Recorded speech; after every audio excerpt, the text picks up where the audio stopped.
We've got the mind-bending herder, the eccentric traffic illuminator.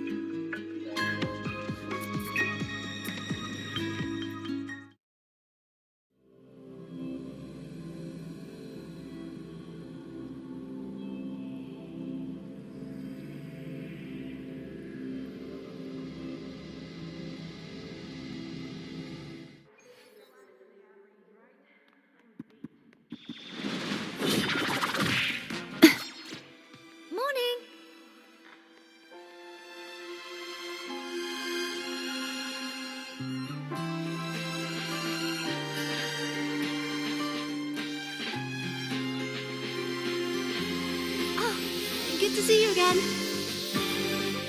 No running in. Take it easy. Your paper submission has been delayed for, I don't know.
Running I don't want to bother him.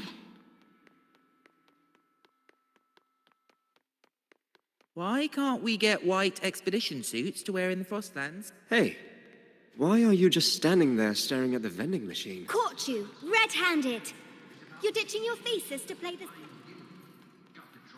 Why do we have to pay for the food we develop?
Tick-tock! Almost time to meet up with Mornier! Oh, I can't stop thinking about those Space Trek snacks! What are they gonna be, huh?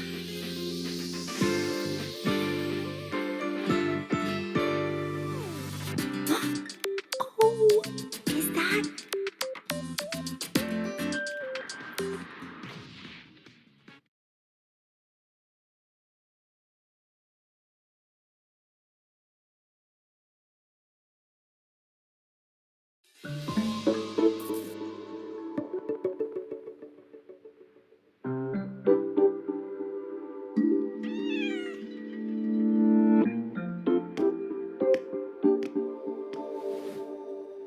Rover, over here!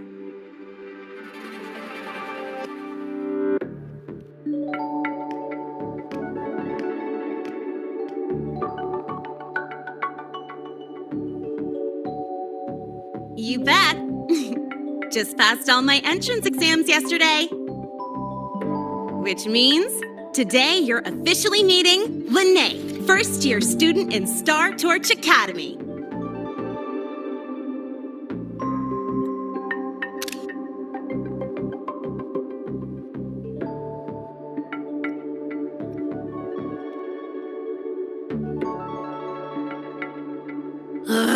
I really want to hit the road with you again, but I'm kinda on a mental health watch list. If I break even one tiny rule on day one, Miss Lucilla will be dragging me in for a friendly chat.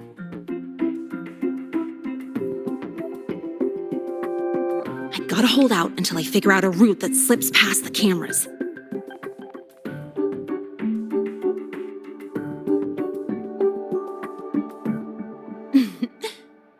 Oh, but hey, you got Mornier's email about the Hyvatia detector, right? It's almost go time. How about we hang by the entrance and then we... huh?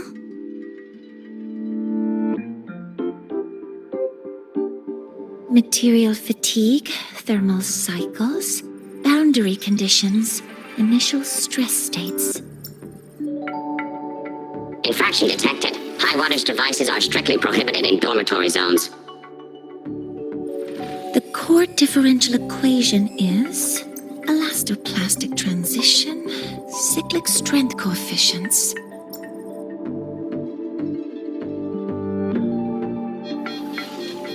Please comply with the Star Torch Academy Dormitory Code of Conduct. Issuing first warning. Issuing second warning. Coefficient correct. Units mismatch. Recalculating.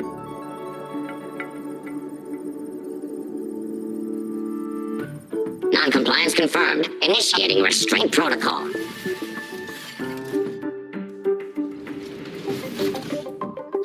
Conclusion. Material upgrade required. I'll add it to the agenda for tomorrow's meeting. Right. Now, time for the scheduled meeting with Rover and Lahai.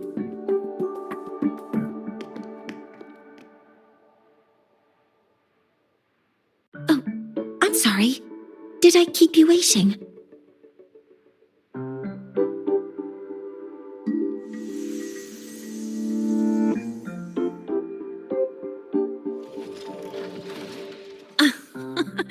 Not at all. Actually, you noticed us right as the clock struck the hour. Perfect timing, Professor.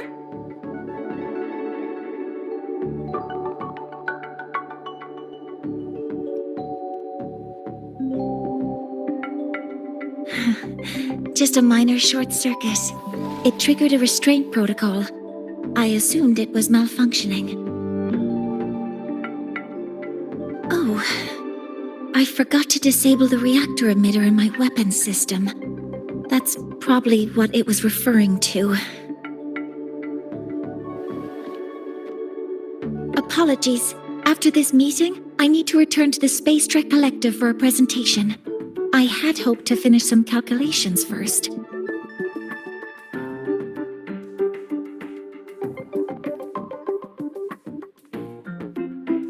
I do have other appointments today, but I believe there is time for some light conversation.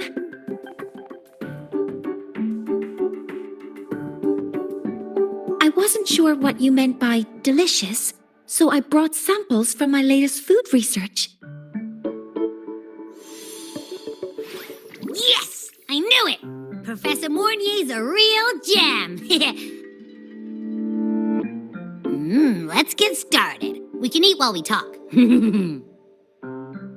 Of course. Come on in. I already tidied up my dorm, so sit wherever you like.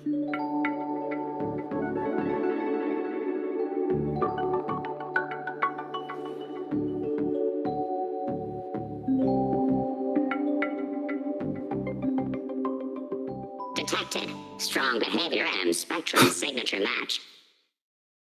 Current ID, Rebel College first year student. We've got the mind-bending herder, the eccentric traffic illuminator, the ghost girl.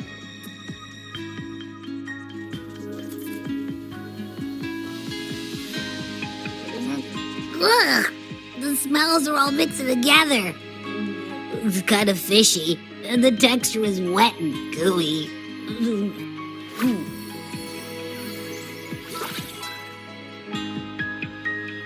So, it's true, huh? You guys actually made food that tastes awful, but it keeps you running for 3 days straight. I thought that was just a joke.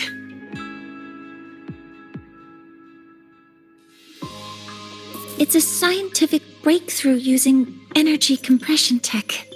It's one of the collective's most iconic achievements.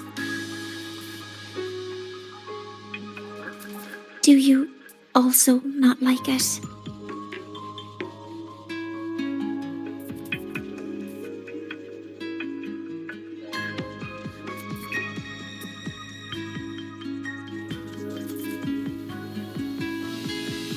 Yes, I knew you would understand.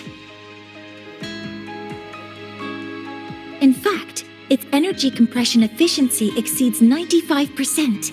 That exceeds the benchmark set by both the New Federation and Washu Academy, even nearing the theoretical limit. From a scientific standpoint, it's a far greater achievement than taste.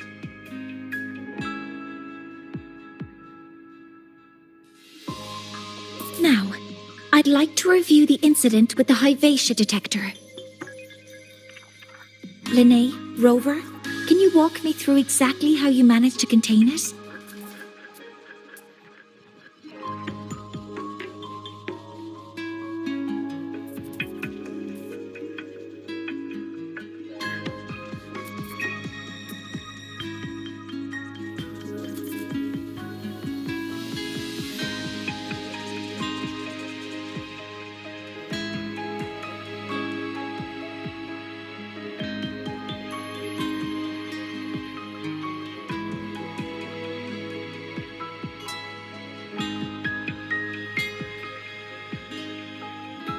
To summarize, your method of stopping the Hyvatia included blade slashes, repeated shots with coated rounds, and physical force, stomping, striking, until it was rendered inoperable and immobile.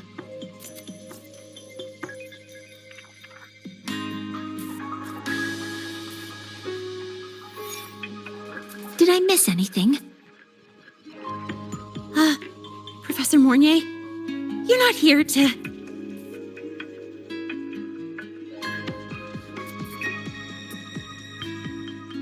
I mean, it all happened really fast. We didn't have any other way to stop it.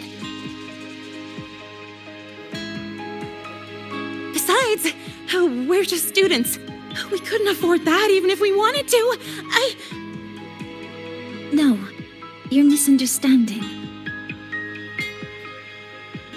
Different damage mechanisms cause distinct failures and require specific repair methods.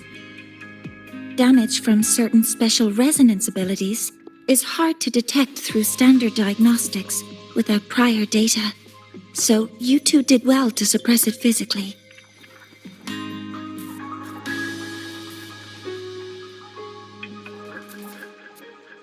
During the new solar ceremony, the Hyvatia detector is essential in monitoring environmental parameters. I've already passed your report to Professor Anselm. He should complete repairs soon. At the upcoming meeting with the Roya, the Space Trek Collective will need to present a full restoration plan to keep our partnership intact.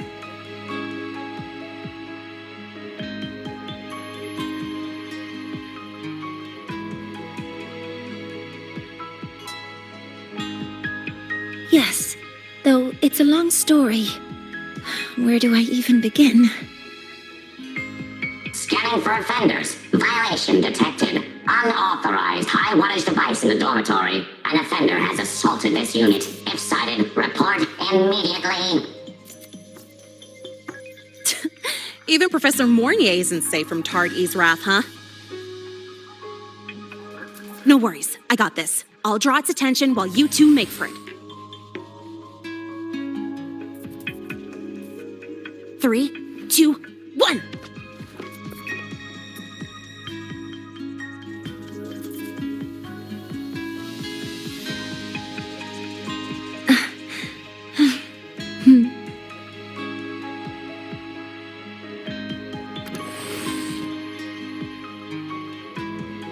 We've got the mind-bending herder. How much power do you run on? Traffic illuminator. Standard The output ghost girl. 200 units. Compliant with dormitory safety protocols. What's the other campus mystery? Right. The And when you're chasing down a student? To ensure the successful apprehension of a rule-breaking student, my output increases to 1,200 units. I guess that makes you the high wattage device. Come on, Spectral you could just ask her for help. 12. She's not near.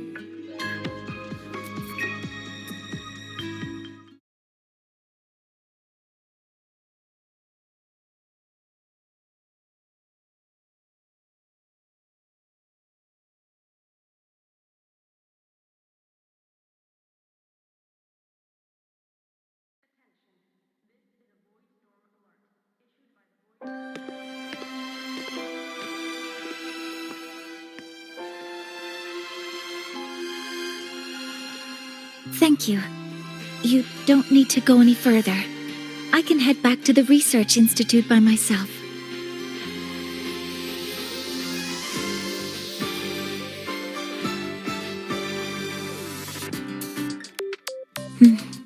You too. Huh?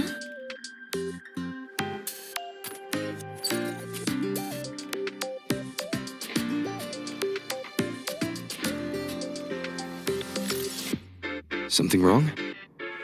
It's a notice from the collective. The Royan delegation cancelled a meeting.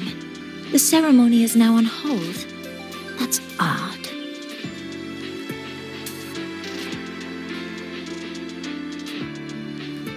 Warren handles Royan communications. I'll ask him what's going on when I'm back at the Institute. Since that slot is free now, I can use the time to recalibrate.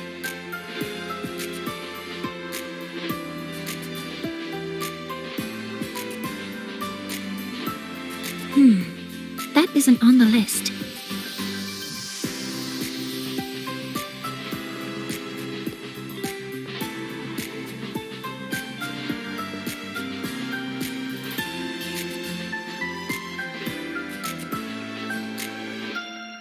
The new solar ceremony is nearly upon us.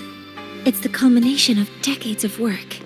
Everyone at the collective is giving their all to realize it.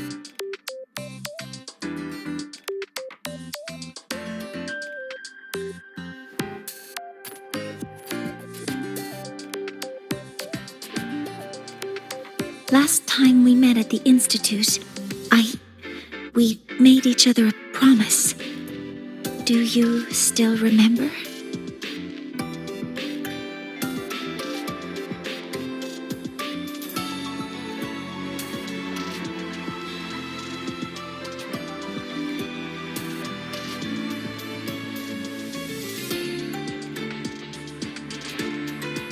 Would you like to attend the new solar ceremony? I'd want you there to witness it. The rise of the new sun, and humanity taking their first steps into the future they've built with their own hands.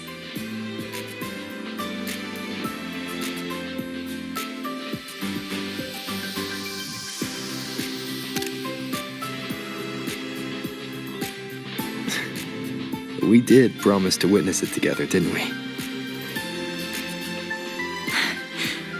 Yes. As the ceremony draws near, the Space Trek Collective will become increasingly occupied.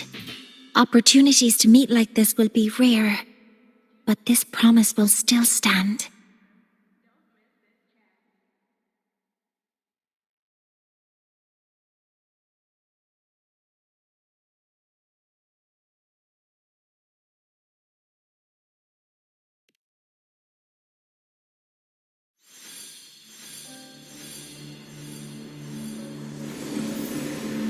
Before my power is spent, I have little time left. The only choice now is to force the Heliogyre to a standstill. The last of its strength I will share with you. So fade, you will not. But you must hurry. Before that, take this memory to him. Take it to the one they call Arbiter. Oh. What happened? Are you all right?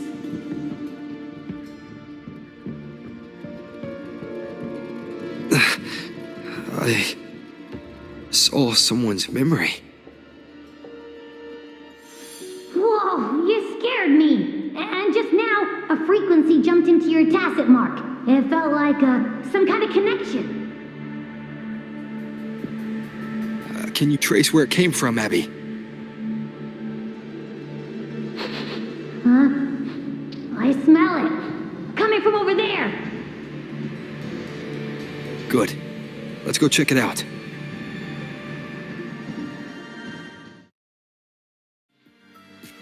I'm fine now, Mornier. Sorry to worry you. You must need to get back to the Space Trek Collective, right? That's okay. But you just... You looked shaken just now. I'll stay with you. If it involves more frequency loss, I'd like to stay close to transport you to the infirmary. Transport me?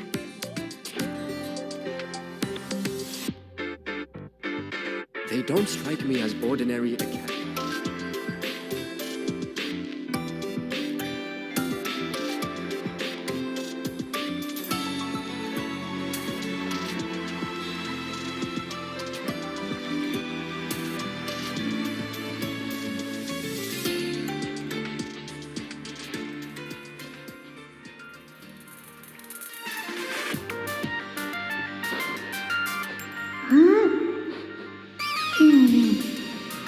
The frequency that connected with you was coming from here, but now I don't smell a thing.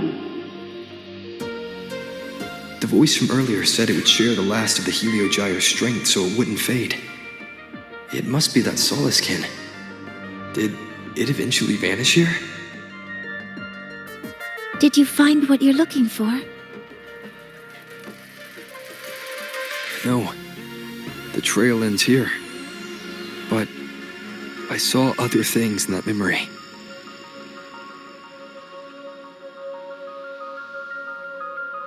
Yes. The Heliogyre is one of the most important components of the new solar ceremony.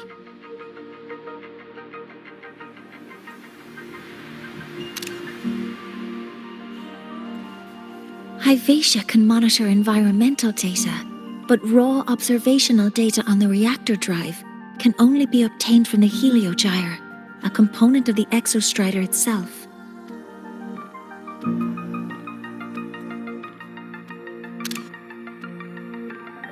Only the Roi tribe can discern the Heliogyre's readings. That's why the collective need their cooperation during the new solar ceremony. In that memory, I heard a voice say he would force the Heliogyre to a standstill. A standstill? You're saying you heard a voice asking for help, saying he would stop the Heliogyre's workings. Could that be why the meeting was cancelled? When I handled the Void Worm, a voice told me to protect the sun. Whoever she is, I don't think she intends harm. She offered to help. For now, I'll do what she suggested. And one thing is certain. The one who knows me by my Arbiter title needs my help. Yet another problem tied to the Research Institute. We shouldn't reveal our plans to them just yet.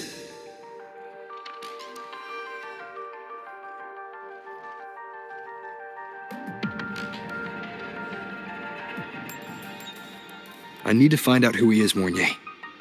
Do you know any Roya who are familiar with the tribe's inner workings? I do have some Royan students. They might know who he is. It's class hours at the academy. Should we head back? Help! Help! Maya! Maya! Someone, please help! Otherwise our thesis data will disappear entirely! Don't worry. If you see a student shouting help and thesis in the same breath, no matter how loudly they scream, it's never really an emergency. But Maya is one of the Royan students I mentioned. Since you're looking for her, we might as well see what it's about.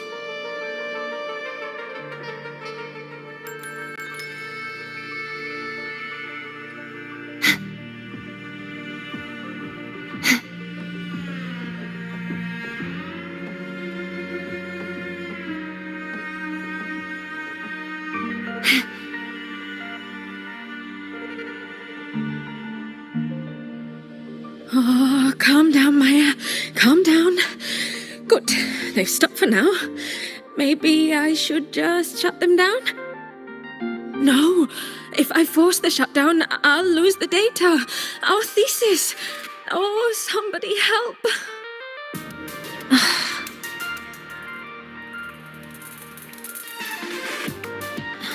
No, it's just a routine malfunction. But... Professor Monnier? Oh no, I've been caught out of class. Wait, let me explain. I wasn't skipping class. I'm here for a very good reason. It's not that I don't respect the class or my teachers. So, can you just... Even if you beg me, credits will still be deducted. Why don't you start by explaining yourself? Well, these are probe robots from a few days ago. We sent them out to measure void matter concentrations in the tundra. We thought we'd finish collecting the data before class, but when we tried to approach them, they started attacking us. I chased them all the way here. That's why I missed the class today. The internal exoswarm material was eroded by void matter. That's what caused the malfunction. This should have been covered in your material science coursework. Such material is inherently unstable and can only be used in controlled environments. I'm so sorry. For safety reasons, you'll need to shut down the units first, then clean the contaminated parts with void matter. But approaching them right now may lead to further damage. We need a pulse generator to stunt them from a distance. I'll submit a request.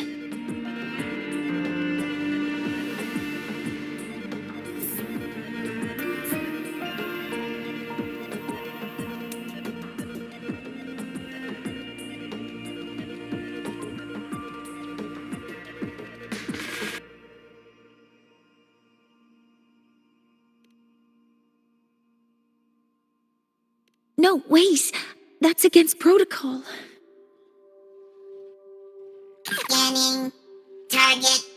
Eradication. Never mind. I'll think about how to write the review report later.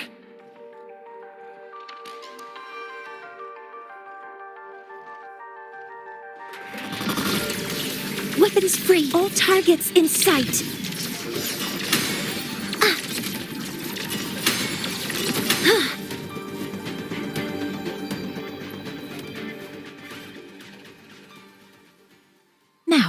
They're back to normal. Great. Do you think the data...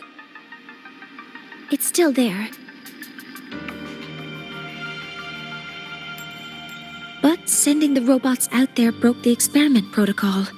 Even if you got the data, it won't count in your thesis. What?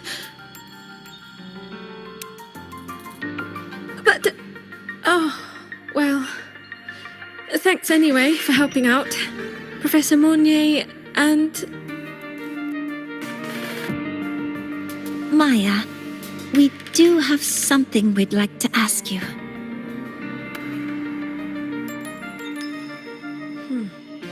You want to find a Roya in black robes with gold embroidery, wearing a headpiece shaped like two horns? The horns are a symbol of the Exostrider. Shepherds wear them, but no shepherd would wear a robe like that. Could be someone higher up, like the Soul Swarm from the Soul Asylum, or even one of the Heliodic Six. The Heliodic Six? They're the ones who are supposed to give us the Heliogyre's readings during the new solar ceremony. That's right. They're the 6 most powerful members of the Roya tribe. The highest in rank, too. I've heard that the Heliogyre predict everything, from bird migrations to void storms. They know it all. How do I meet with one of them?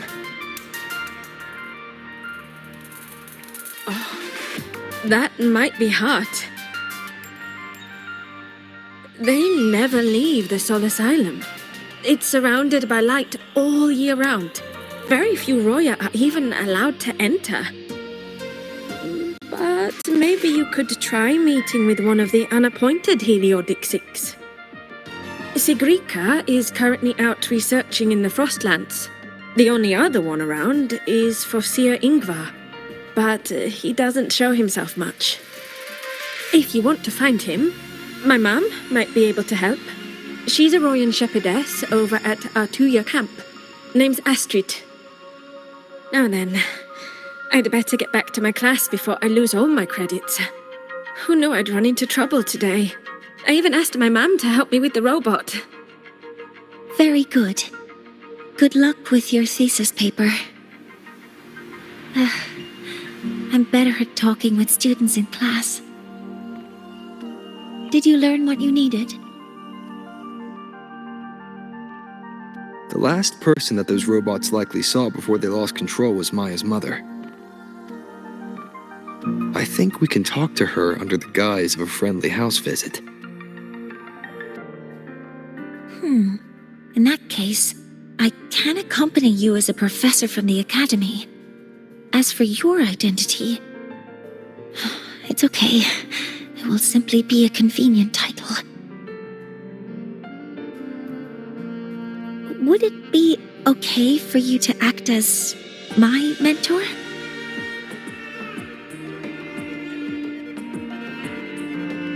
But aren't you going to tell me that I should report this to the academy to handle? I was just thinking of ways to help you find who you're looking for. Your reasons are your own.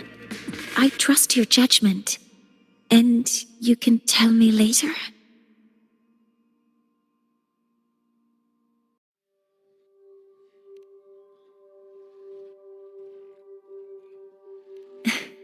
Yes. Feel free to give me pointers too, mentor. I think the person I am now can be of help to you.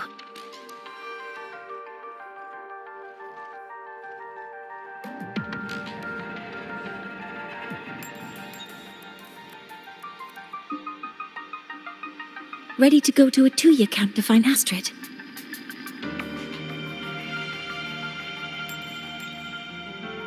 Okay, let's go together, mentor.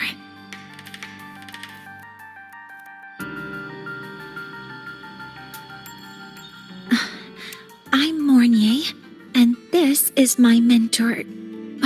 Let me try that again. What are you... Just practicing. I'm not very good at speaking with parents, and this time I don't have an assistant to help write a script for me. Why don't you leave it to me? You just focus on what you're good at. All right.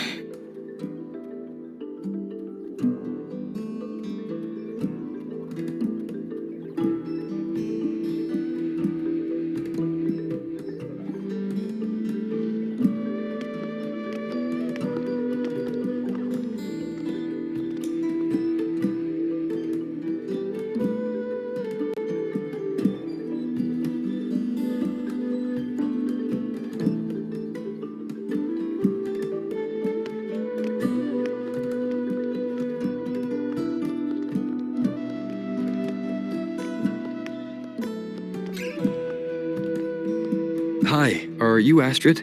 Maya's mom? Greetings. Yes, I am. And you two are?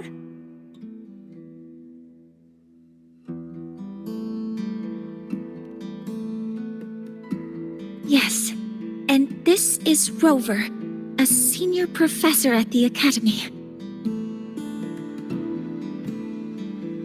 We've come for a home visit. A home visit? Has the girl broken any school rules?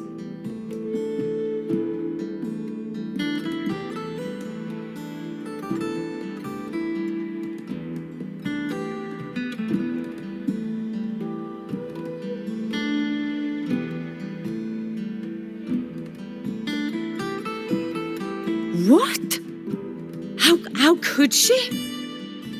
I am deeply sorry. I should have taught her better. Whatever she has done, I offer my apologies to the Academy on her behalf. Is the punishment severe? If compensation is needed, I will pay for it myself.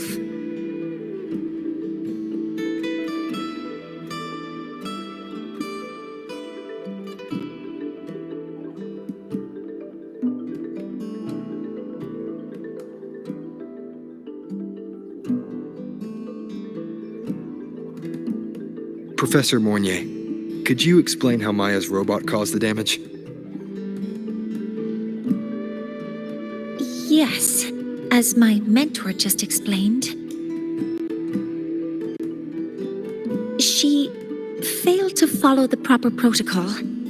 She used unstable exoswarm material in her design, which led the robot to act unpredictably. I've already spoken to her about the dangers of using materials susceptible to void matter during field research.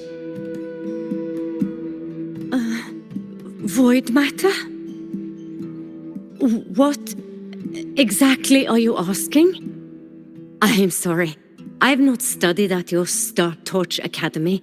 I'm not familiar with your terms. Her demeanor changed just now. She's hiding something. Maybe more pressure. We need to understand the full scope of the robot's malfunction. We understand that this morning, it was you who helped Maya activate the robots and enable auto-run. Yes, exactly what my mentor said. Please, lead us to the site of the incident. Once we're there, I'll reconstruct the robot's actions from the trace evidence.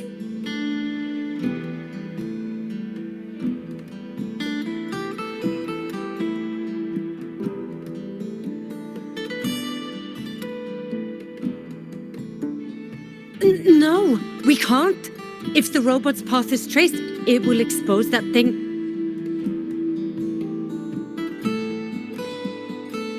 I am deeply sorry. Yes, help Maya activate the robots I did, but I can't remember the exact location. Please, you must return.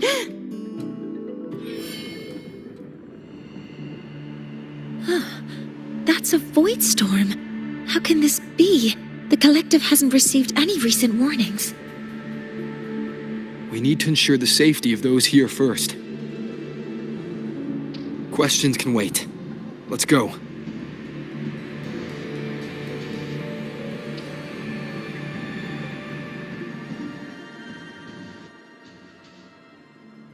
That looks like the center of the storm ahead. Let's see what we're dealing with.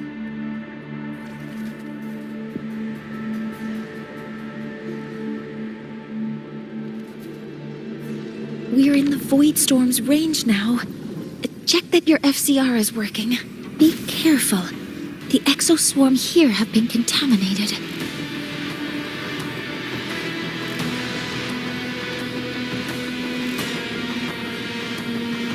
Initiating criticality protocol.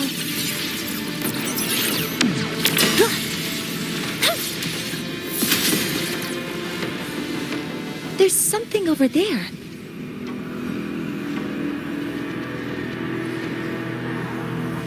Down here.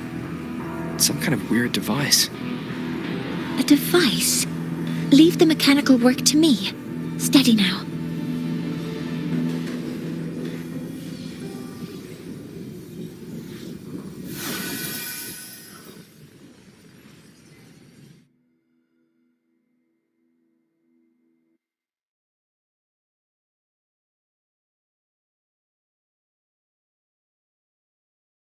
Looks like it was this.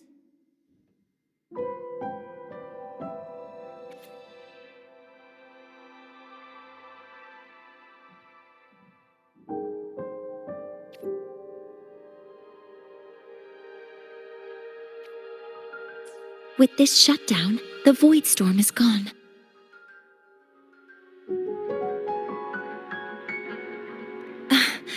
No, I've just read a lot about this. From its structure, it looks like a canister that can both store and emit energy. Ah! This is so stinky! Ugh. It smells just like that giant worm you fought. Didn't we deal with it already? Giant worm? You mean the Void Worm? Huh, I see. It's capturing frequencies with high precision, storing energy data. It's based on ecological models, tracking activity in natural environments, and reconstructing that data mathematically. A field modulator.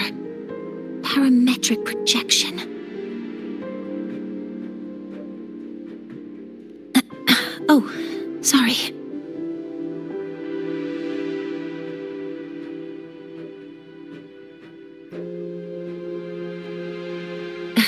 Right. Simply put, this device extracted the Void Worm's frequency and used itself as the epicenter to spread void matter. That storm just now was artificially created. Maya's probe got contaminated because they likely made contact with it by accident.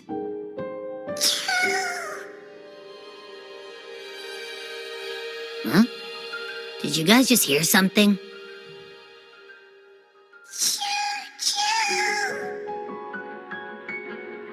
It's coming from under that heap of exoswarm material.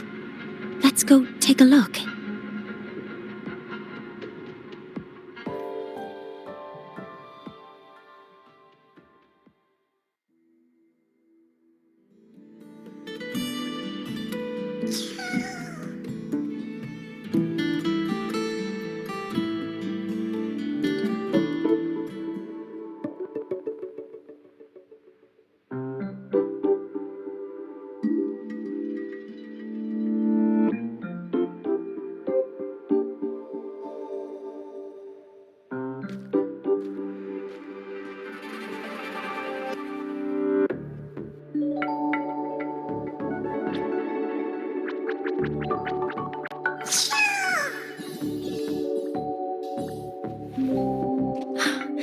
It's a Solace skin.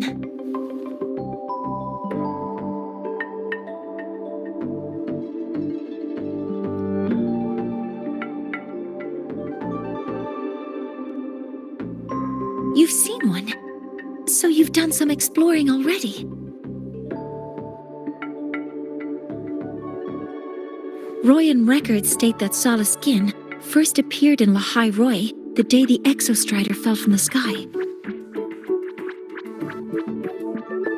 They're believed to be fragments of the Exostrider's consciousness.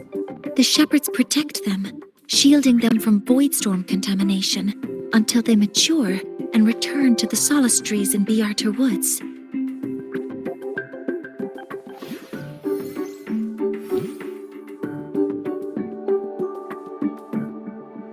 This one must have hidden under the exoswarm wreckage when the void storm broke out.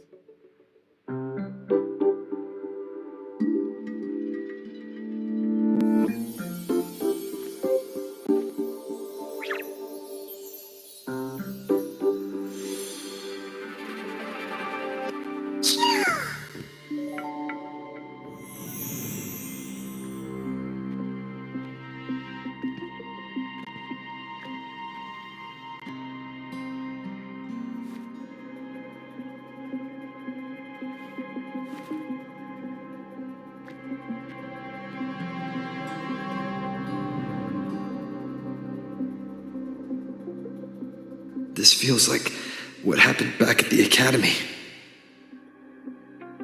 I just saw this Soliskin's memories. That Royan woman planted the device here and triggered the void storm. This Soliskin is the only survivor. So our suspicions about Astrid are confirmed. Should we go back to the camp and talk to her? No need. I heard everything. I did place this device here.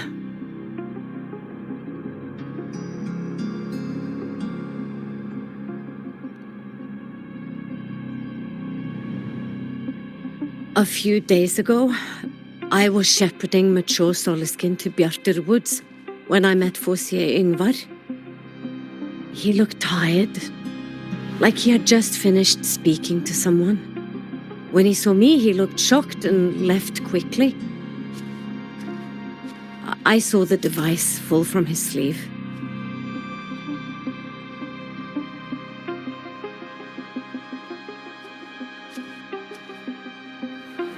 I did not think much of it. I plan to return it to him the next time we meet.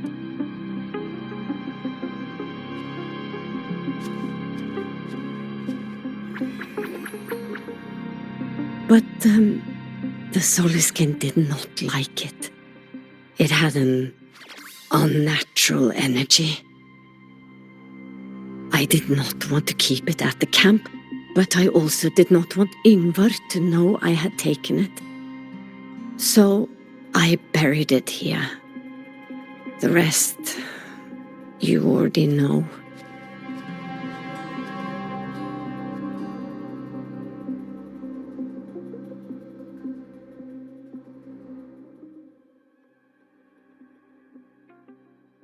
So this device is Foreseer Ingvar's. Mentor, what do you make of this? I trust your judgment. This Foreseer Ingvar is the one Maya mentioned before. The unappointed member of the Heliotic Six. Could it be an attempt to tighten his grip on power? No, that is impossible. Each of these successors is chosen when their resonance ability first awakens. Even if someone decides the position, it is impossible to change the appointment. Meaning no one can threaten Ingvar's position. But he could harbor animosity toward the current Heliotic Six. Ingvar is still our lead to find them. Things are getting complicated. A direct approach with Ingvar might not be a good idea. The Solis Islands people usually abide in the village bordering Bjartur Woods, called Haldarheim. It is the time of the right of return. The Soliskin will return to the Solis trees and to the Exostrider. As is tradition, Foreseer Ingvar will attend the rite. But you are not Roya. You may not be allowed to witness the rite.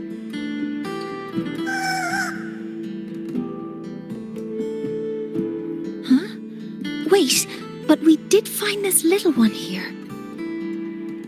Is this the Soliskin you saved? Well, perhaps you may attend as shepherds. Soliskin have been companions to the Roya for hundreds of years. If they hear that you saved one, they will be grateful.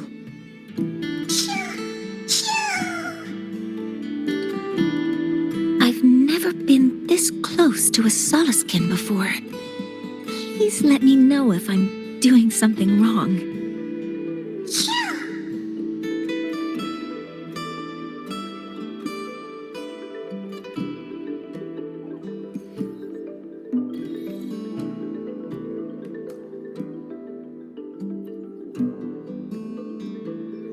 So, we need to find Forseer Ingvar at Halderheim's Rite of Return. Is that right? Do you want to leave now? Okay, let's be on our way then.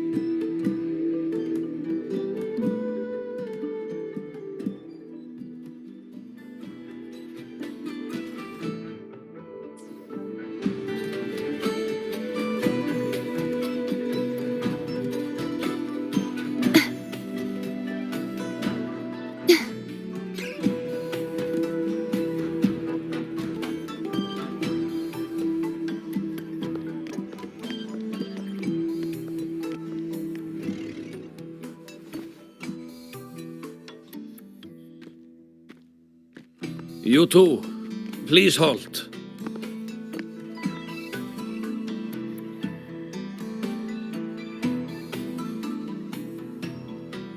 From your clothing, I see of my people you are not. What brings you to Halderheim?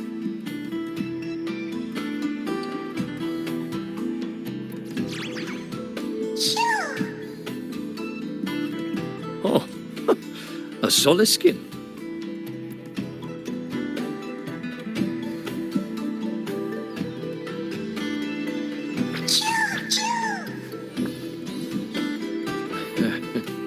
How interesting.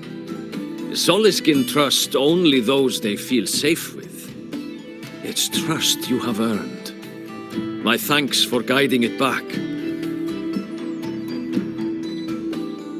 But I must ask, I sense one of you carries the aura of the Space Trek Collective. The other from the vast world beyond the Frostlands. Why come under the guise of shepherds? Not sure who here knows what Ingvar did. Best not to mention his name. Don't want to stir things up. We rescued this Soliskin from a void storm. We were told they needed to return here for the Rite of Return. Void storm? You mean the one just before?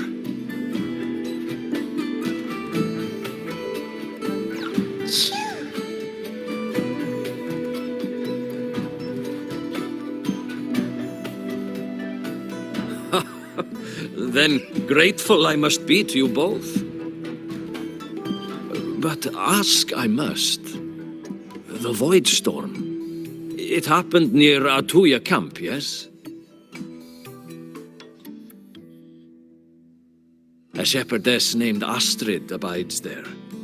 Saved the stray Soliskin you did, yet entrusted to a true shepherdess you did not. Why come all this way? I forgot about that. Without a solid reason, he might start to suspect something.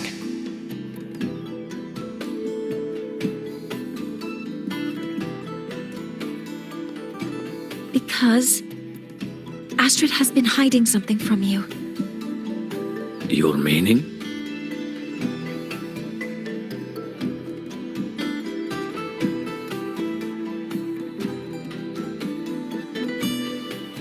Astrid's daughter Maya is a student at Star Torch Academy.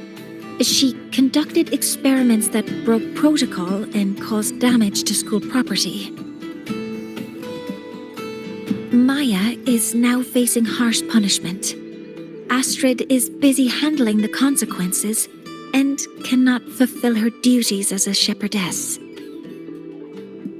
According to the Star Torch Academy faculty code, as Maya's teachers, it is our duty to address the repercussions of a student's actions. Since Astrid can't shepherd this Soliskin, we must step in to do so ourselves.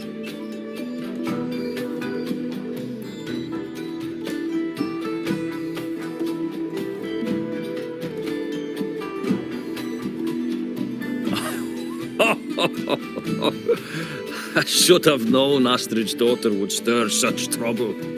A tangled weave this time. But she will go to great lengths for her girl. And the Academy's willingness to come this far is unexpected. Forgive my earlier words. You saved the Soliskin and helped our people. The title of Shepherd you have earned. Tonight we hold a feast for tomorrow's rite of return. Join us as a gesture to make amends for my earlier rudeness.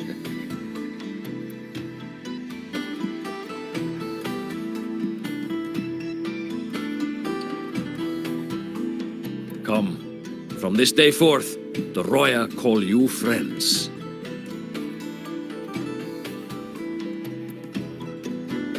Rest at the camp if you wish. The feast will begin at the 8th hour of the night.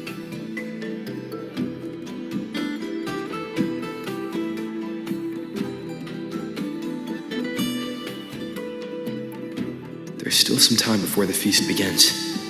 Maybe someone here knows something about Foreseer Ingvar.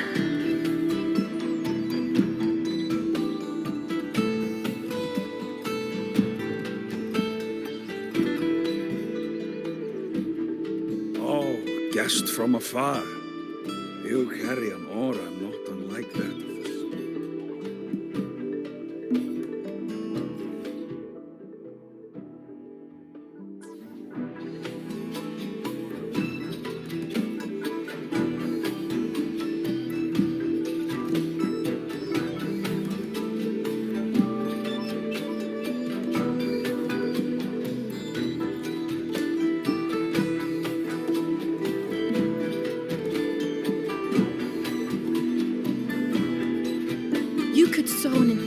Field using the Academy's mechs. That is the mech.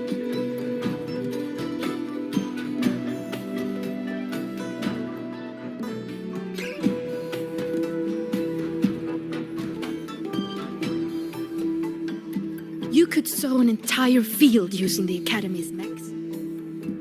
Sowing the fields by hand takes too long.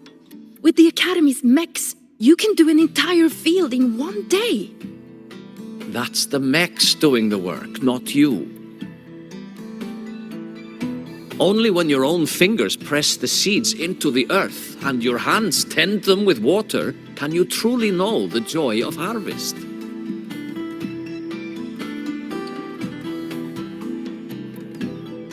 You could sow an entire field using the Academy's mechs.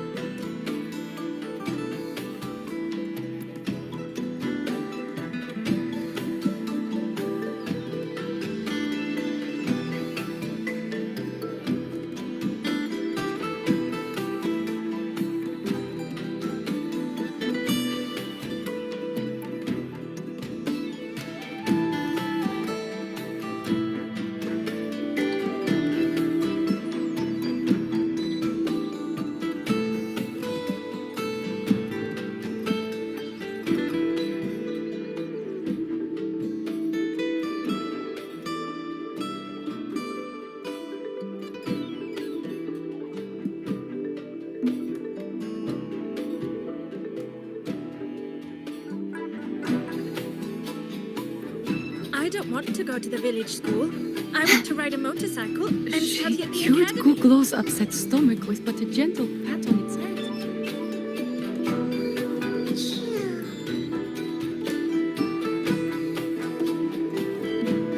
You have made an error.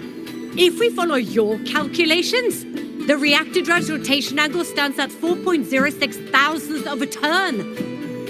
No, it is you who is mistaken. I've recalculated it 8 times, and it is 4.08 thousandths of a turn.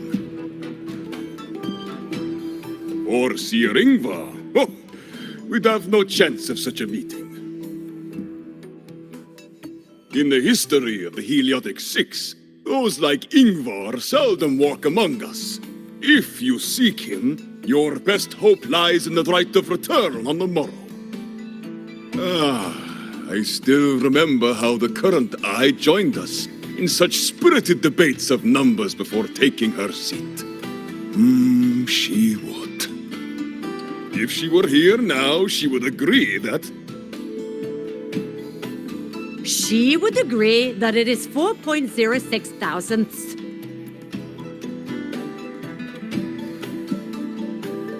No, it is 4.08 thousandths.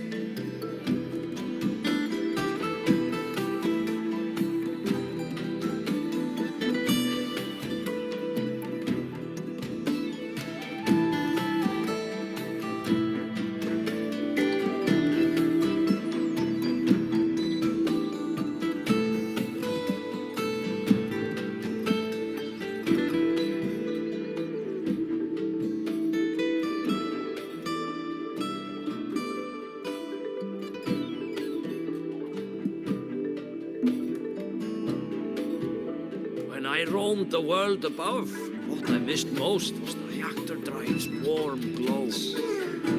You have really been to the Frostlands above, sir?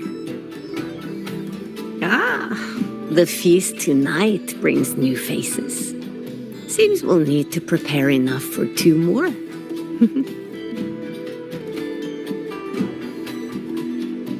Ingvar, that boy doesn't come around here anymore. I will speak the truth. After his parents were caught in a void storm when he was a boy, 'twas Axel and I who raised him. A quiet child was he. Few were his friends. When his resonance ability was discovered and the Heliodic Six chose him as a successor, he was overjoyed. No longer will the other children pick on me, he said. But somewhere along the way, he changed. No longer did he wish to take the mantle of the Six. He grew distant, with nary a visit home. Oh well, even if it's but for a meal, it warms the hearth when he returns. What I missed most was the reactor drive's warm glow.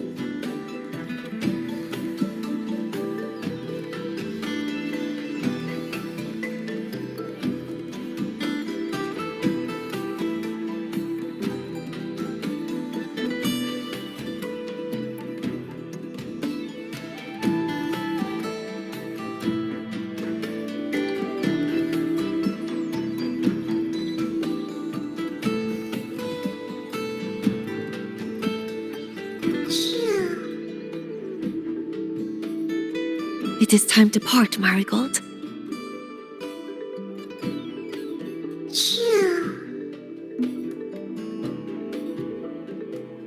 Foreseer Ingvar. Yes, with the right of return on the morrow, we will likely meet him. Truth be told, the Soulskin do not favor him much. We shepherds have little contact with him.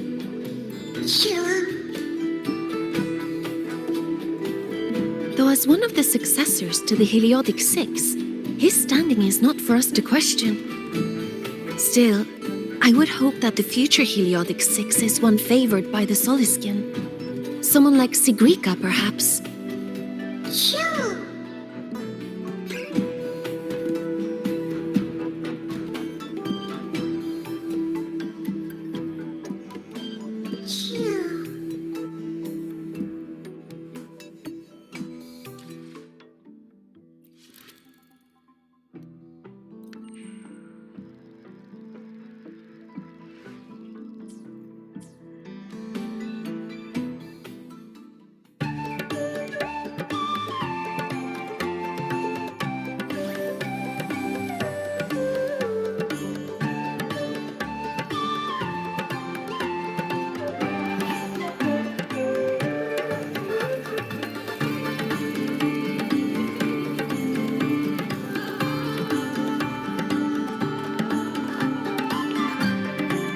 Friends, it is time we feast. Tomorrow marks the rite of return, where we send our beloved Soliskin back to the great body of the Exostrider. Into radiant light, they will transform to join its sacred form.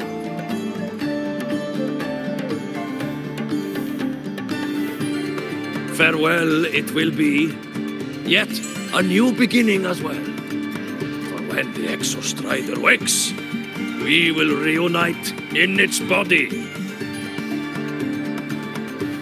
Now, let us put aside the sorrow of parting and embrace the joy of new life with good food and drink.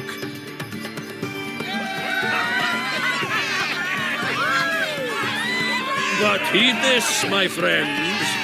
Too much drink you will not have. Should you make a fool of yourself in tomorrow's rite, help I will not give.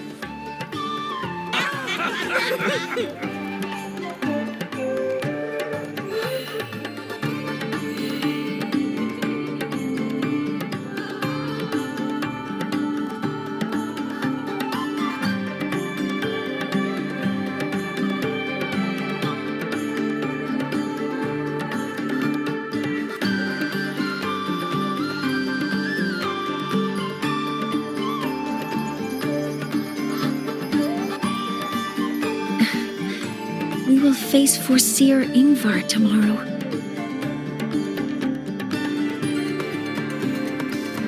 I've simulated 73 possible outcomes, but even so, I can't cover every scenario.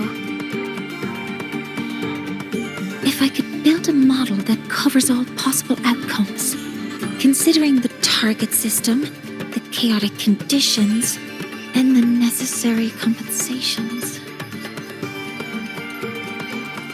You were quick on your feet earlier. You've already got this.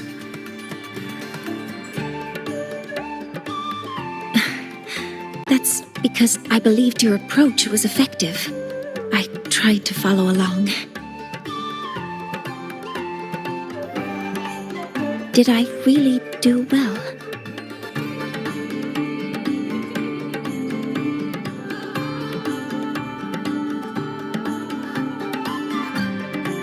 Good. Phew. With that in mind, you can relax a bit now, right?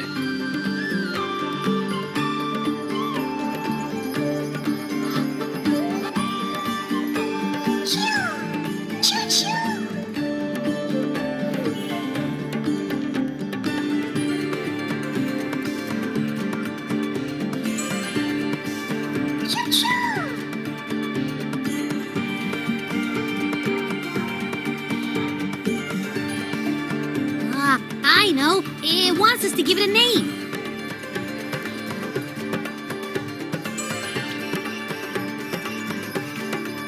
Well, since it's really trying to buddy up to us, how about we call it Buddy?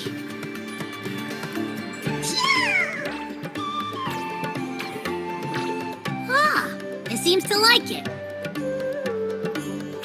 Then it's settled.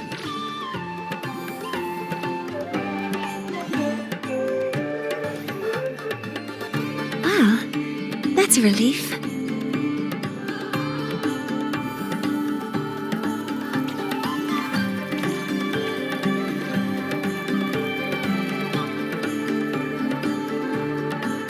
Hello.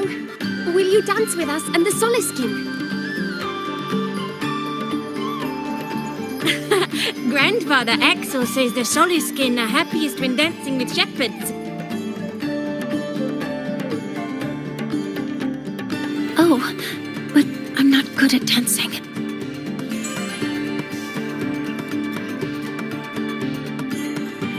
I'll join you. Let's dance with Buddy. What do you say?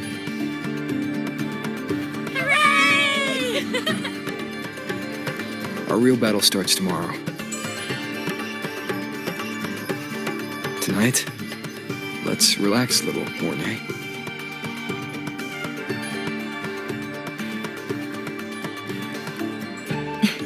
Yes, my mentor should take his own advice too.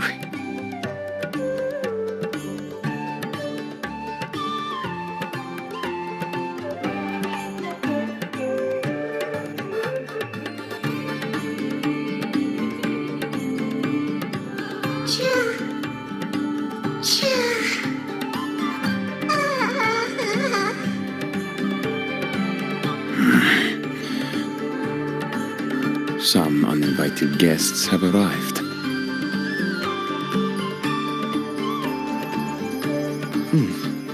Where did Mornier go? I'll send her a message.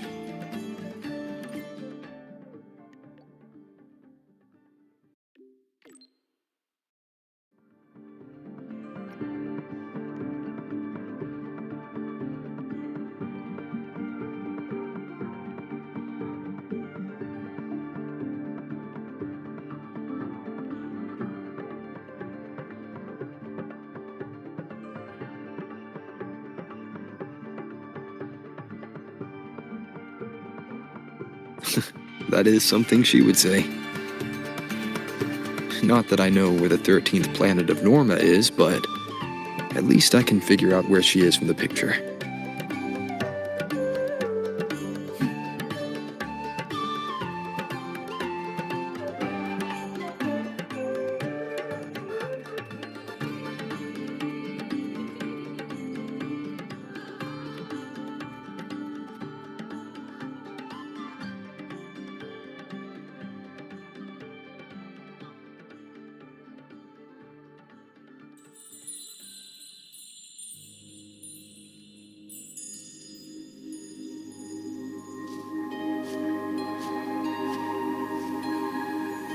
Mentor?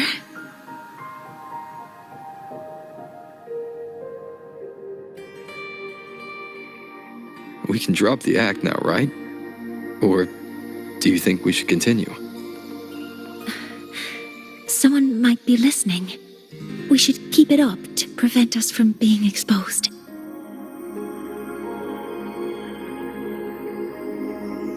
Do you want to sit for a while?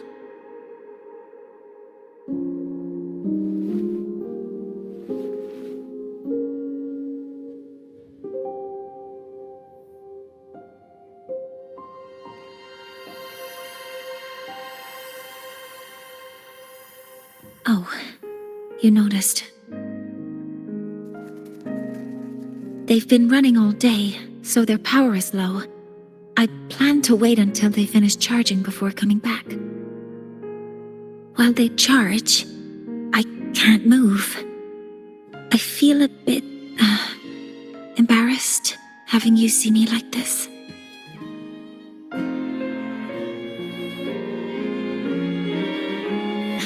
It doesn't anymore.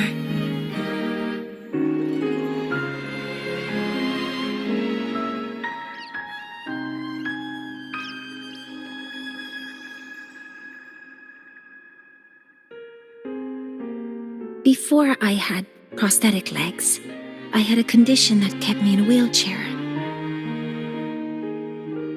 Now, at least, I don't have to worry about being immobile anymore. I can finally chase after what I really want.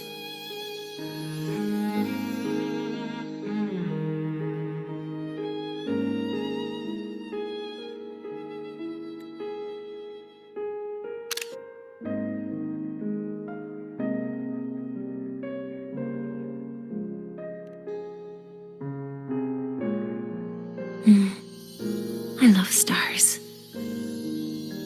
Beneath Lahai Roi's frostlands, the stars here are actually just lights created by atmospheric arrays. Once, someone put it like this to me. It's because we see the stars that humanity imagines what lies beyond the sky. Maybe the stars are humanity's muse.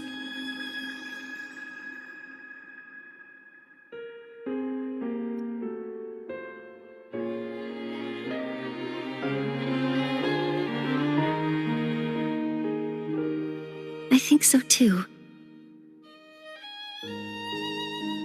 But I also believe that reaching the stars isn't enough. There will be a day we build a miracle that lasts longer and is more beautiful than the stars themselves. That's the dream I've carried all this time. And now, I'll use these 2 legs to take the first step.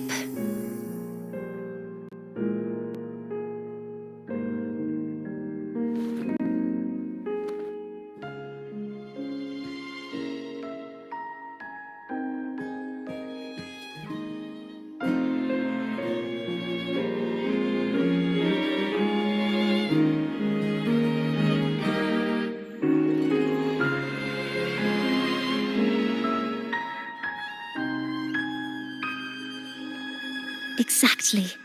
This ceremony is how we retrieve the Exostrider's core energy component.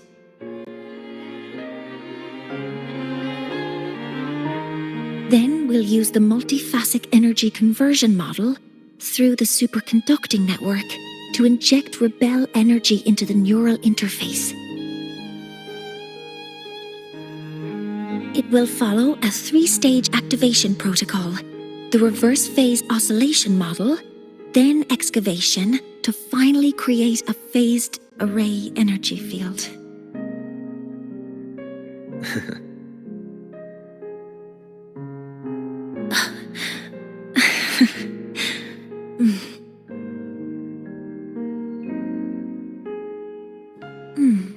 There's still some time left before my legs finish charging. Let's stargaze a little longer.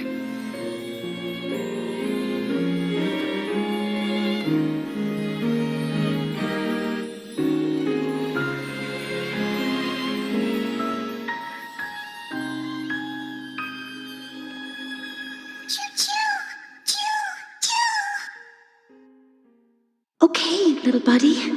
I'll wake him up now.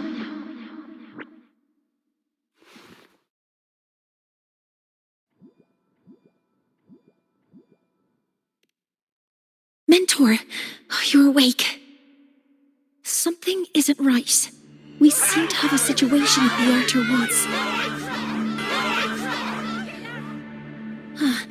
I detect signs of a void storm in the woods. Waveform. Analyzing now. So this is what's causing the panic.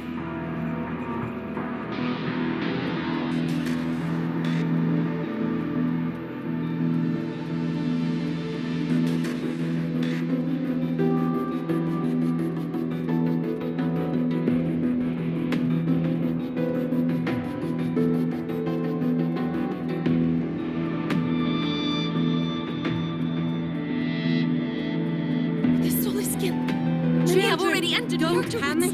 The escape route is this way.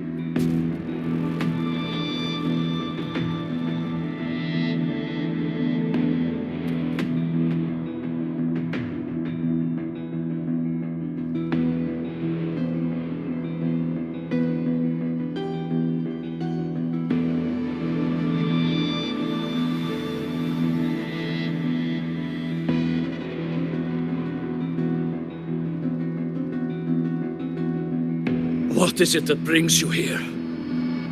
With the Void Storm's fury upon us, it is no time to enter Bjartur Woods. This is a disaster not seen in centuries. We have always believed the Solace Tree's light protects the woods from such storms. The rite of return cannot be done. Not in these times. I urge you both to head to safety, quickly. Let's investigate this together.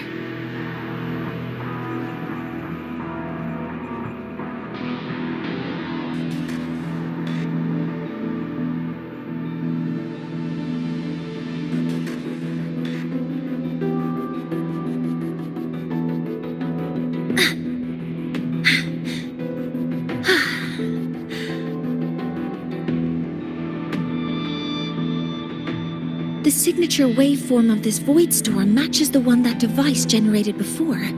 This is no naturally occurring phenomenon. When did you have the chance to analyze this? When my prosthetic legs charge, I prefer to keep my mind occupied.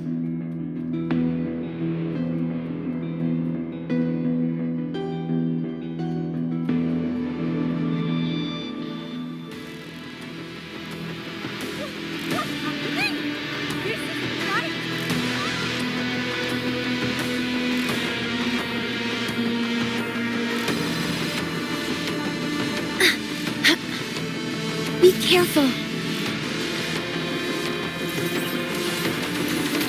Target locked. All targets in sight. I found the device. It's close to the Solace Tree. Solace Tree? I have a bad feeling about this.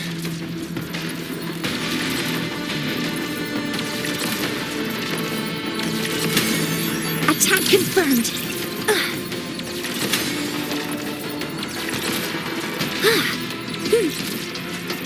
There are so many contaminated exoswarm here. The void matter concentration is also very high. Maybe the device Astrid had was incomplete. This could be the real deal.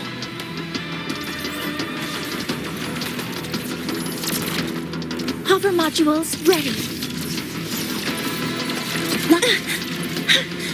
Nearly tripped myself. Focus activating countermeasure. Command mode engaged.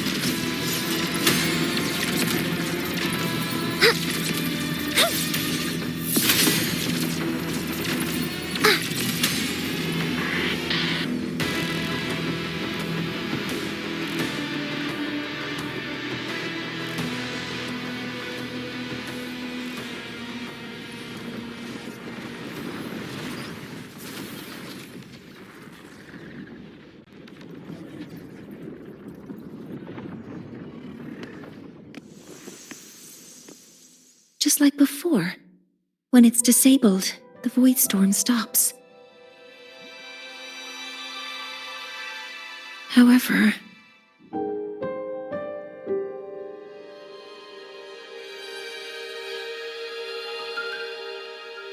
if this really was the work of Foreseer Ingvar, what would make him do something like this?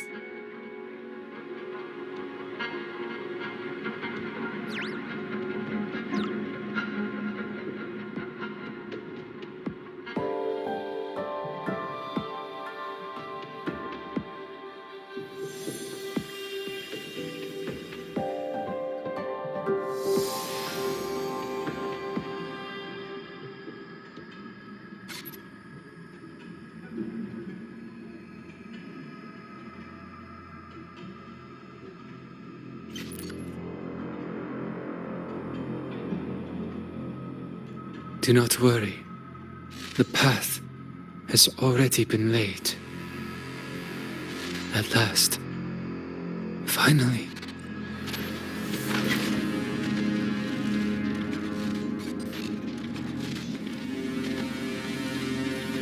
Mentor? Mentor! Are you all right? Did you see something again? It seemed worse than last time.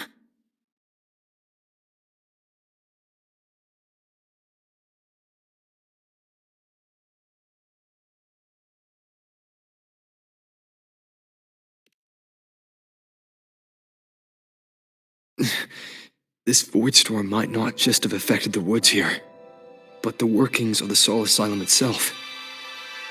I think that's why I've been seeing visions of this member of the Six. Greetings. The Shaper once made a prediction. If a visitor from beyond Lahai Roi protects Bjartar Woods from destruction, an invitation to Soul Asylum they will receive. Now, the one from the prediction appears. Soul Asylum awaits your arrival. Choo. Choo. Choo.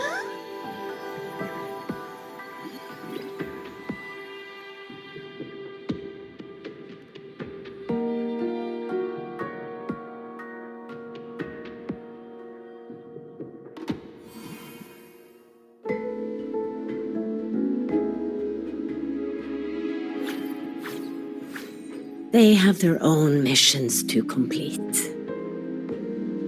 The road to Soul Asylum is here. Please, follow this path.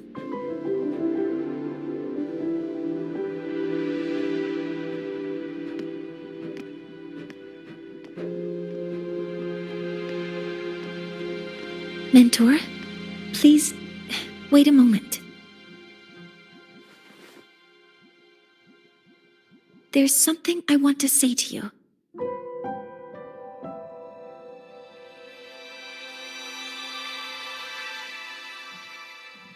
What's the matter, Mornier? I really wish wish I could accompany you to Sol Asylum, but I think it's best if we part ways here.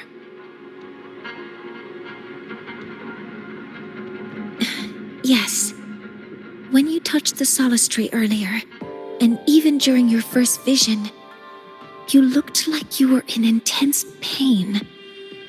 But I lack the ability to connect with them like you do, and the Space Trek Collective's knowledge doesn't align with the ways of the Roya. In this matter, I fear I won't be of much help. Instead of joining you, I think there are other ways I can contribute, such as researching the unknowns we still face.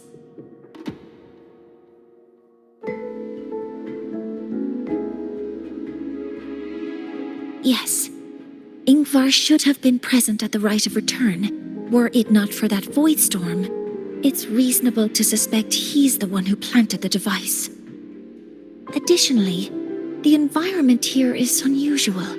Investigating these anomalies should help our work here.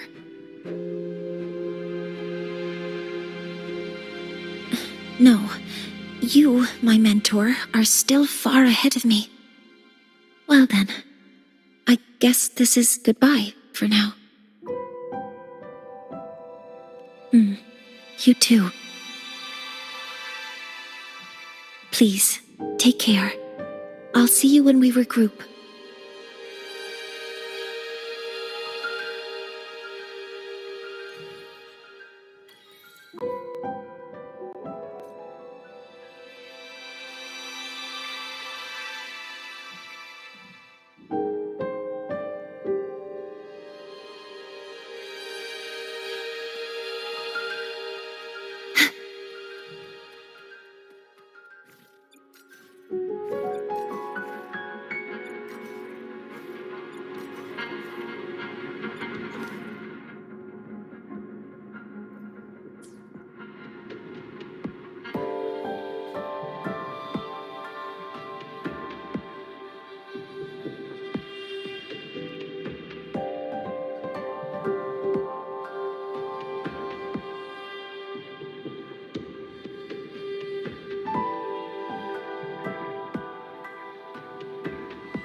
Hello, Protected One. Sol Asylum has appeared for you.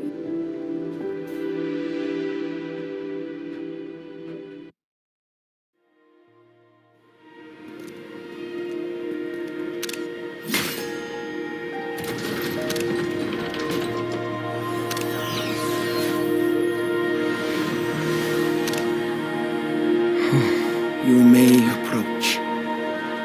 The Heliotic Six are expecting you, as was predicted.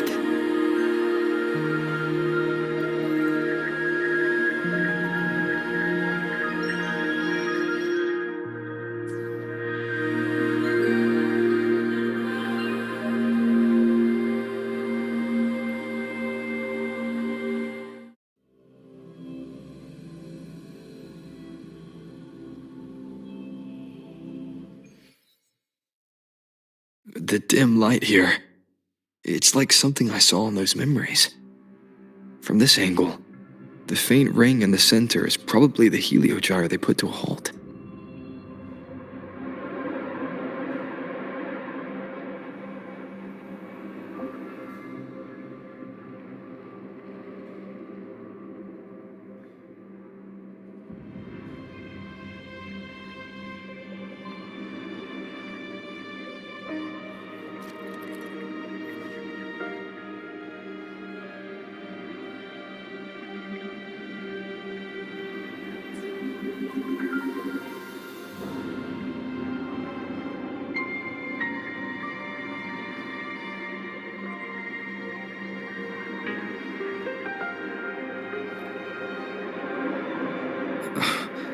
My tacit mark.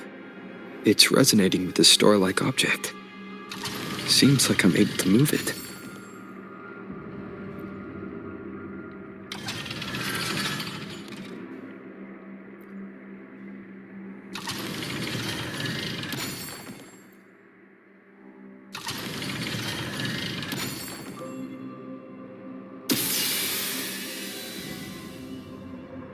Aligning the pattern on the star with the heliogyre makes it glow.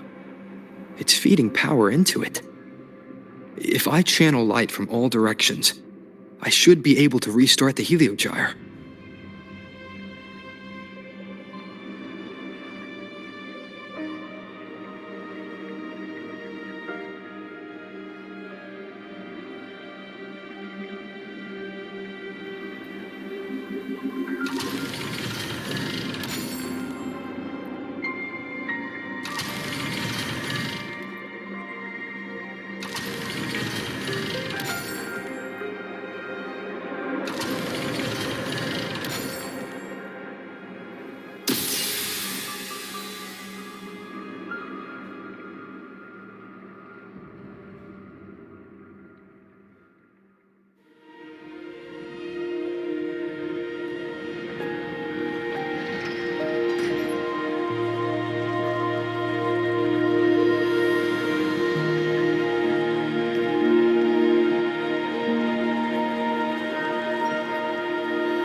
Heliogyre has awakened. It seems the arbiter foretold in the fractured records is you.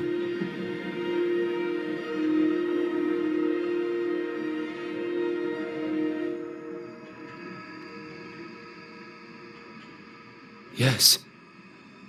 With great reverence is your presence here met. Soul Asylum, as you see it, is not as it once was. 5 of the 6 have lost their minds, and the light of the Heliogyre no longer flows. This is why I summoned you.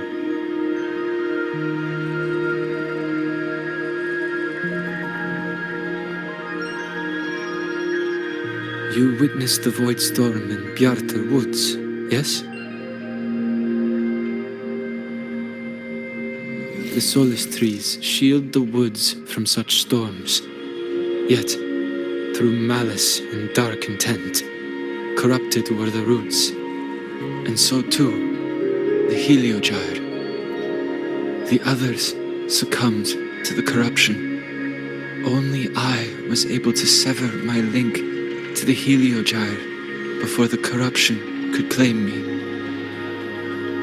With the last of my strength, I turned the 6 stars to halt the Heliogyre and prevent the corruption spread.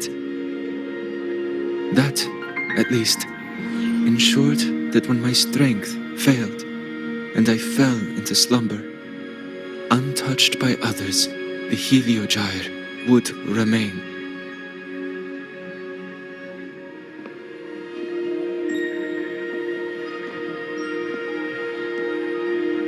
No one, save for one.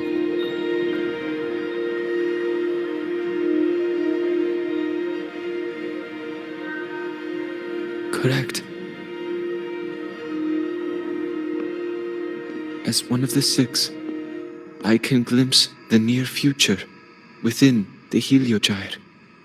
But I am bound here, unable to act.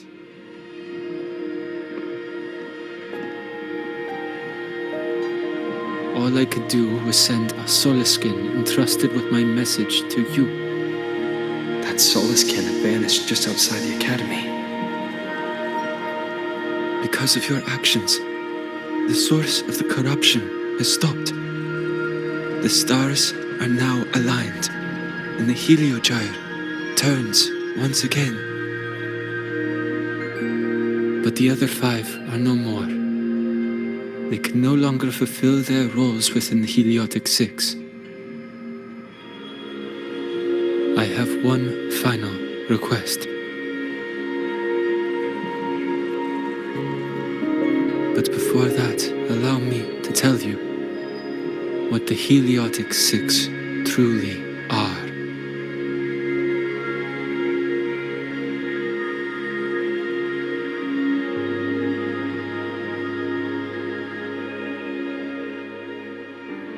Centuries ago, a calamity awoke beneath the ice.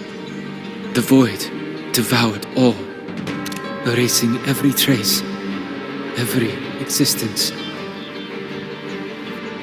In darkness, the Exostrider's blade sealed the threat deep below. It drew its fiery drive, a light that would never fade, lifting it high over Lahai Roi's sky. Under its glow, the frost did melt, life blossoming with Exoswarm aid. Yet the calamity stirred, its remnants ravaging the living. Thus, the 6 wisest among us became the Heliotic 6. The Exostrider's lens became our Heliogyre. From the drive's turn, the season's laws we discerned. We shed all idle thought to link our minds to the Heliogyre. Our shared cognition converged for mortals to touch the edge of the divine. Since then, the Roya have walked Lahai Roi for centuries.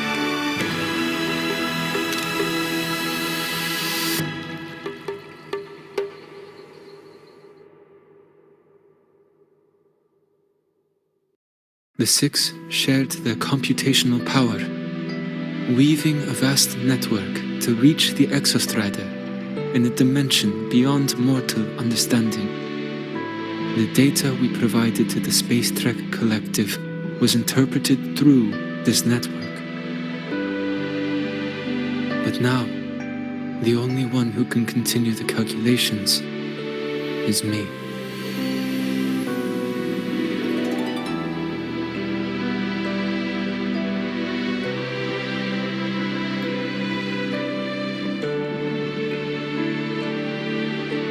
The ones chosen for the 6 are born with resonance with the Heliogyre. It cannot be forced.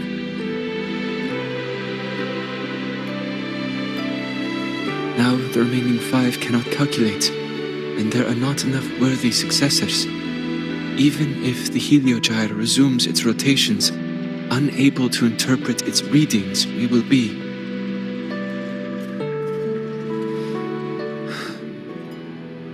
For this reason, the aid I seek is this. With your authority, allow me to bear the calculations of the 6 alone, and act in their stead. The Heliogyre was meant to be interpreted by 6. If you bear all the calculations alone, what will become of you? I cannot say. All I know is this. If no one remains to interpret the Heliogyre, the Void Storm's occurrences will be unknown. Life will once more fall into peril. The Space Trek Collective's decades of effort in preparing for the new solar ceremony will come to nothing.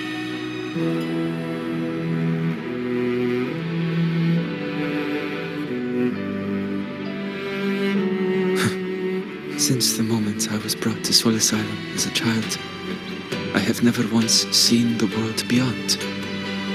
In the Heliogyre's light, do I glimpse the universe. And in seeing life rejoice under my protection, do I take comfort. This has long since become second nature to me, a part of my life. So now, what I bear is not glory or burden, but duty.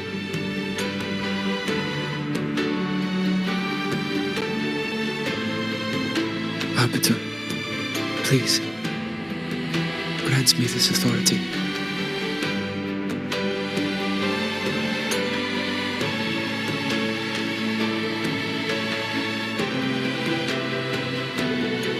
I respect what you wish to persist.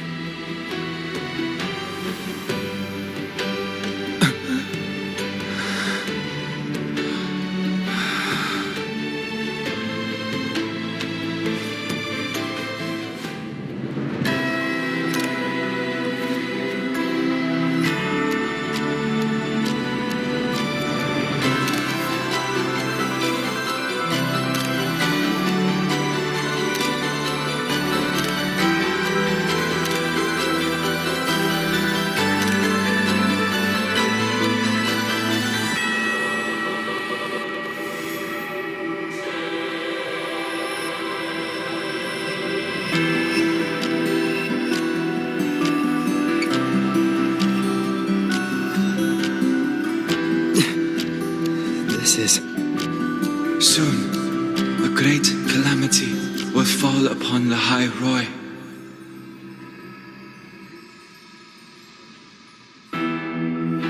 I will share all that I know of the Heliogyre with you. When you call, answer, I will.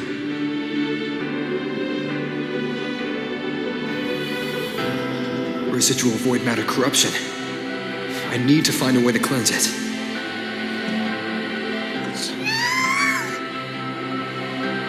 That sound. Is it Buddy? Save your strength for the calamity ahead, Arbiter. The children will help.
The rite of return. The ritual that once sealed the calamity deep underground.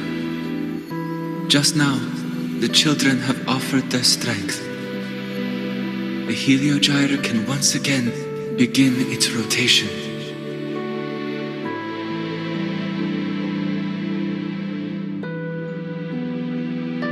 Useless fool!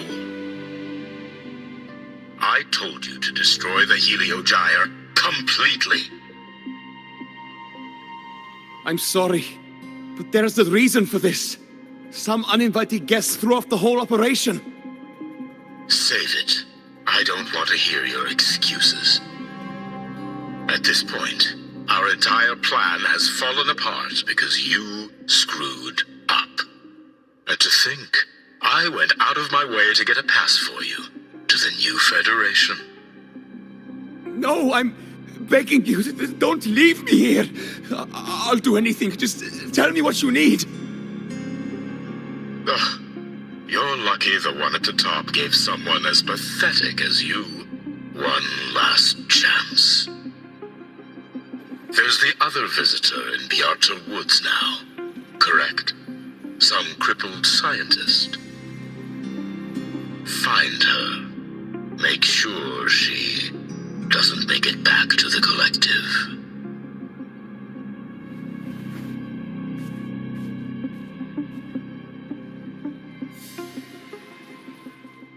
Well, since Mentor is already headed to the Heliogyre, I'd best get started on what I can contribute. There are signs of void matter contamination in the plants and water. If I follow these traces, I should be able to find the source.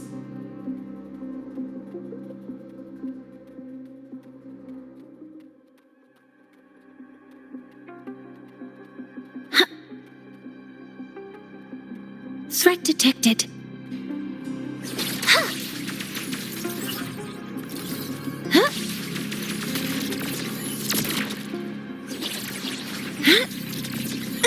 Command mode engaged. Deploying force field. Hover modules ready. All targets in sight.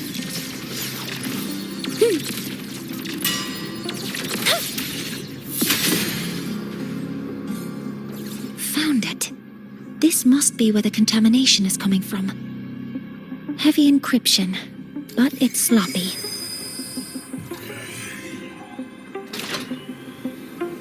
There we go.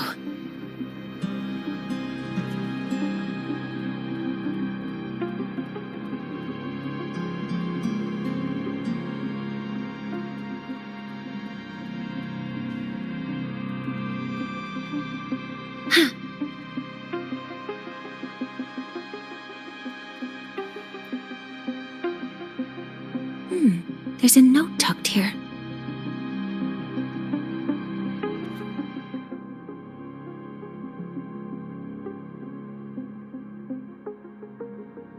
There are two types of handwriting, so there's more than one person who has access to this lab.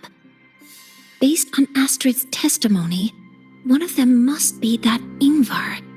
The other must be the one who operates this lab. From the note, they change the password after each terminal use and leave the new one here to inform the other. The newest password is 7364.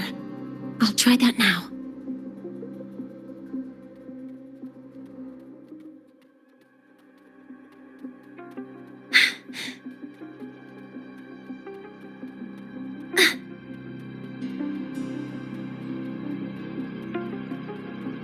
Terminal. It must belong to the owner of this lab. It's encrypted. If I can open it, there's bound to be information about this device and its owner. The password can only be entered once. I could force it open like I did last time, but the risk is unknown. 7364. There. Keeping the password like this. Good thing Ingvar isn't one of my students.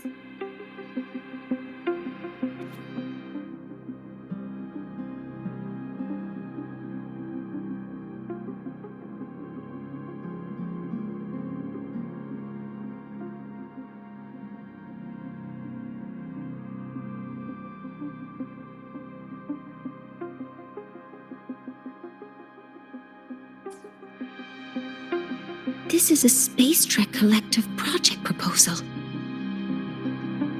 Evaluation result. Proposal not approved. And these marks on the devices. Huh. Looks like I'm going to need her help again.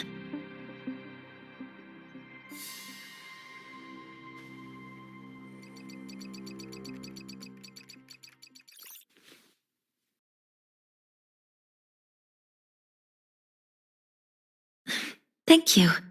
It's a pleasure working with you as well.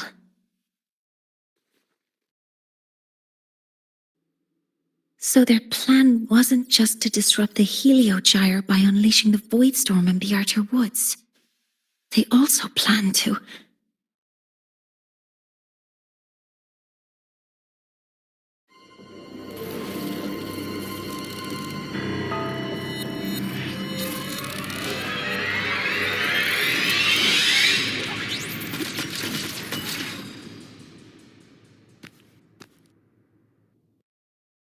Scientist. Crippled. It's you.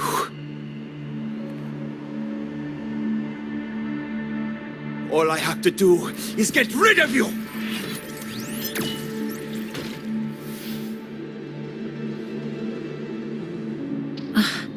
I'm not really good at dealing with this kind of conversation. Access to this lab? Wearing Royan attire? You must be Ingvar, one of the successors to the Heliotic Six. Heliotic Six. The Six. Just because of my resonance ability, would I be forced to spend my entire life trapped in that Heliogyre? They call it Aroya's highest honor. But did they ask if we wanted that fate?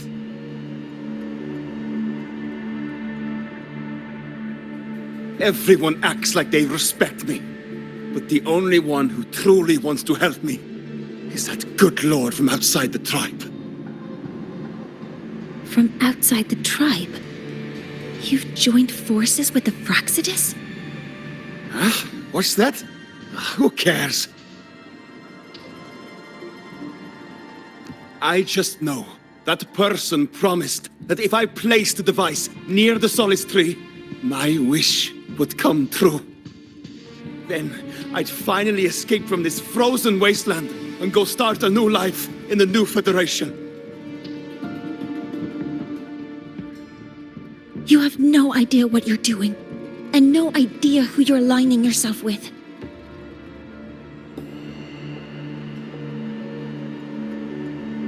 This project proposal comes from the Space Trek Collective, dated 10 years ago.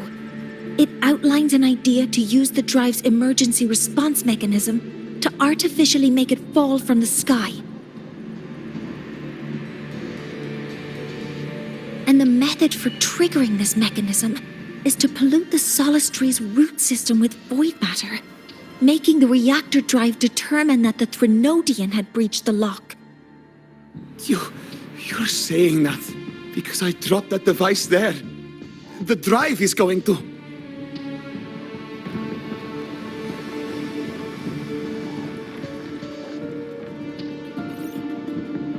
Mornier, the Heliogyre is operational again. We can get the readings you need for the new solar ceremony. But something happening out there isn't right. Yes.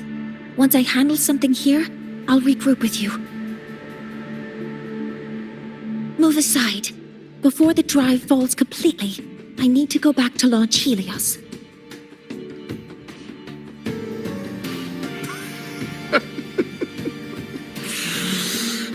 No.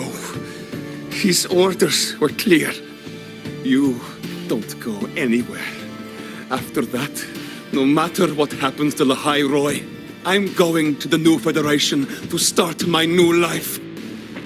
You're just a cripple. I won't let you stop me now. It's been a while since I've heard someone talk like that. Since I had these legs, anyway.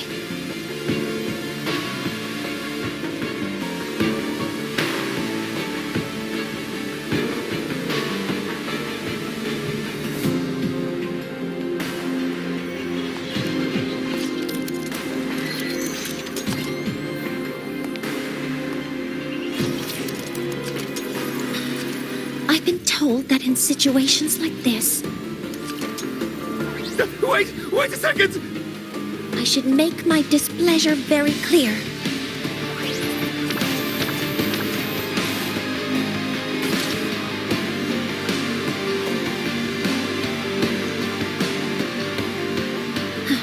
All right.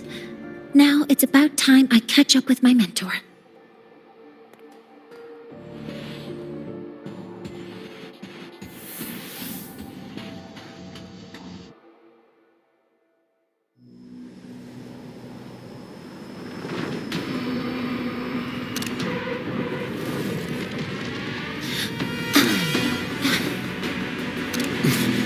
Mornier!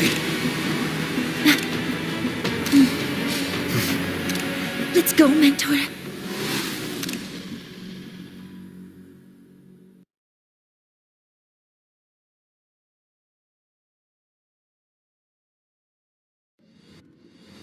We need to get to Space Trek Collective quickly. The Fraxit has tricked Ingvar into working for them, but their real goal is to send the reactor drive crashing to the ground. I've already alerted the Academy to evacuate the area around the impact zone. Before the drive crashes, it is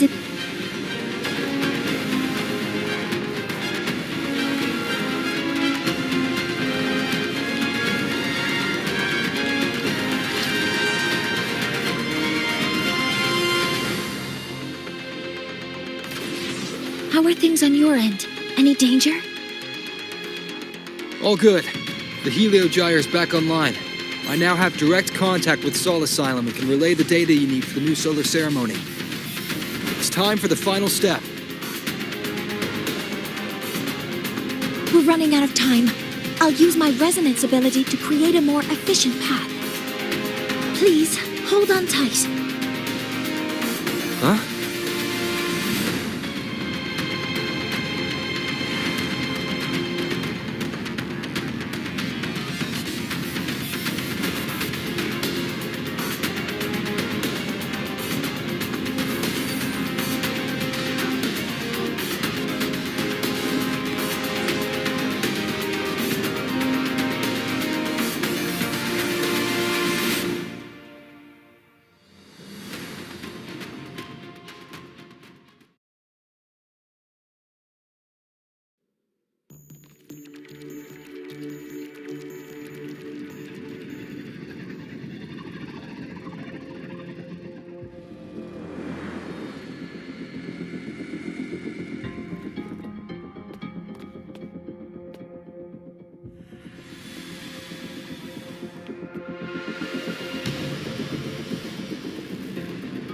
The moment we launch Helios, we'll need the raw observational data from Sol Asylum. Are you ready? Yes. The Shaper has already shared all the Heliogyre's data with me. I can access it anytime. Everything's set. Let's complete our mission.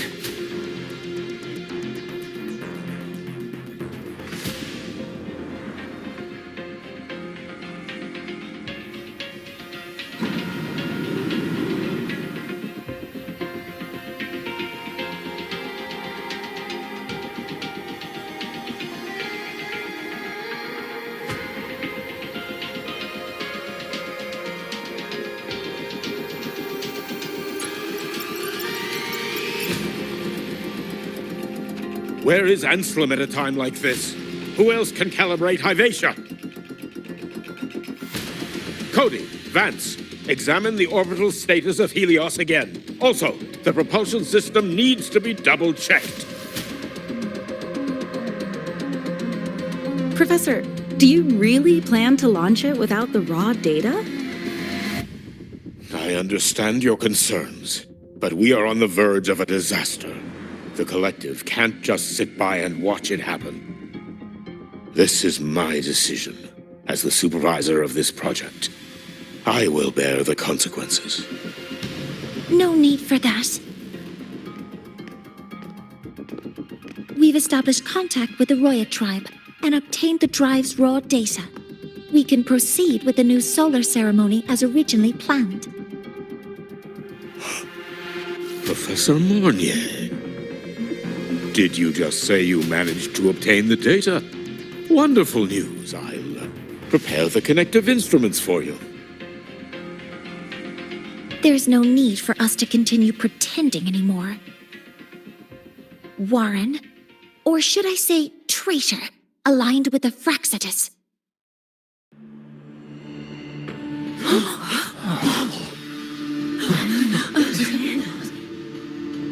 That is a serious accusation, Professor Mornier. I know. I meant it to be. You must be very familiar with this device, Warren.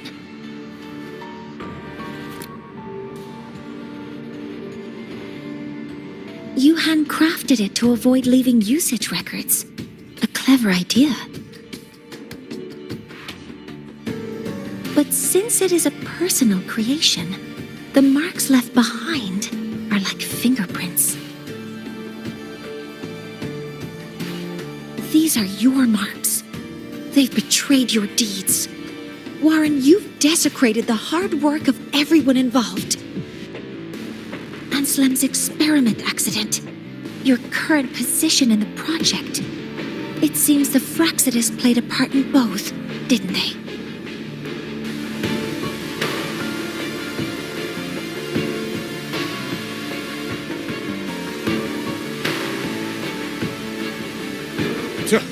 That is a lot of assumptions and conjectures, with no evidence. I could easily sue you for slander.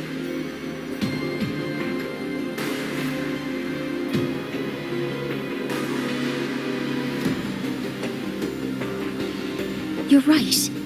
All I have right now are assumptions and conjectures. But my ultimate goal isn't to have you face justice today.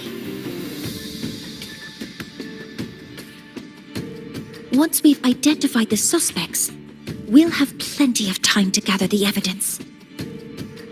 What I need in this moment is for you to step down as supervisor of this project. The one taking over will be me. One more thing. Your subordinate provided us with some key evidence already. You want me to testify against Professor Warren? That's practically perjury. Sure, I could work some verbal magic, but honestly, I don't even know who I'm dealing with on the other side.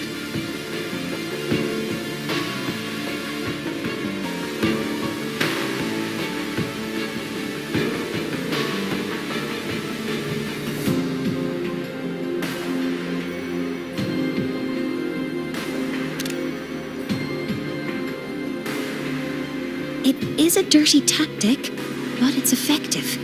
I'm confident in my analysis of those devices, but we'll need the university's verification to use them as evidence.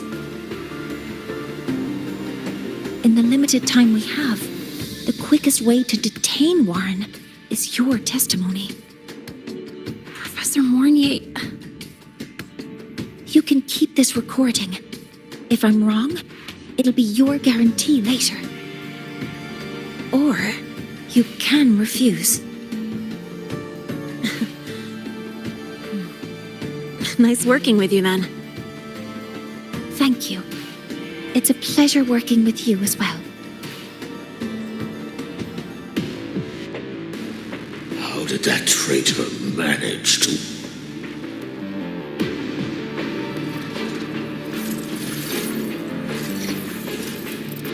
I have already notified the collective. The investigation will start soon.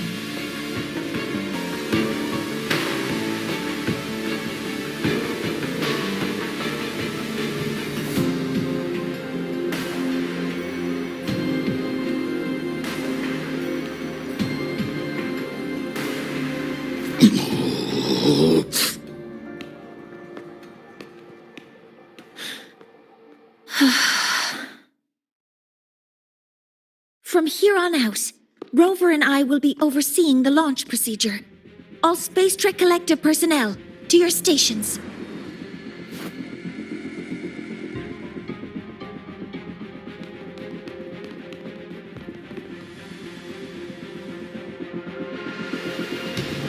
Rover, please input the drive's raw observational data into Helios. Shaper, can you hear me?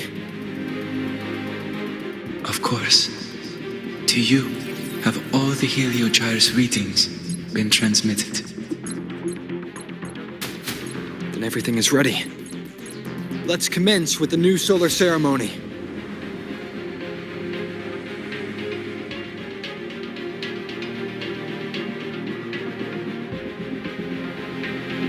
All systems have entered the final launch check sequence. Waveform shows no anomalies. Preparing to open the energy output channel.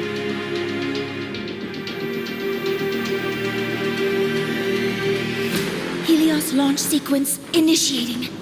Void matter module calibration complete. Core energy system operation normal. Hatch doors open. Propulsion system primed and ready. Helios is ready for launch. Reburner ignition successful. 5, 4, 3, 2. Let our light shine in the sky.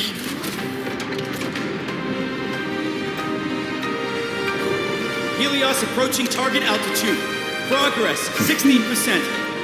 47%. 92%. Warning, light output decay exceeds expected rates. Sensor failure detected. Data reading compromised. Unresponsive. Control program failure.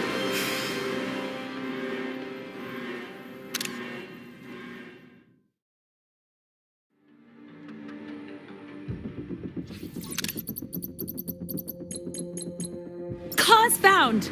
The Hyvatia detector signals are jammed.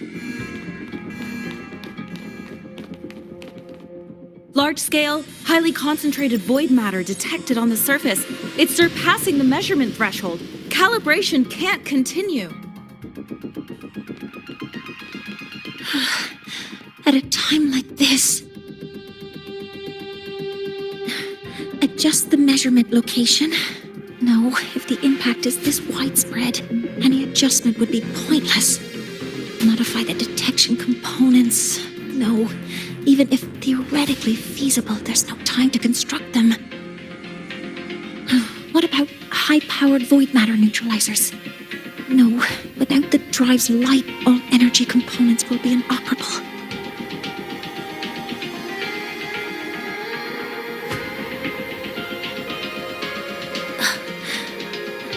Oh, sorry, I'm just...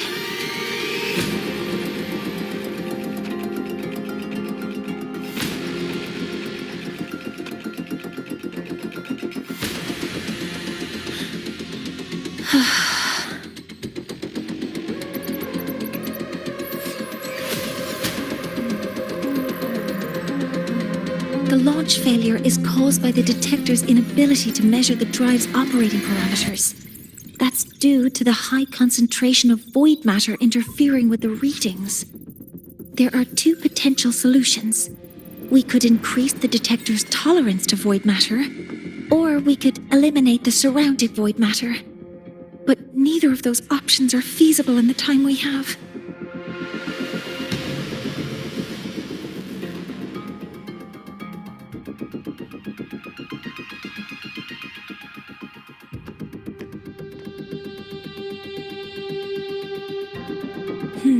That's not realistic. The only places that aren't affected by void matter right now are Bearter Woods and Star Torch Academy under the protective barrier, or the Institute thousands of meters above. High altitude.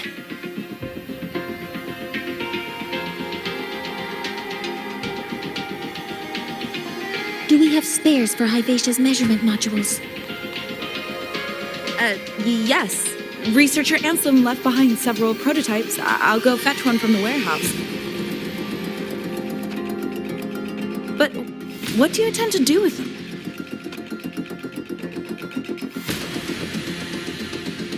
The eyes of the gods have failed us. So have our machines. Now, we move forward with our own hands.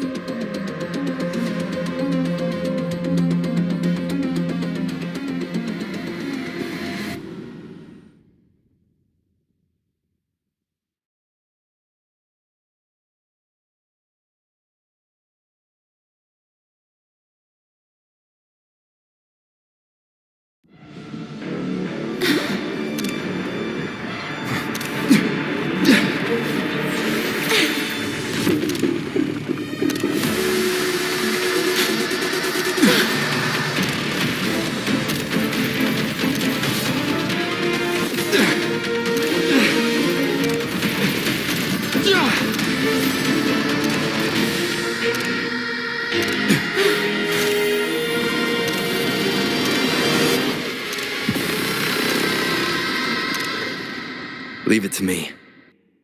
As expected, the reactor drive is protected by aggressive exoswarm acting like the immune system. It appears to actively absorb surrounding void matter to maintain the drive's stability. Contact with its claws is highly hazardous. Be cautious.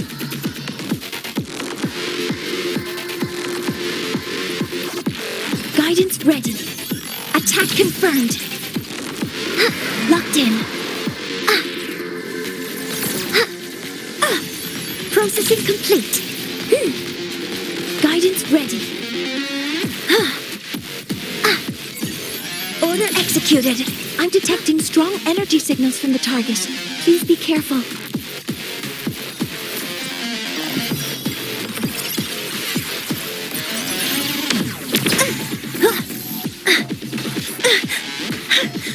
Nearly tripped myself. Command mode engaged. Locked in. Swift and resolute.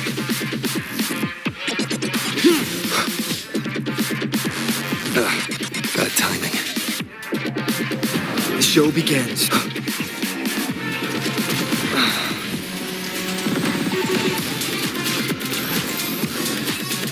Keep it together. One with the sounds. Shadow descends. Assuming master control. Some minor fixes will suffice. Guidance ready.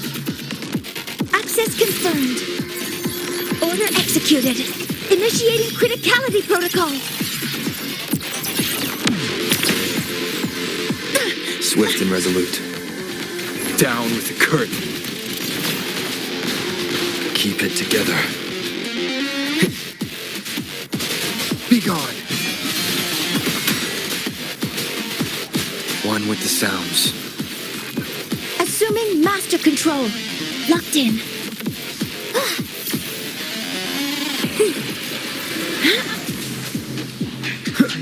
Watch its position, Mentor.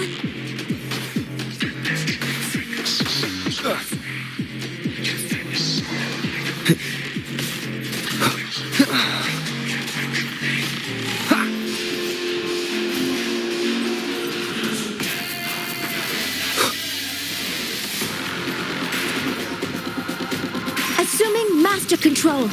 Initiating max power output. Suppressing target. Suppression complete. Now's your chance.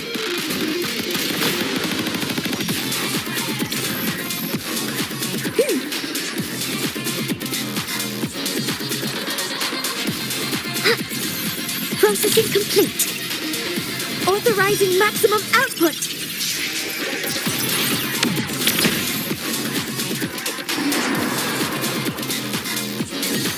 Attack confirmed. All units fire. Swift and resolute. Bad timing.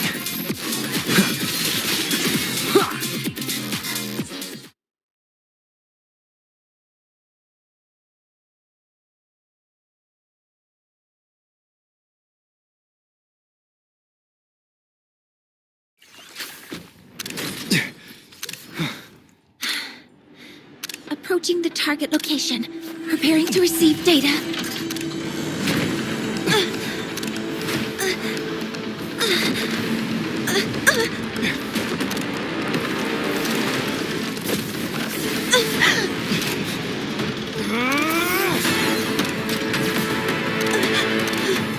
Void matter concentration is increasing. Abnormal expression detected in the reactor drive. Evacuate immediately. Repeat, evacuate immediately.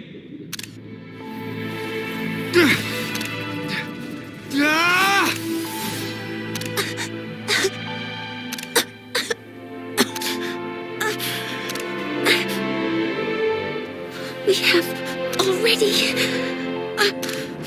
come this far.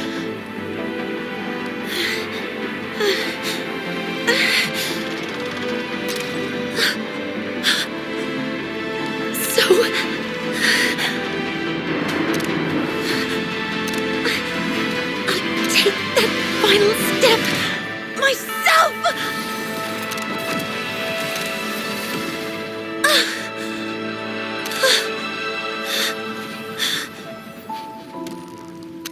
pretty. I don't want to say goodbye yet. Data received. Analyzing. Professor Monnier, are you there? If you hear this, please respond.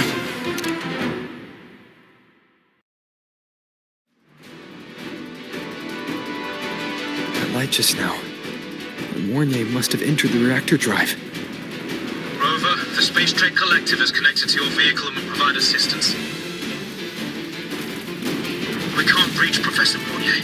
You're our only hope now. Leave it to me. I'll find her.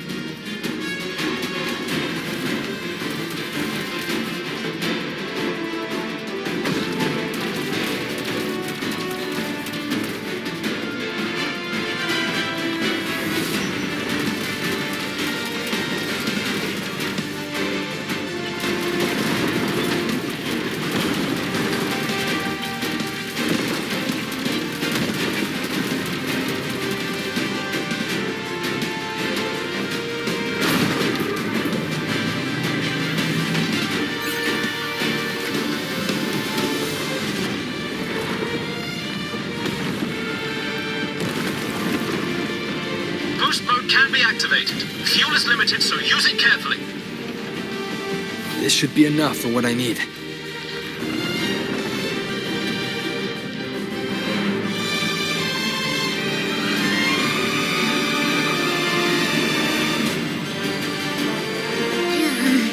The light gets worse the closer we get. Rover, the disturbances within the drive are growing unstable. Professor Monnier is being consumed by it. Faster. I need to move faster.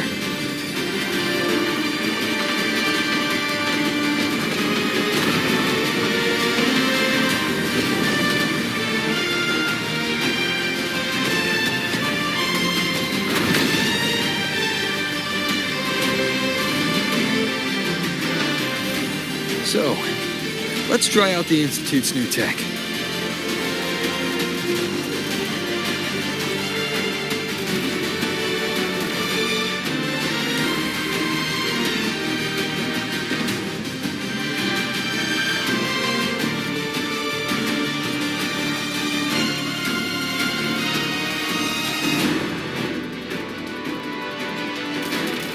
Whoa!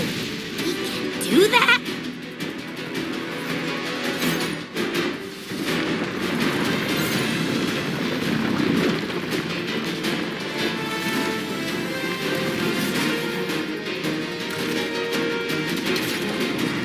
Approaching the reactor drive, diverting max power to the hover cannons. Mornier, you've already done so much. Just leave the rest to me.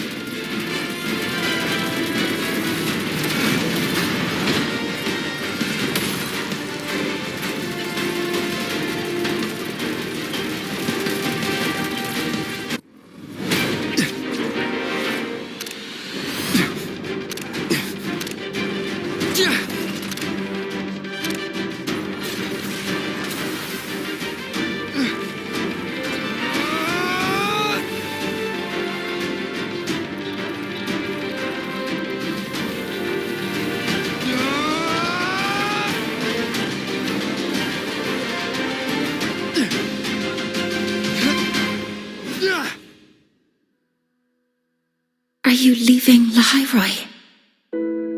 Yes. Sometimes, only by saying goodbye can there be progress and change. After all, even if I leave, Lahai Roi will still continue forward on its own feet. Isn't that right?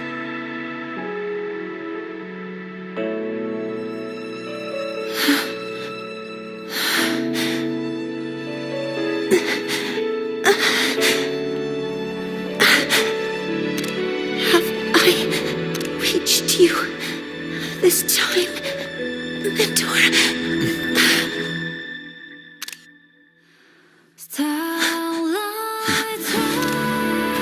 Report. Data analysis complete. Helios is operational again.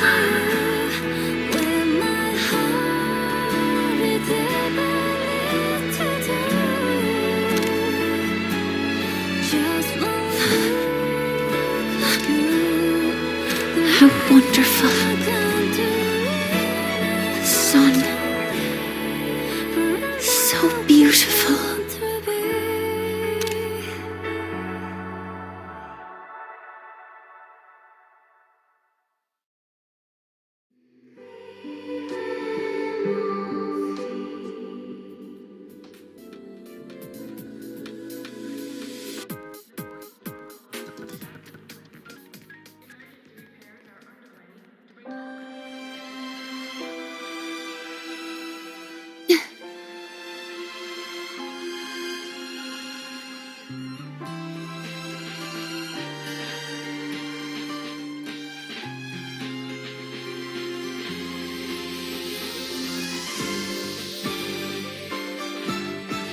Over here!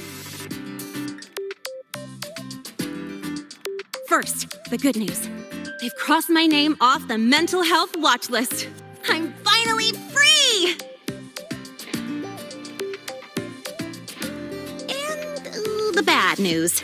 Since I kinda did some falsifying during the investigation, they said I breached the rules.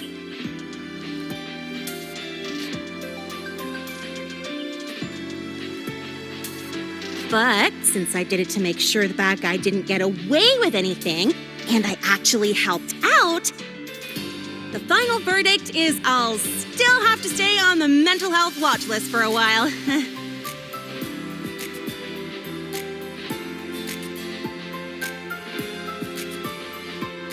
Well, once you have your suspect, the rest is easy. Plus, there's one teacher whose forte can wring out the truth from anyone.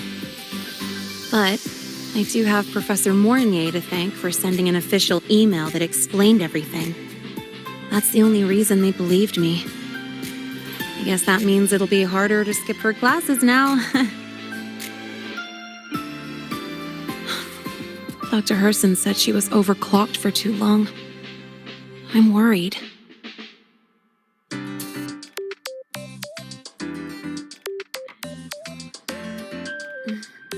Yeah, you're right. Let's go check on her. I bet knowing we're thinking about her will help her bounce back faster. Hello. May I ask if you are Rover?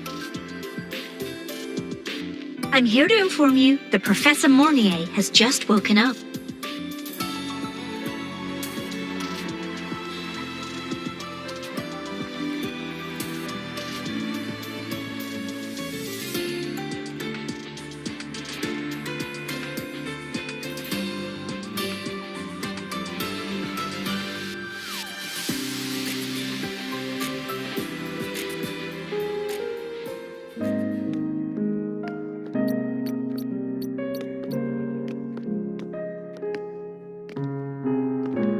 Please wait! Don't come in yet!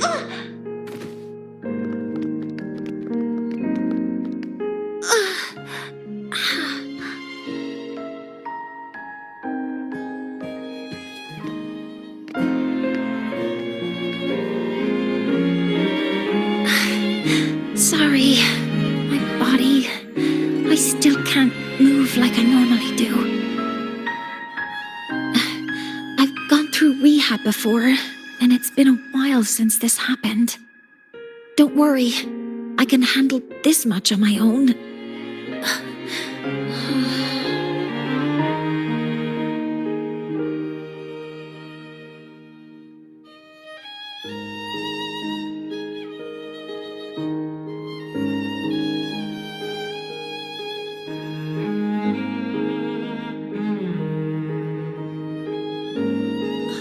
Professor Mornier, how are you feeling now?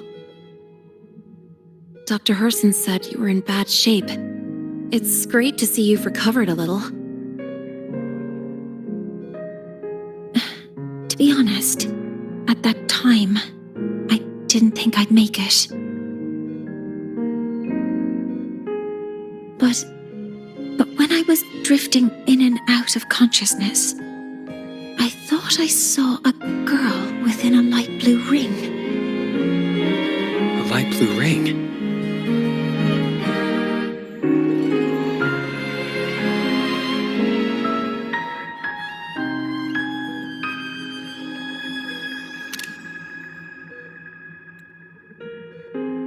Can you describe what you saw in more detail?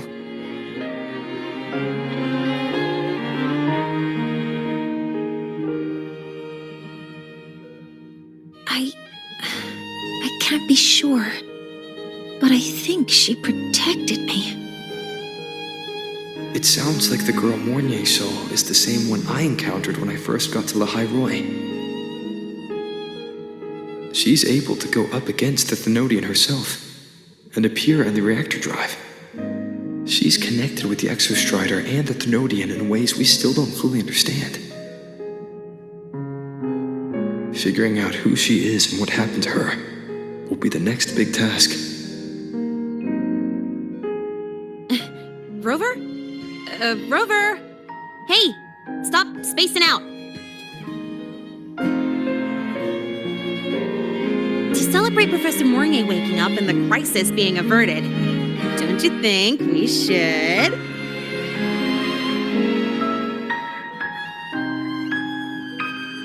Go for a ride!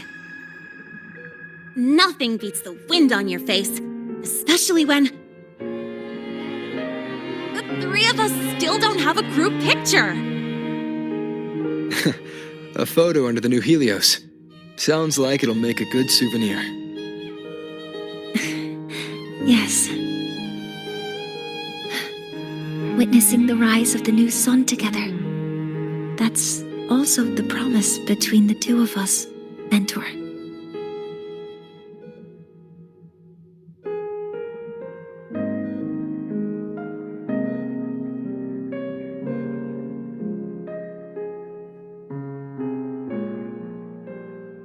Let's go.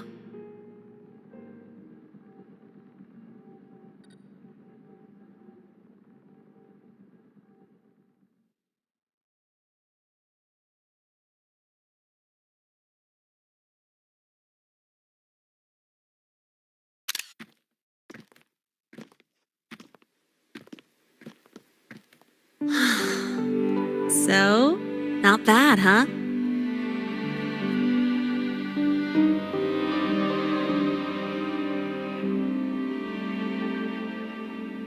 Back in the day, whenever I was stressed about the future, hanging out here always made me feel a little better. Look, now we can just enjoy the breeze without a care in the world. I used to think that when I saw this view, I'd cry because my wish would be fulfilled. But now, when I see Helios's light pouring over the land, with the ancient frostlands and people who've been here for only a few decades sharing the same warmth, I just think, what a beautiful sight.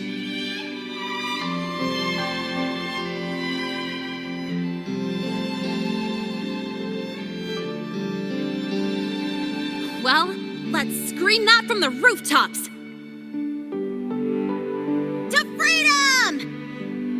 To civilization. To new beginnings.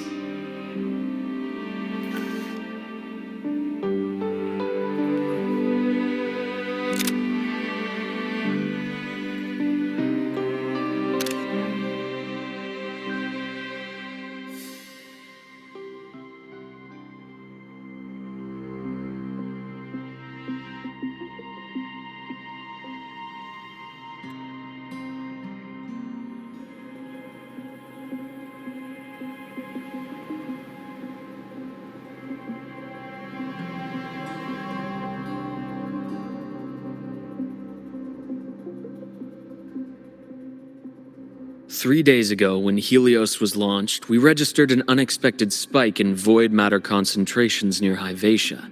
It interfered with the launch. We're still unsure what triggered the surge, but after comparing the waveforms with the device Professor Mornier brought back, we suspect it was an artificially induced void storm. And we found you unconscious close by. Dr. Herson, I really can't remember anything.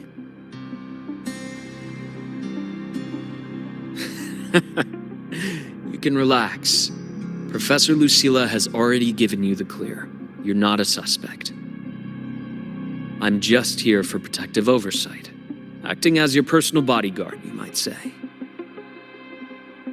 Aren't you the campus doctor? And you're here to protect me? A doctor's duty, isn't it? But there is one thing I need your testimony on. Before you fainted, who did you see? Good day, gentlemen. Hyvatia's routine maintenance has been completed. I'll be on my way.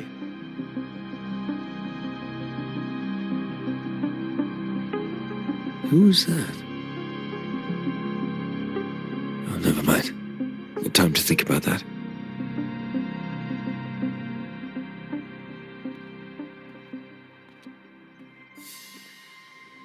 Dr. Herson, the Academy's review committee thinks that what I've said is unbelievable. But if you're willing to trust me... Before I passed out, I saw... myself.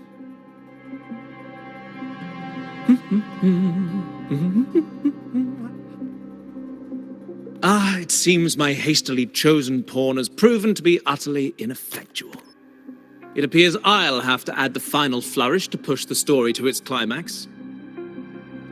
But no matter, no matter. I'll simply chalk this up as a poor judgment call. A band of fools who enacted a farce. Such a pity, though. With this piece expended, the chapter where the girl forms her bond with a Threnodian must be delayed. But that is a tale to be savoured later, right?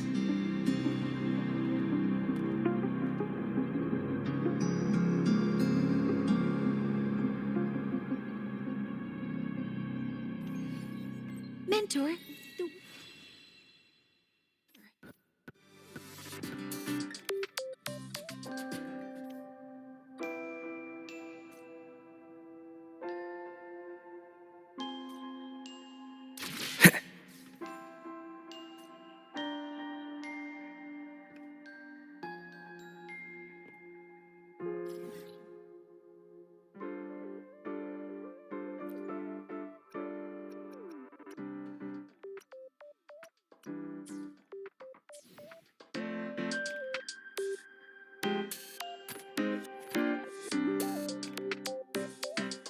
the wind feels nice. I could stay here a little longer. Do you want to join me? Yes. The Space Trek Collective has given me a whole month of paid sick leave. My schedule is clear. The last time I had this much time off, I think I was back in middle school when I tumbled down a flight of stairs. Well, at the time, I dropped the book I was reading down the stairs. So I accidentally... No, I shouldn't mention such embarrassing things like that in front of you. Now, what would you like to discuss?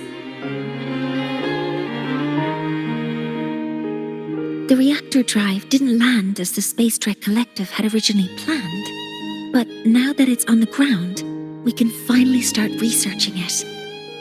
And then, someday, we'll prove that both the sun and the stars are within our reach. It would be nice if you could be there to witness it with me. Now, what would you like to discuss? Oh, it's because it prevents your identity from being exposed. You're right. I suppose I can't call you that anymore. But I have a friend. She faced a medical condition, and during a difficult time, she was guided by a mentor. Even though that mentor left soon after, their influence stayed with her, and, well, still affects me. I mean, my friend. As long as you have something to teach, you remain a mentor. So, can I still call you that? Now, discuss?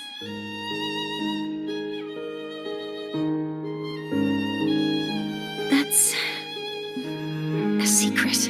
It's because someone made me promise that when they left, only by saying goodbye can there be progress and change, they said. So until their goals are achieved, that goodbye must remain final. Maybe until the reactor drive is fully analyzed, the exostrider on the Frostlands is activated again, and the disaster buried deep below is finally dealt with. Or maybe until there are no more calamities left on this planet. Until I can give you that answer myself, please hold on to that curiosity for just a little longer. Now, what would you like to discuss?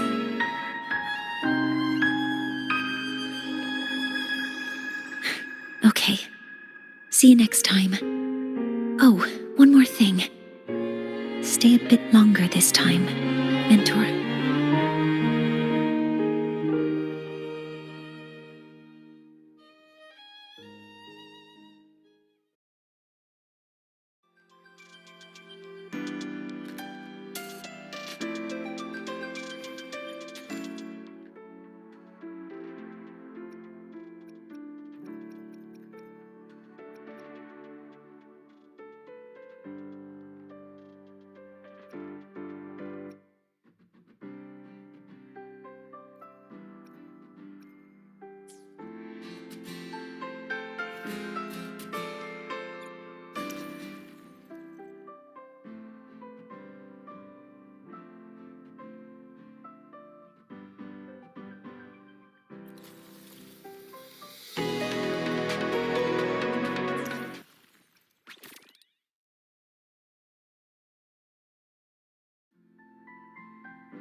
My symptoms have stopped for now, but whatever drained my frequency is still somewhere in Lahai Roi.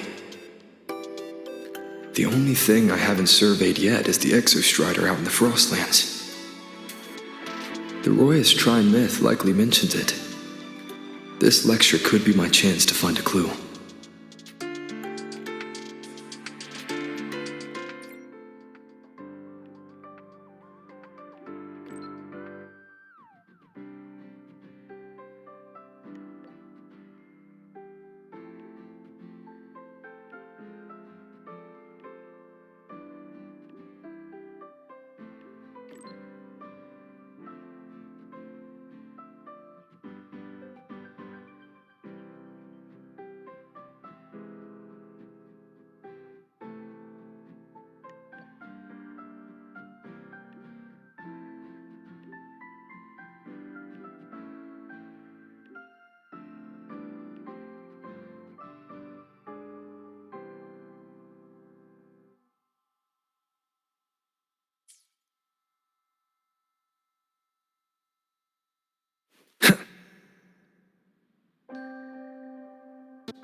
Now, we reach the second epoch of the Roi and Trine myth, the Sacred Reactor Epoch.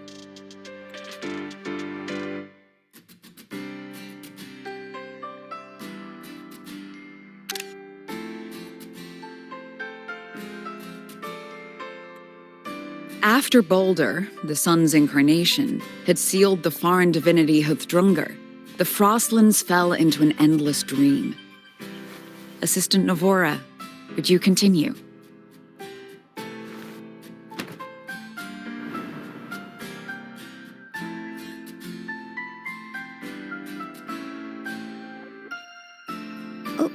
Okay. This section, it describes how the Exostrider used its greatsword to seal the Threnodian behind the Strider Gate. The records say both the Exostrider and the Threnodian traveled through the Strider Gate to reach Lahai Roi. Their battle was fierce. The Threnodian pushed the Exostrider to the brink of defeat. But at that moment, for reasons unknown, the Exostrider's reactor drive flared with blinding light.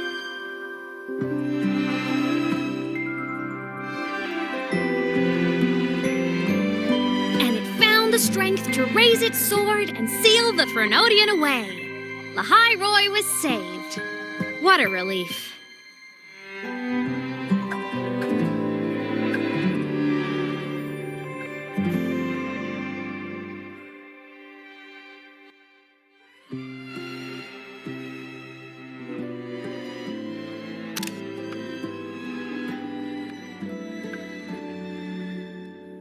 Hi. Nice to meet you. I'm Imeth from Rebel College, same as you.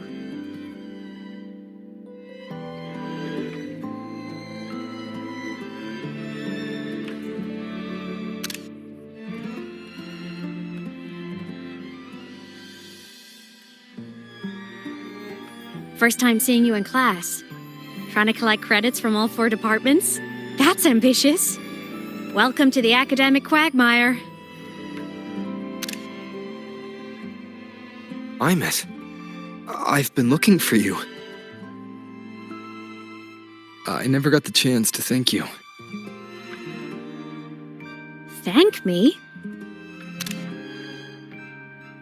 The day the Eye of the Thenodian appeared, you drove it back and saved me. Did I? Sorry, I don't remember that. She doesn't sound like she's lying. Then how?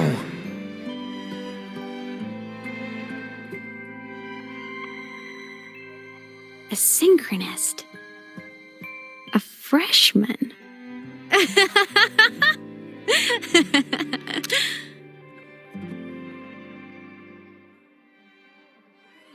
What's so funny? Oh, don't mind me. I'm just not used to seeing you like this. I mean, look at you. Something's missing, though. Oh, I know! A uniform! The Academy still hasn't issued you one? They're painfully slow sometimes.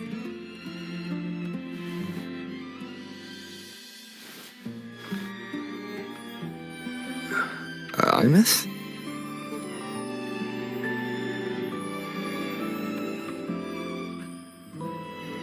I have to go.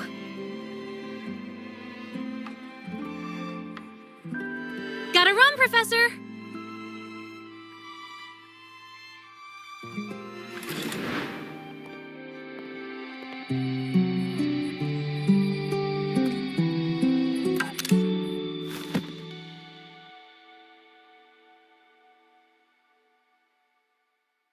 Rover, let's try to channel that enthusiasm into listening.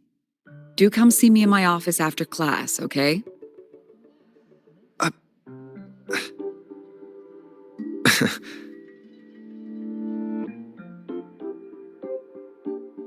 Assistant Navora, if you would. Pick up from the Twilight Epoch's Unending Winter, please.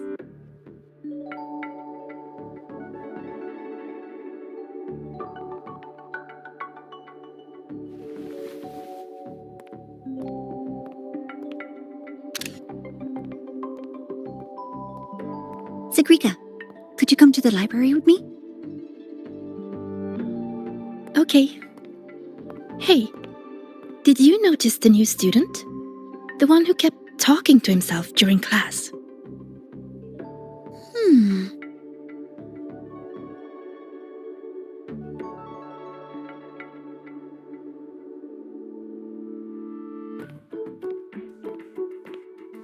Rover, something happened during class, didn't it?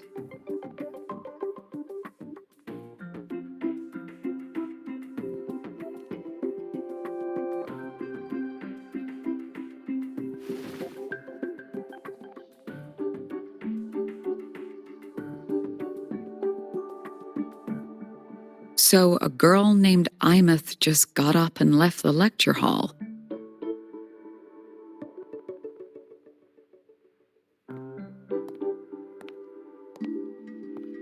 I never expected to hear that name again. Certainly not like this. Perhaps you've just had a run-in with a ghost. After all, you were the only one who saw her. President Lucilla, what do you know about her?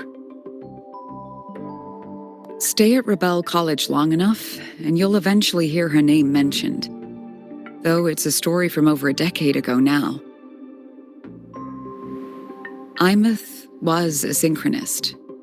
Brilliant, popular. Professors had high hopes for her. Then, during a piloting drill, she simply vanished. She climbed into a simulator with the others, but when the cockpit reopened, hers was empty.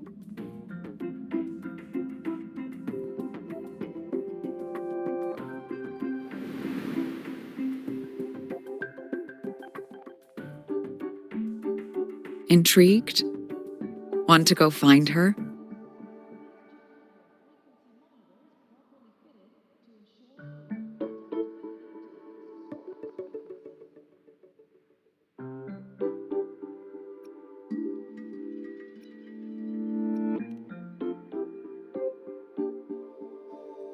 She saved you.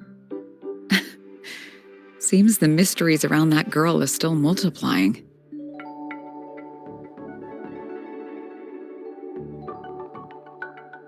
To see someone who vanished years ago, presumed dead, lingering around the academy, a figment of your imagination, or is there more to it? I'm very curious to find out. She disappeared from the Synchrolink training grounds. The very cockpit she vanished from is still there. The Academy turned it inside out at the time and found nothing. But if you're interested, go take a look.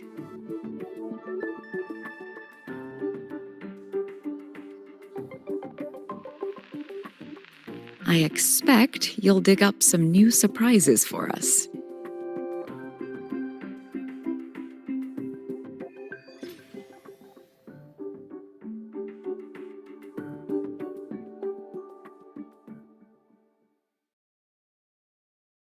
Solaskin? What could they be doing here?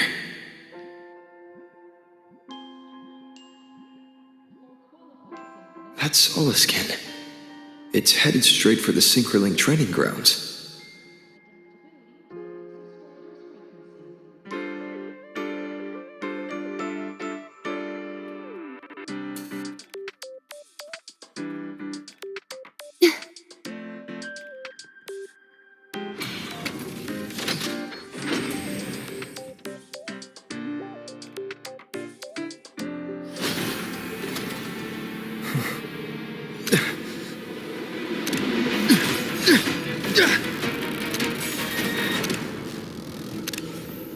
My frequency loss. It's getting worse.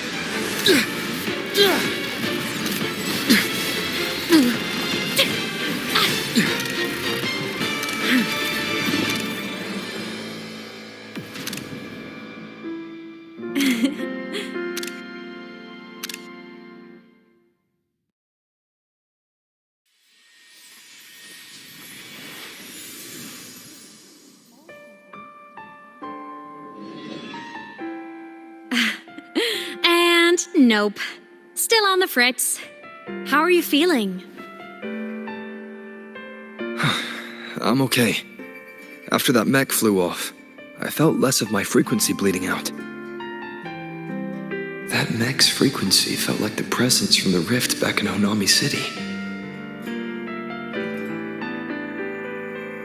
Imeth, that mech only left after it saw you. After you clashed with it. That's twice you've saved me. Each time I'm left with more questions than answers. They say you're the Exostrider synchronist who's been missing for over 10 years. And your hand, back there.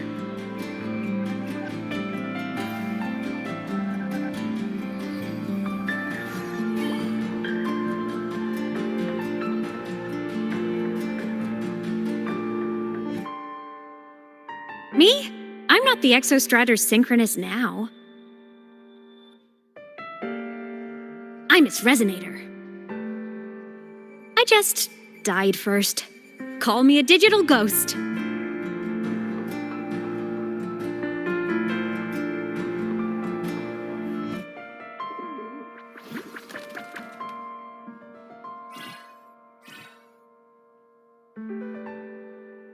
+10 years back, the underground seal broke. The Threnodian on the other side of the Strider Gate was about to swallow Lahai Roi. I was still a student. My sync with the Exostrider hadn't hit 100% yet. But there was no other choice. The Exostrider was still sleeping, so I had to do something unorthodox. So you overclocked yourself to try to resonate with it. Yup. Impressive, right? I woke the big guy up. If only for a second. The seal held. The crisis averted. Everyone I cared about, they made it out okay. But it was too much for me. My body couldn't take it and got totally torn apart. So yeah, I died. But I'm still here, just floating around. I've been a little invisible. Well, a lot invisible. To everyone until you.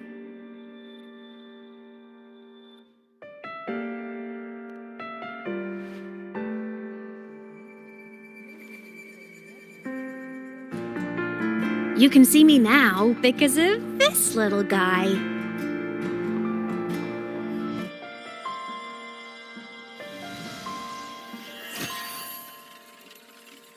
The Exostrider's reactor core. My existence is kinda tethered to it now. Think of it as my heart. Even as a digital ghost, I never stopped trying to pull myself back together, to get back to reality. There's something I gotta do, and I gotta be the Exostrider's true resonator to see it through. But our resonance started with an overclock. The power I got was unstable from the get-go. I've spent years building it back up with this core. The Soliscan have been my little helpers too. Then, not long ago, you ended up with it. That became your backstage pass to seeing me. Not long ago. You mean when the reactor drive fell? Bingo! Since then, the core has become energy stored inside you. This is the first time I managed to make it solid. Took me a bit to figure out the trick.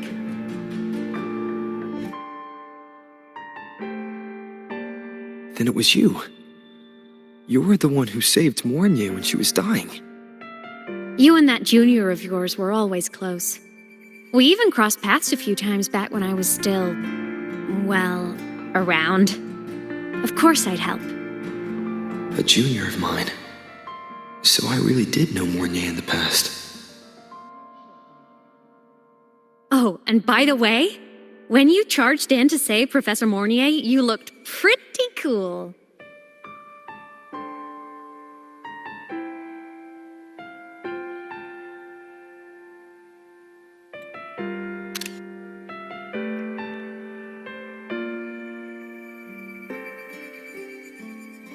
All right, no more teasing. But I mean it. No matter what, you always choose to save. And to me, that's the coolest thing in the world. The most beautiful. Anyway, back to business. The reactor core is tied to Sigillum. That's the mech that attacked you. It's like those void worms you fought. Made mostly of exostrider parts, but corrupted. Contaminated by Threnodian void matter. Sigillum stole a chunk of my power. That threw a wrench in my whole reassembling myself project. Now it's after the core too. Since Sigillum holds this piece of the Exostrider's power, it can't be killed completely as long as the Exostrider and I exist. Now, it can only be me who stops it. And since just touching the thing makes your frequency drain, taking it down should plug your leak too. Plus, I get my power back. Win-win. But see what it's doing to me? Even with you holding the core, I keep flickering in and out. 1 second I can touch you, the next I'm fading right through. So annoying. So will you help? You've got the core, and the reactor drive is wrecked. I can't do this alone.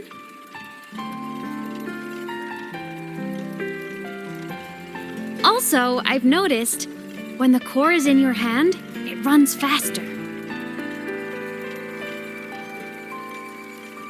I can tell you're leaving a few things out, Imeth.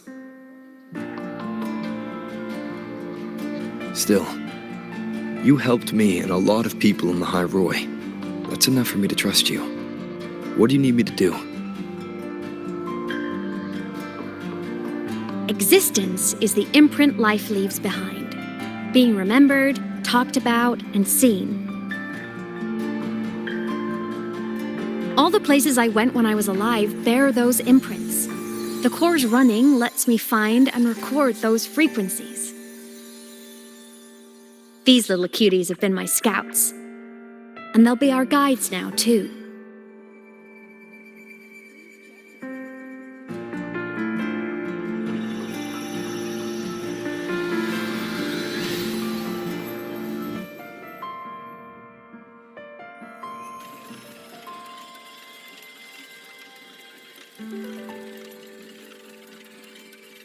Pretty easy, huh?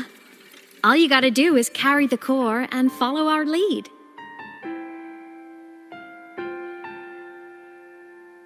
I'll do it. Alrighty. Thanks in advance, study buddy.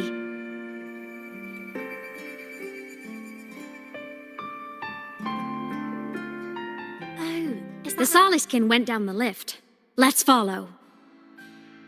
Before we go, I need to contact Mornay. The reactor drive was Lahai Roi's son. If I'm using the core, the Academy will want to know. Go for it. No problem.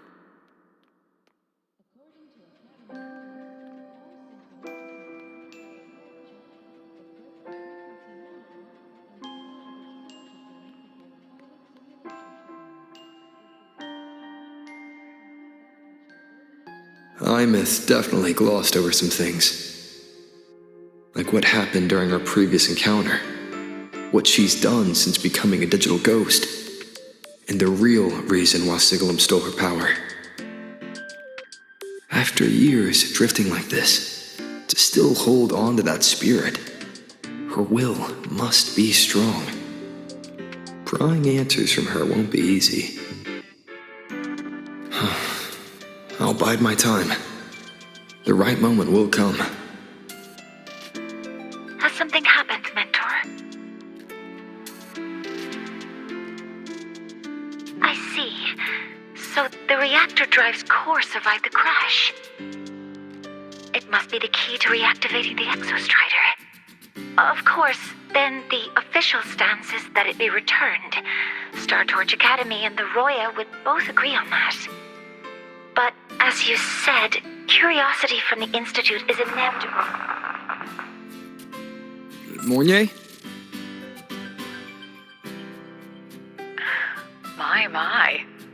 already caused a stir in the training grounds. Color me impressed. I'll have people clean up the aftermath. You can carry on as you see fit. You were monitoring my comms with Mornier? You're a person of special interest. Of course we keep an eye on your movements. We? Yes, we. The Space Trek Collective. Think of us as the annoying adults on campus. I'll handle the debate between the Institute and the Academy about the Corps. This is a matter of priority. They'll listen to me. But when you're done with your business, I'll need you to return the core to the Exostrider. You didn't mention it to Mornier, but I suspect your possession of it traces back to Imeth, doesn't it? President Lucilla, I don't appreciate being interrogated over a tapped line. My apologies. As the one responsible for this academy, matters related to the Exostrider tend to cloud my judgment. After the incident with Warren, we upgraded safety protocols on public lines. No more overstepping. Here is a peace offering. I've granted you full clearance. Passes for the Starboard Riseway, archive access, and use of Academy weaponry and equipment. I'll also personally apologize to Professor Mornier for interrupting your comms and ensure her next research grant is substantially approved. How's that, Rover? More to your liking? Why is the Space Trek Collective pushing this so hard? You should know. You have a past in Lahai Roi, and you have some kind of connection with the Exostrider. The Twilight Epoch, the unending winter described in Royan legend, the threat of the Threnodian Aleph Mun is growing. We need the Exostrider awakened. Returning that reactor core is the only way. We've always trusted you to stand with us in this matter, to stand on the side of humanity. You know where to find me if you need anything, Rover. And my door is always open if you just want to talk. The Soliskin is leading us to the auditorium first.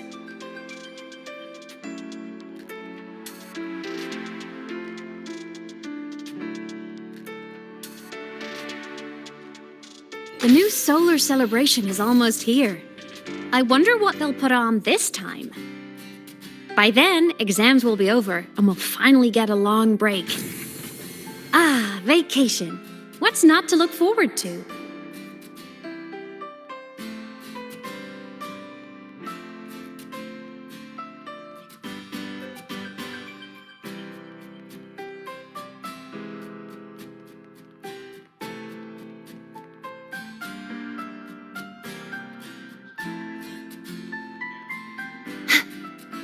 You? There are tons of Fleet Snowfluff fans at the Academy. I just hope the fan meeting goes smoothly and everyone has fun. Told you, there are tons of... Oh, hello. Are you here for the Fleet Snowfluff fan meeting? The venue is still being set up, but once it's ready, please join.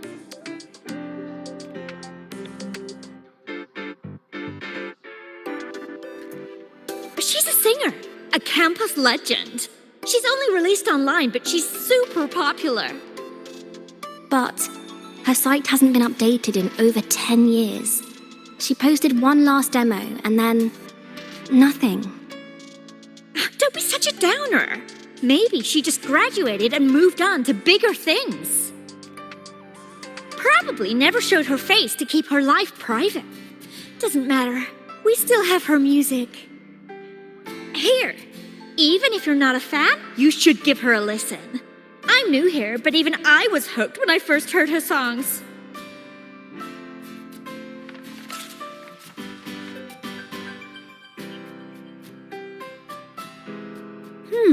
Nice print.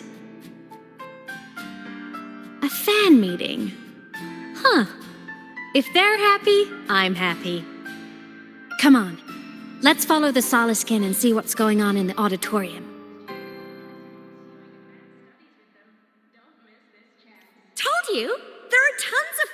Snow Fluff fans at the Academy. I just hope the fan meeting goes smoothly and everyone has fun.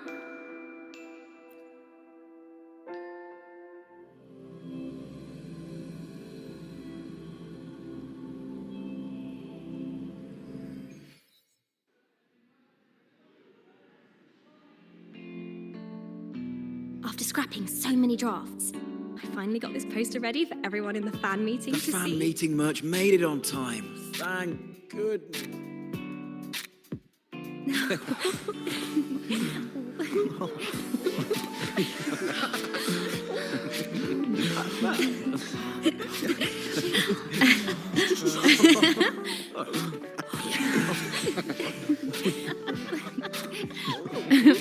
What?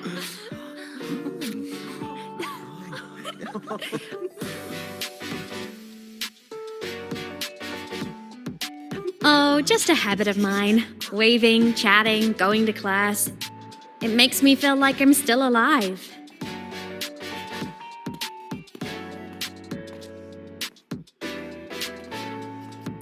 If I stop, I might forget what it felt like to be human. Call it a self-reminder.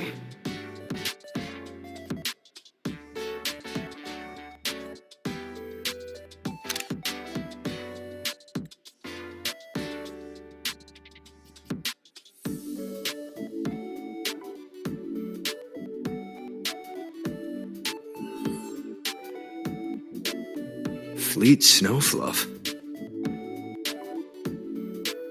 Yep, that's me. But don't say my alias out loud. It's embarrassing. So you weren't just a synchronist. You had a whole other life here. Just one of my many hobbies. I was into photography, gaming, movie nights with friends. Figured you only get to be a student for a few years. And I wasn't the ambitious researcher type. I wanted to soak it all up while I could. I tried a little bit of everything.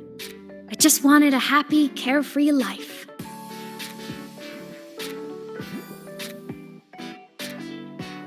Who knew I'd end up as a ghost, stuck as a student for 10 more years? How awful is that? Wait, does this mean I'm never gonna graduate?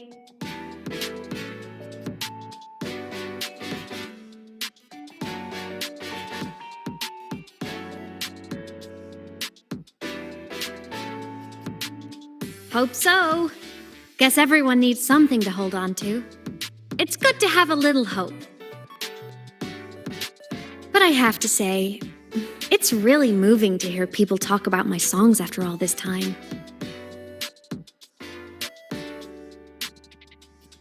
I wrote those for myself, you know? Never expected so many people to care.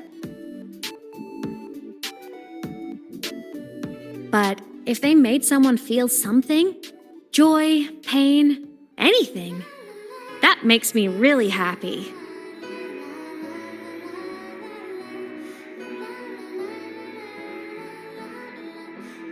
Hey, listen. Hear that song playing in the auditorium? That's the unfinished demo I left on my site. What a shame. I really should have finished that before the training run. Now it's my little musical epitaph.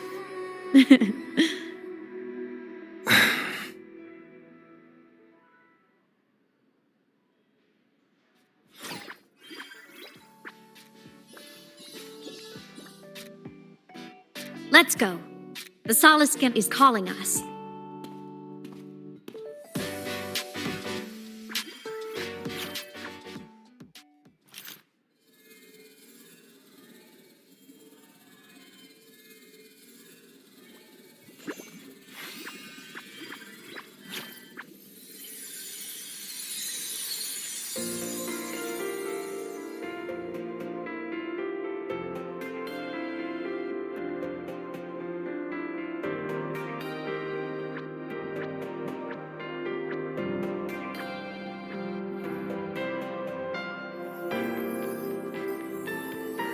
Is that the student rep from Rebel College? That's one bold speech. Is she giving a welcome speech or recruiting for a space adventure club?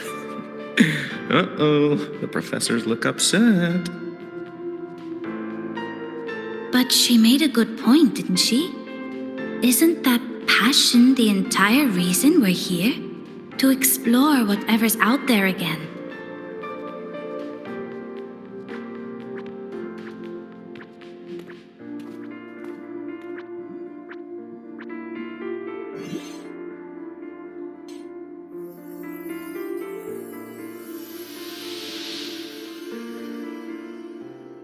Imeth, right? I remember her sync test scores were off the charts. We might be looking at this year's prime Exostrider candidate. Don't be so sure. Heard about her extracurriculars. Put nicely, she's quite the dabbler. Put bluntly, she doesn't take anything seriously.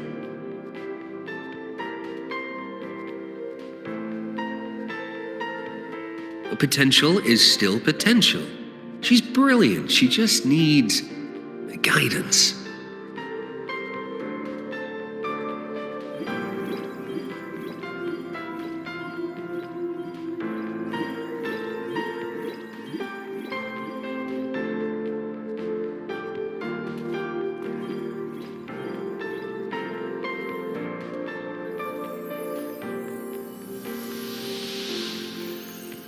May we one day walk among the stars, to touch with our own hands a universe so cold, so real, and so breathtakingly beautiful.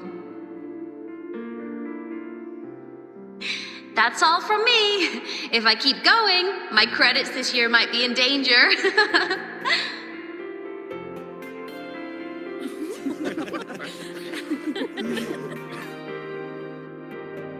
It's an amazing feeling to be here at Star Torch Academy, and to know I'll be sharing this journey into the great unknown with all of you. As a student, I can't wait to start this new chapter of my life.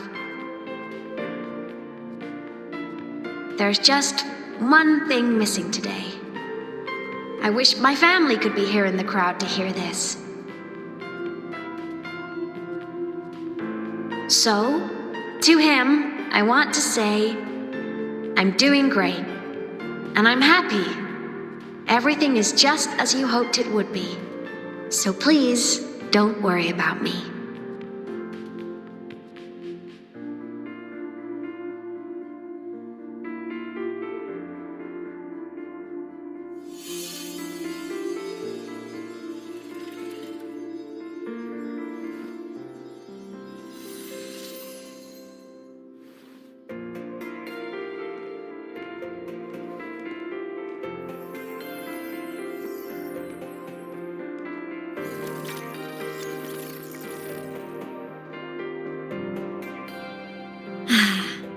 Looking back, I really do miss those days.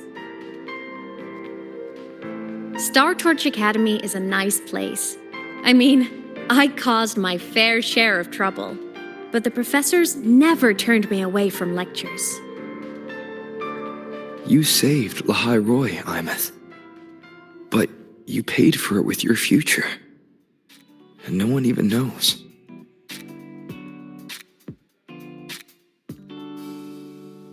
Maybe a little. But it's fine. Loneliness doesn't kill. Besides, I still have plenty to keep myself busy with. I wish I could have been there. At graduation. To hug my friends and wish them all the happiness in the world.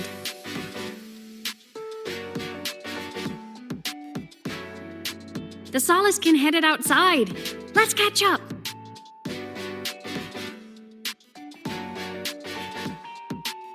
If it's leaving the campus, it's probably going to the Frostlands. Right, we'll need to take the Starward Riseway. That place above the sword. Yes, a frozen, silent plain, white with endless snow. The place where the Exostrider finally sank into slumber.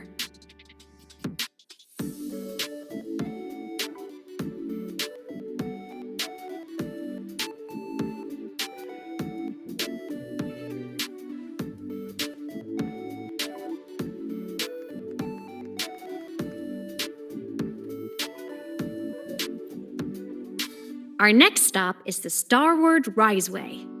Are you ready?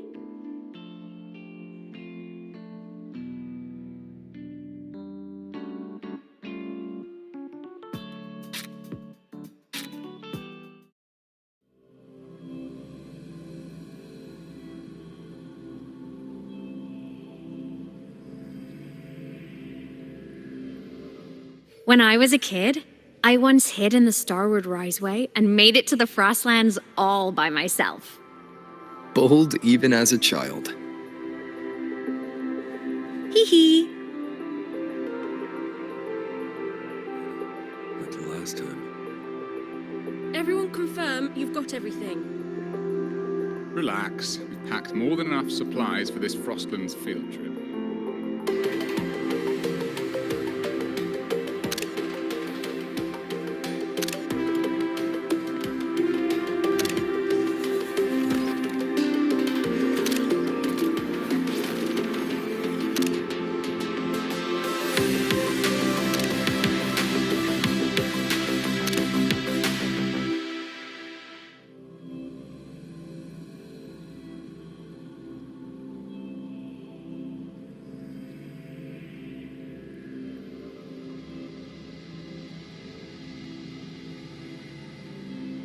Have you got your thermal jacket on?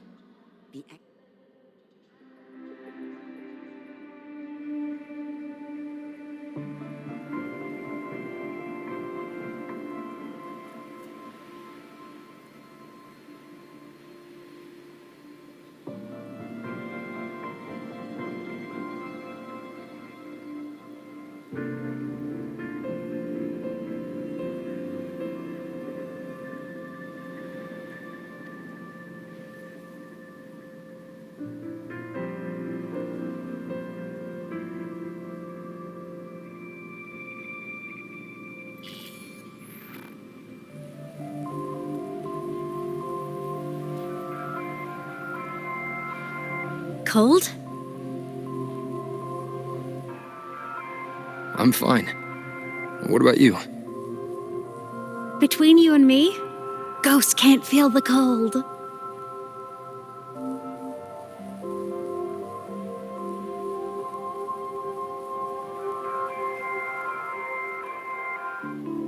The snow. It's so beautiful. What a coincidence to run into you here. This is a pleasant surprise. Oh, it's Dr. Luke. When he's around, just pretend I'm not here. Otherwise, you look like a weirdo talking to thin air.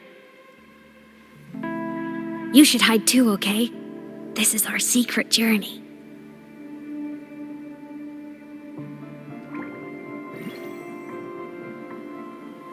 You know him? He's the school doctor. All the students know him. I didn't super well, but I do know that he's been in Lahai Roi for a long time, and you can trust him. You came to the Frostlands for the Exostrider?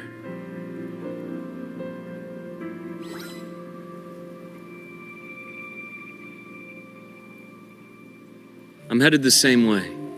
I've got to check in on some researchers stationed out here on long-term fieldwork. Having a guide might make the trip a little easier. What do you say? Let me help you modify your bike. There are quite a few waterways, and its current setup might not handle them well. You know how to modify bikes. You pick up a few things when you come here as often as I do. Oh, I used to love riding. My friends even called me the Speed Queen. Though that was usually while they were white-knuckling the seat and screaming.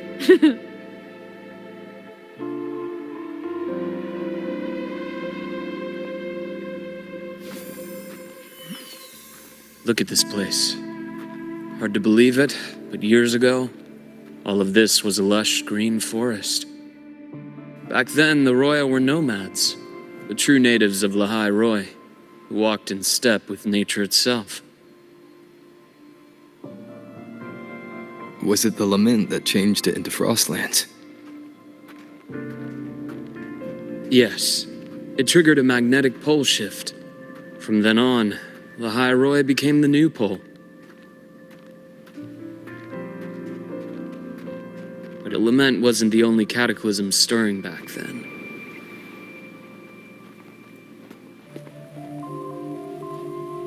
In the past, we had already reached the stars, but at some point, the etheric sea spread to cover all of Solaris. From that moment on, the universe locked its doors. We couldn't verify whether the sky above us was real or just a reflection. Countless spacecraft were lost. Our space exploration programs were abandoned, and space became out of reach. But times have changed. Since its founding, the goal of Star Torch Academy has been to use the Exostrider to explore space, whether through the etheric sea or the Strider Gate. I understand the etheric sea part, but the Strider Gate... You know Lahai Roi's history. Both the Exostrider and the Thrunodian first came to Solaris through the Strider Gate. The Academy has its theories, but here are two you might find interesting. The Strider Gate is a gateway to outer space, and Aleph 1 is a Thrunodian alien to Solaris.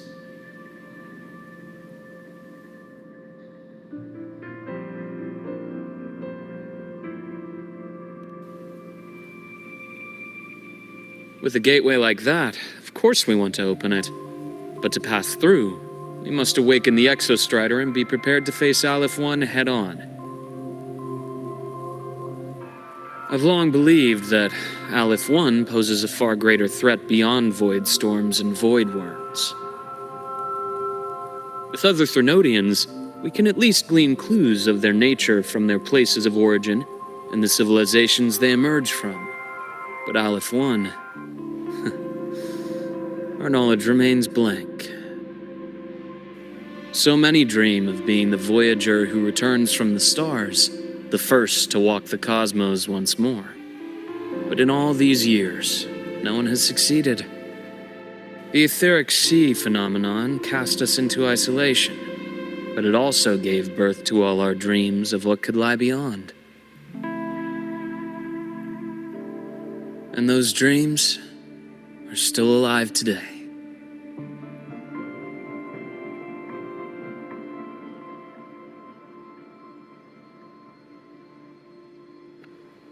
The snow is piles.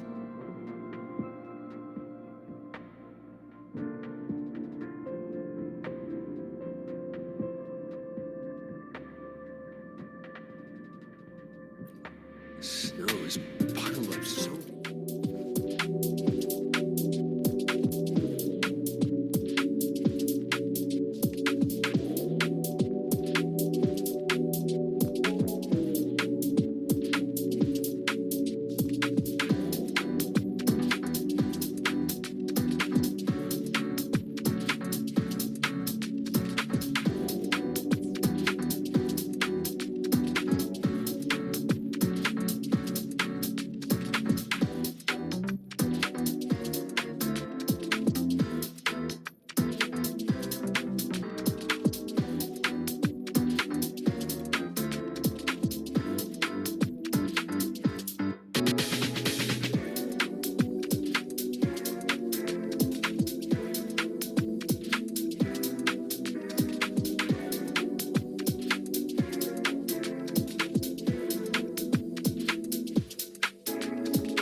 Dr. Herson?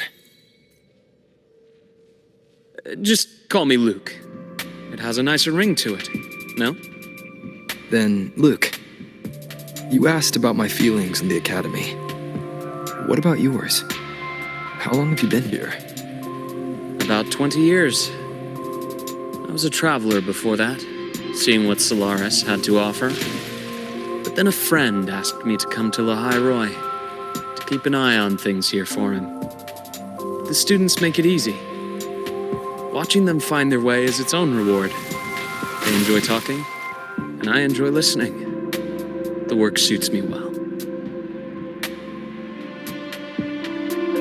You see that? Ancient life forms, frozen right into the ice walls. Millennia frozen in a single moment, preserved so perfectly you can almost see what they used to be. To be stuck like this forever, kind of miserable, don't you think? Must be around here. Someone's ahead.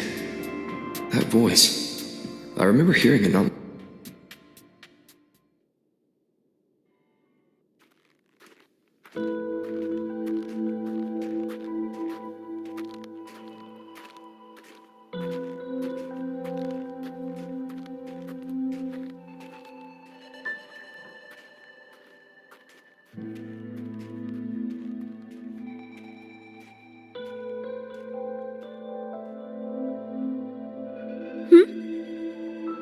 You are the one who was talking to yourself in class.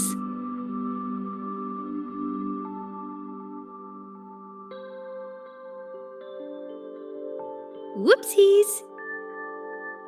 Oh, and Dr. Herson. You are traveling together? Did the Academy greenlight a new field trip? Just my routine checks on the field researchers. Rover here has their own business to attend to, but we're headed the same way.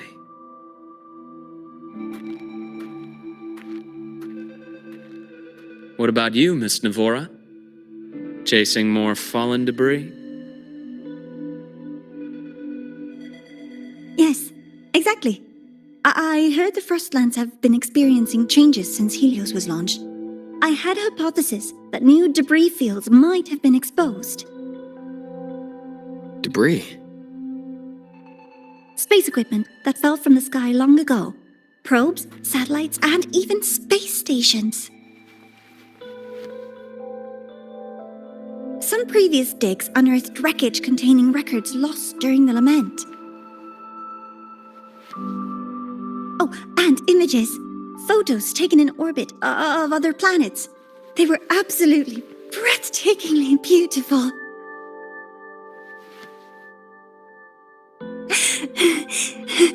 Oh, sorry. I got carried away.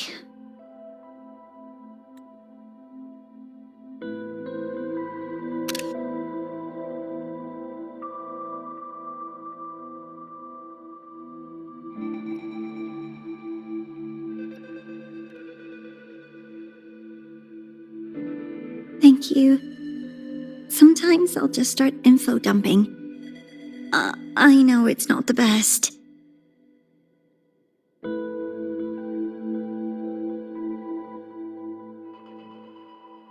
The universe. What secret is it hiding behind all those infinite stars? I really want to know.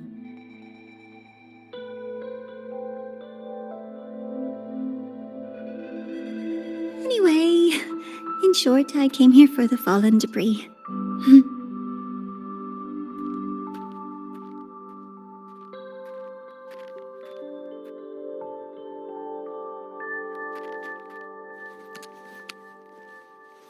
The data on the instrument shows there's a high chance that close by...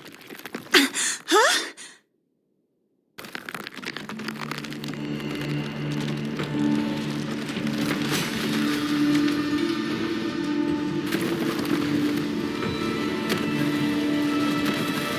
Run!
it! There had to have been undiscovered debris in this area. It must have been sealed in the ice wall all this time. Luke, Navora, you alright?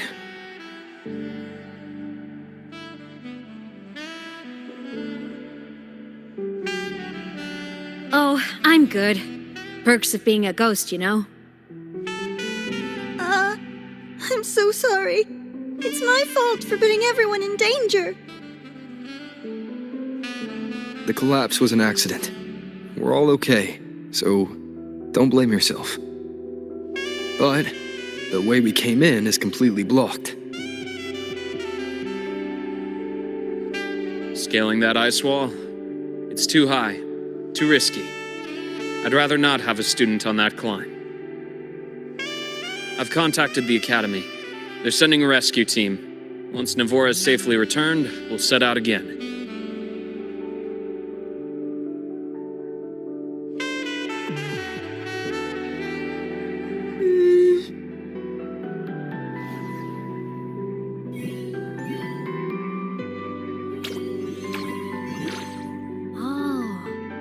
Hey, little guy here says our next stop is deep in the ice.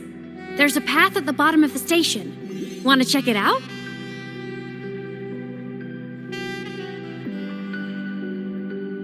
What about waiting inside the station? It's freezing out here, and another collapse is possible. It's safer to wait for the rescue team indoors. I agree. I want to see what's inside too. With Rover on the team, a quick recon should be manageable. Up to you.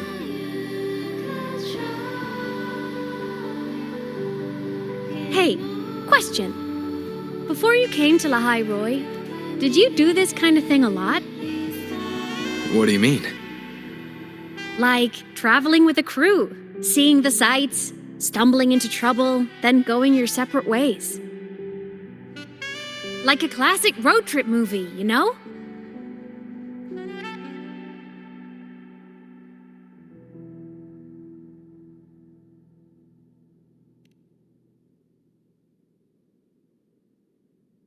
Nice. I happen to love those. Looks like this time I get a co-starring role.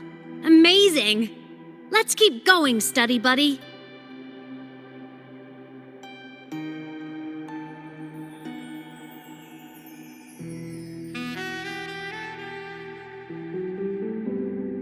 There's a collapsed entry point over there, but it's blocked. Some kind of barrier caused by unstable frequencies. The Exostrider sleeps in these frostlands. Void storm activity can make local frequencies unstable with fluctuating void matter levels. Oh, taking this opportunity, let me grant you access to the module adapter. Huh. It's already unlocked. That must have been Lucilla. Let's move to an area with a stronger signal so it can be deployed.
This module adapter was developed by Star Torch Academy for Frostland expeditions. It lets you interact with frequencies disrupted by void matter. Give it a try. You'll need it here.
Compared to other debris fields, this station is in much better shape. It's amazing.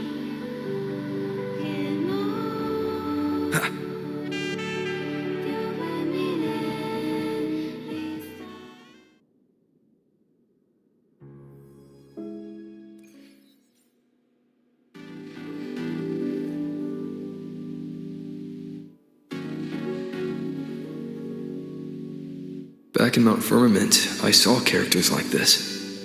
They belonged to the court of Savante. But I still can't make out what it's saying.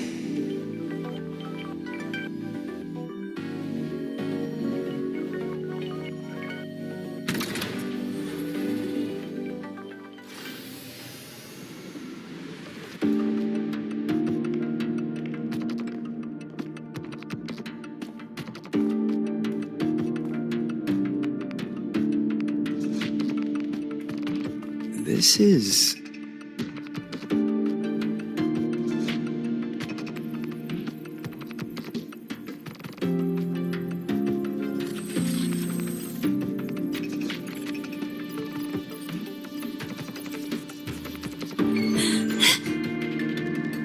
Welcome aboard the Skyark. I'm Wenlu, your guide for today's tour. Teachers, please stay with your assigned groups and ensure this one-day tour goes smoothly.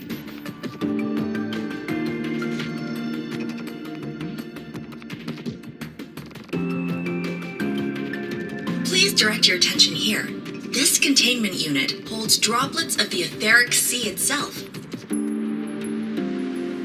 As you know, the etheric sea suddenly appeared above Solaris one day.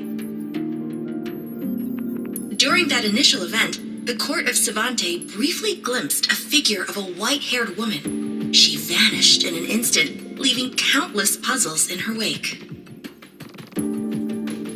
What is the etheric sea? What does it do? And why does it appear? The court of Savante conducts research here at Skyark to seek answers to these questions. Next, please scan your clearance with the system and follow me in an orderly manner. We will now proceed to the central deck. Awaiting us is this station's most significant breakthrough, a mass relay device powered by a stabilized sample. A sample of the etheric sea? If it's part of the fallen debris, can it be? This research started before the phenomenon first appeared?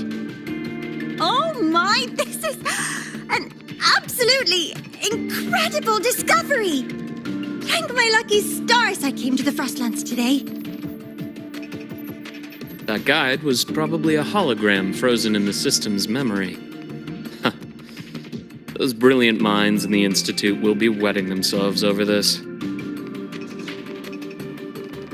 One-day tour, huh? From the way she spoke, the visitors must have been school kids. Guess hopping a shuttle into orbit wasn't a big deal back then. The containment unit looks custom-made too. Transporting those samples safely would have been a massive logistical operation. Court of Savante Space Station. This is an exceptionally rare find.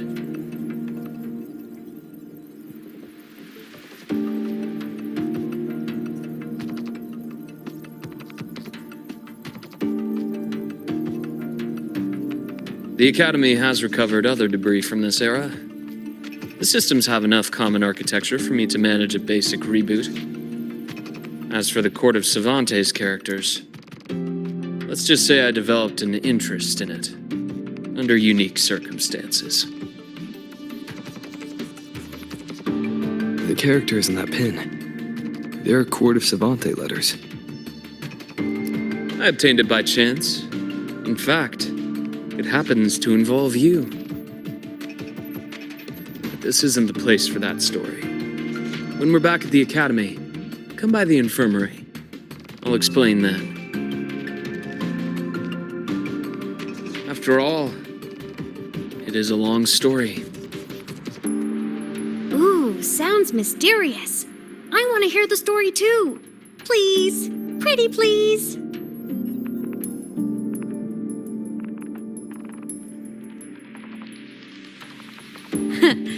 I'll hang back and wait for my cue then.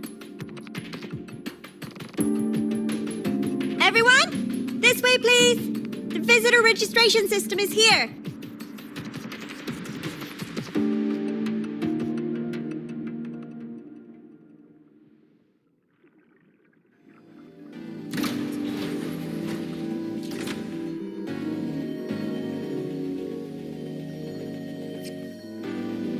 Cherish every gain.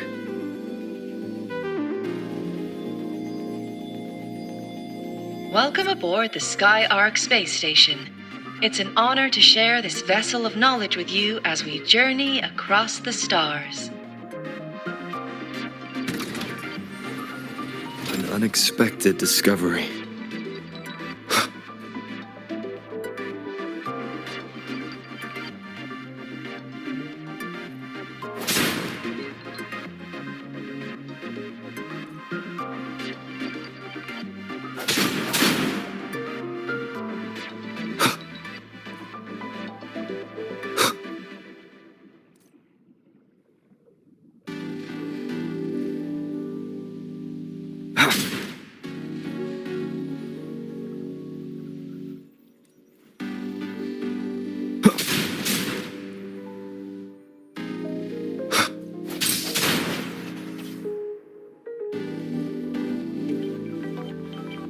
The clearance we got won't grant us access to the entire station. We'll need to register again later.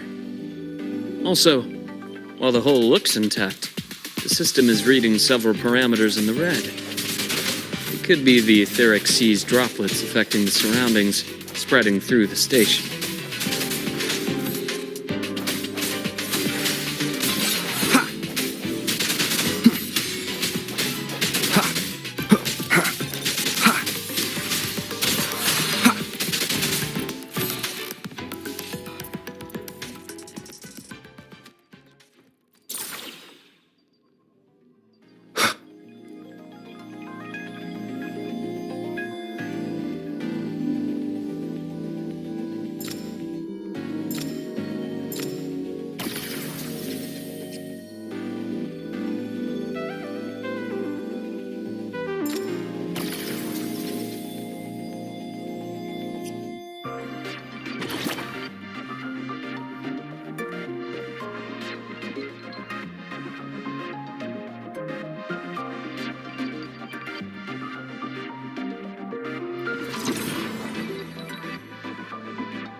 That flowing sphere is the mass relay device, with the etheric sea as its core. Let's check the console.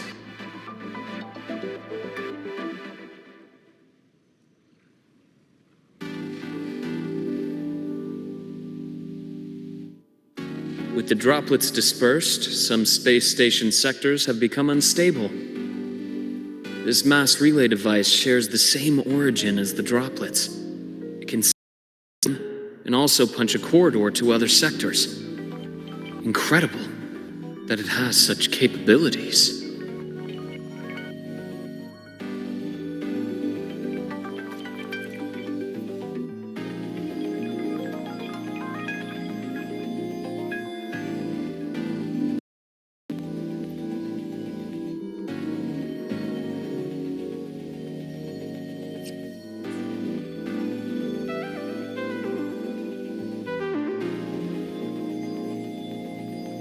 The end has come.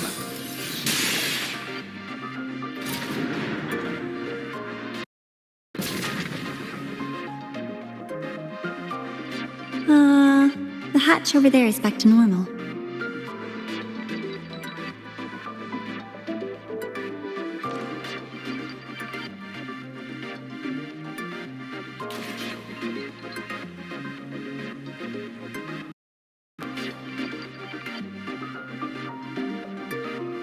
Interesting. Feels different from how I usually move.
Pathway's blocked. Let's try the module adapter.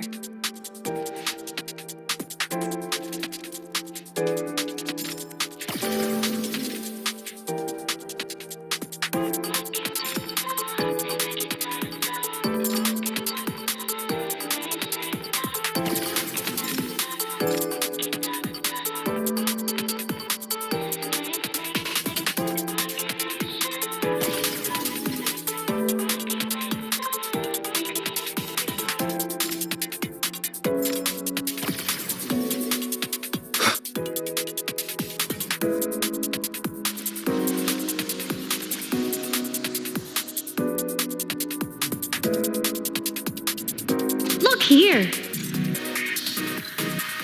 Hello? Digital Ghost, remember? Hacking this is easy. Welcome to IMENet.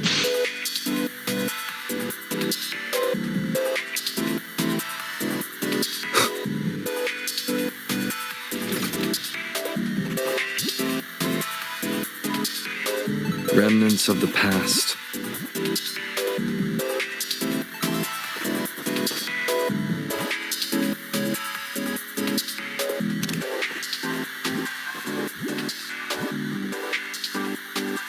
Cherish every gain.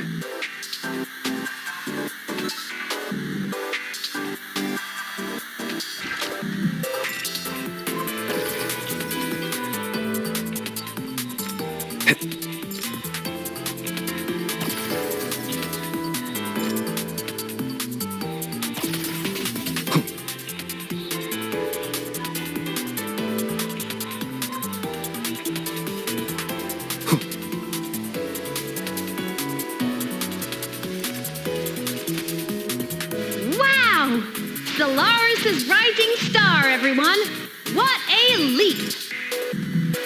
Oh, come on.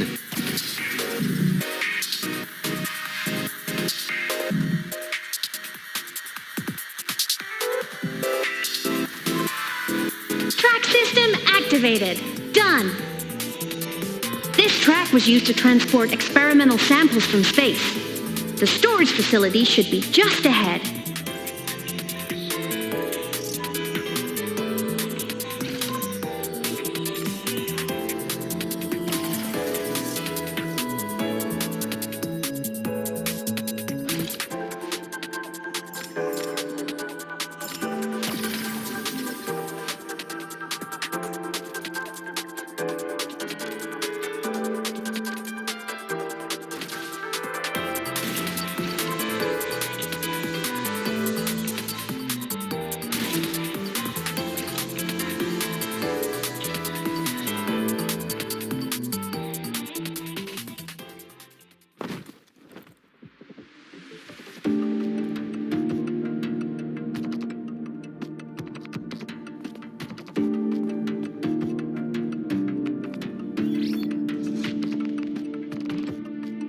These containment units hold star fragments and etheric sea droplets, all collected in EVA missions by our very own Uncle Clement, who just gave you a tour.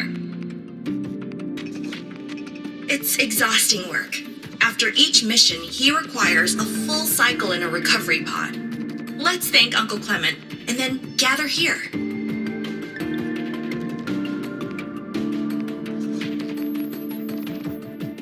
Now, please welcome Project Director Junshi to give us an overview of the Etheric Sea Initiative. By now, you will have experienced our mass relay device. It is our first major breakthrough and definitive proof of our theory that Etheric Sea can be utilized as a gateway.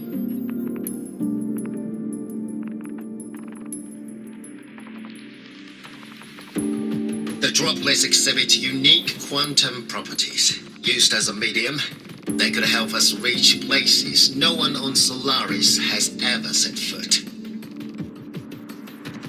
We haven't found the way yet, but I believe these obstacles will be solved soon.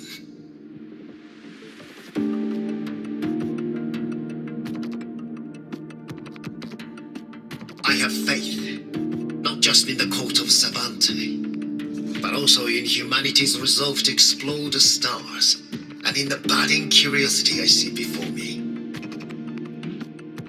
A mind that feeds on the light of distant stars will never be content to simply look. It will find a way to make the journey. Recently, a brilliant new mind joined Skyark. Our work was instrumental in developing the mass relay device.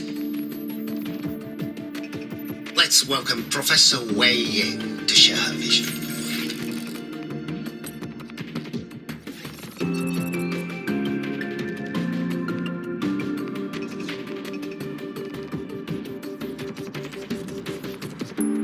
Pity. His hopes never came true.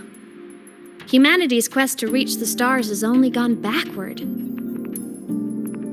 To feed on the light of the stars.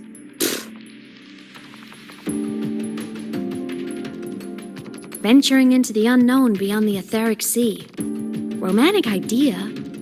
Though who says something ugly isn't waiting out there in the dark? Over here. I found something interesting in the system logs.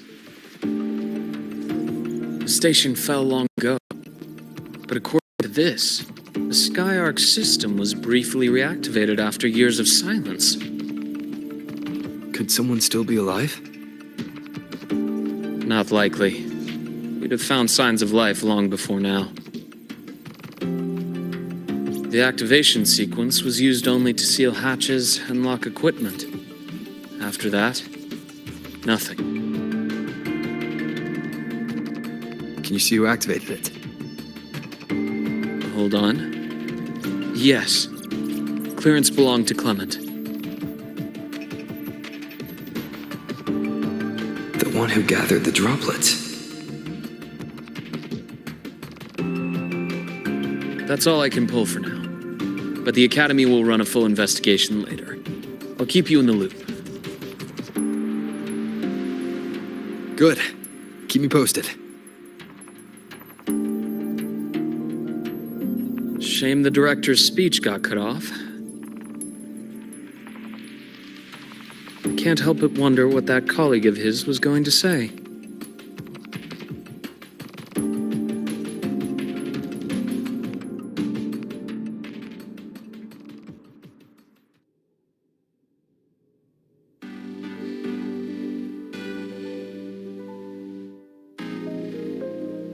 Welcome aboard the Skyark.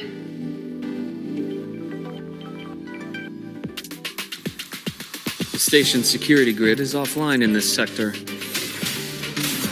The monsters? Void matter has made them highly unstable.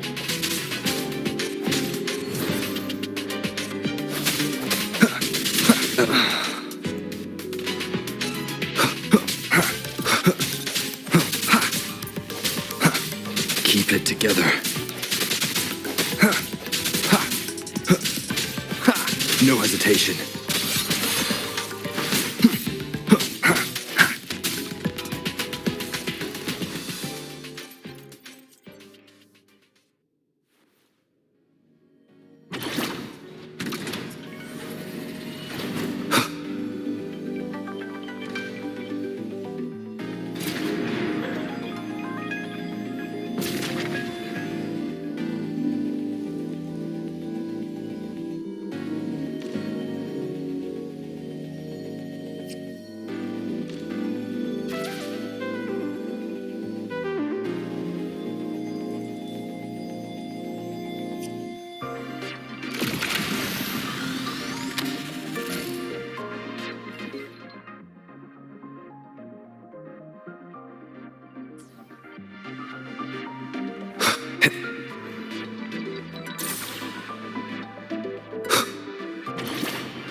An unexpected discovery.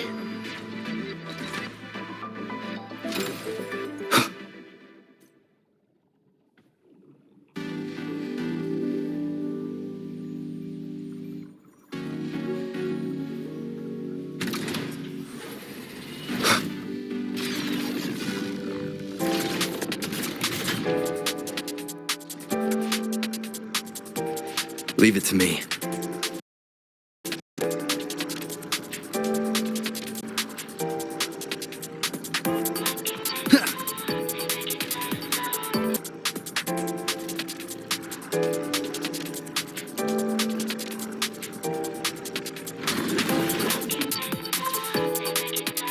Look left!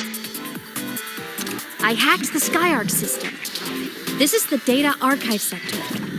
Those blocks are all storage modules. And that moving one? An anomalous module gone hostile due to the SkyArc system's glitches.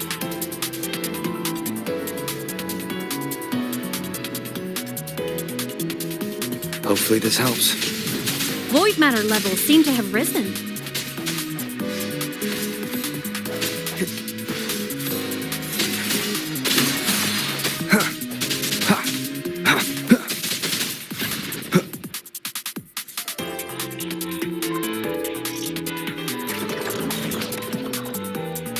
It's moving deeper into the sector.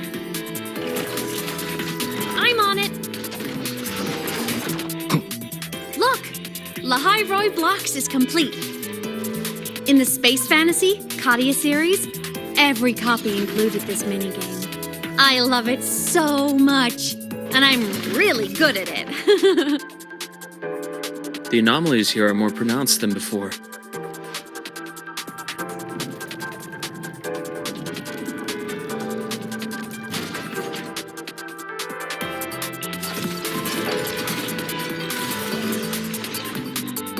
Hang in there! I'm working on something in the SkyArc system. Use the adapter to disrupt these error modules.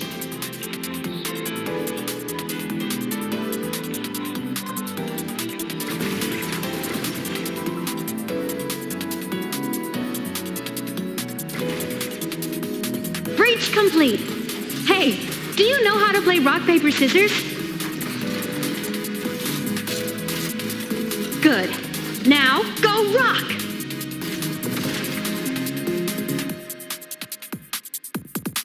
Yeah, we won! Amazing play! Wish we could play another round of Lahai Roi Blocks again.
These things are just like minions in the Space Fantasy Katia series.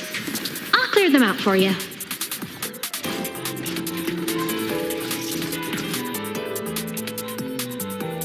These things are just like minions in the Space Fantasy Katia series. I'll clear them out for you. Those modules fell and took out the hostiles? Doesn't it...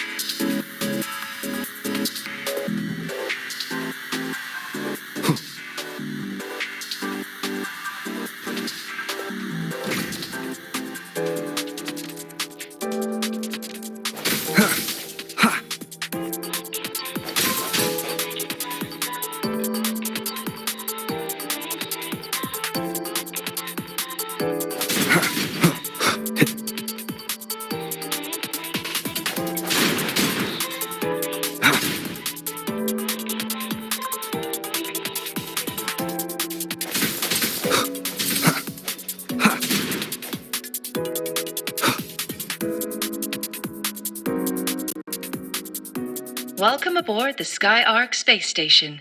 Your one-day tour has ended. Please follow your guide back to the central deck and log out of the visitor system in an orderly fashion. May we meet again among the stars.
There are traces of void storm contamination everywhere. This concentration of void matter should have flooded the upper decks by now. Could something be containing it down here? Further in. Something's down there.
Huh?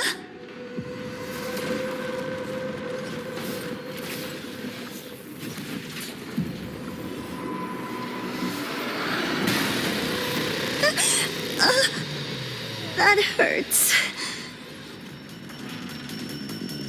Navora!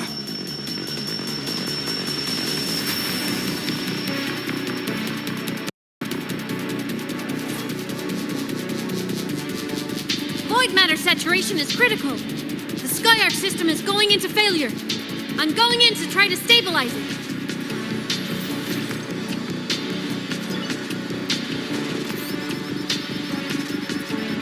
Everything here has already been contaminated, including that.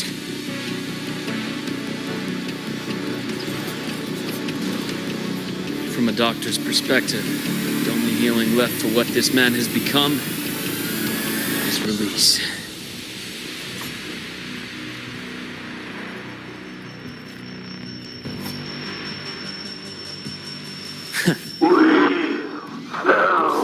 From the stars.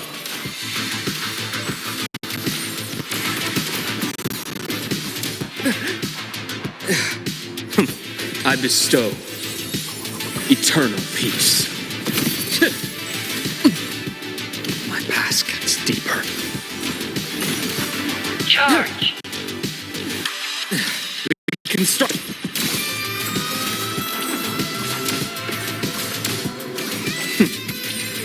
Return to silence! Danger! Leave this place!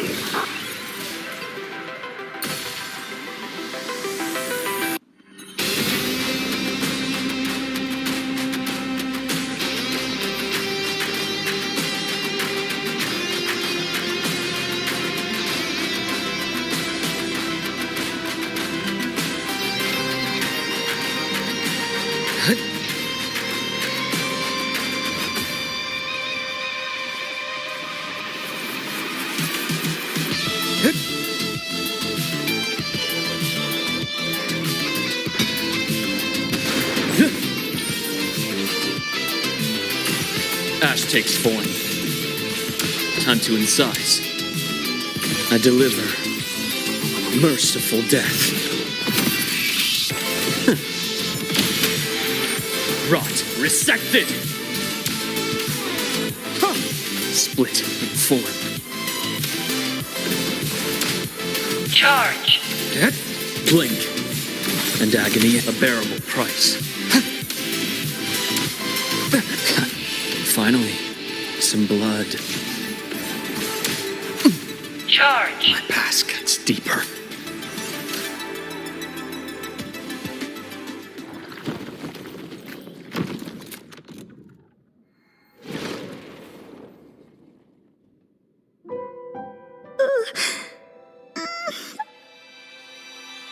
I'll check her injuries.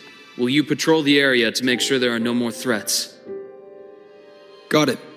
You go check on her.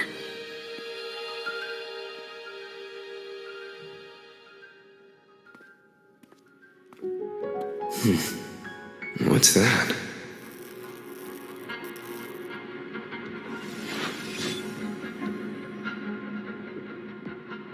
The Skyark system is stabilizing. Look, a log entry. Clement. That must have been the astronaut's name. Huh.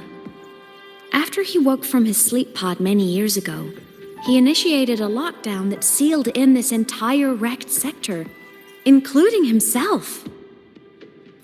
The void storm had ripped through this sector. He must have been contaminated the moment his pod opened.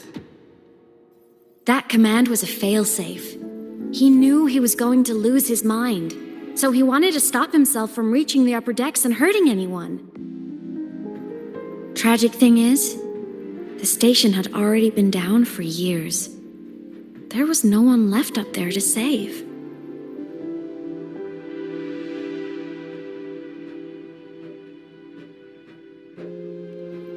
Even if his friends were gone, he might have thought of future explorers.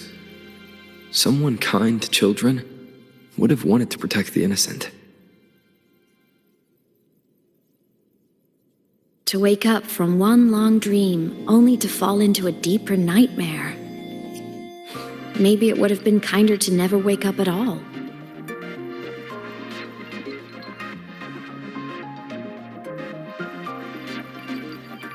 This file, it looks like a recording.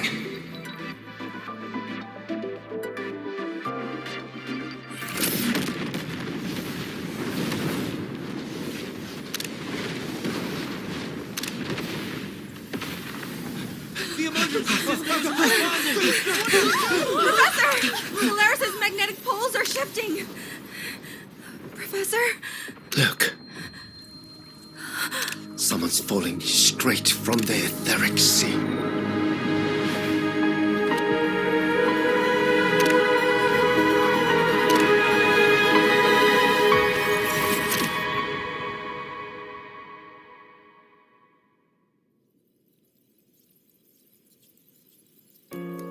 Was that me in that recording? That had to have been the station's final moments, when the etheric sea phenomenon suddenly spread and engulfed all of Solaris, like Luke said. But those droplets in the sky, that was retroact rain, so that might have been an image of an event long ago, not part of the etheric sea phenomenon itself.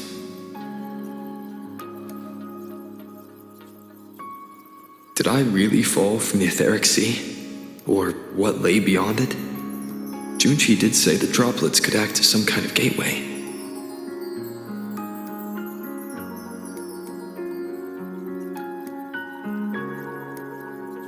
Back then, could I have...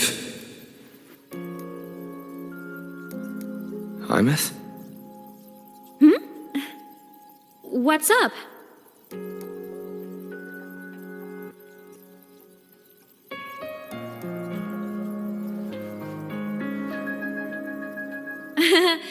Not at all. I'm fine.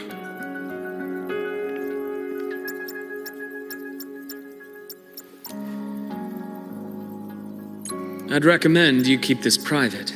Don't leave the recording for the Academy's teams to find. Remember what I said earlier. It's a nest of competing factions. Anything connected to your past needs to be handled with discretion. So, what do you think, leader of the Black Shores? Very few people know about that. Be direct with me, Luke. I know you knew me before, but I acted mostly as a bloom bearer in the past. You and I, what exactly are we to each other? Friends, I'd say. Not the kind who lived in each other's pockets, but as a Huanglong saying puts it, true friendships are still waters that run deep.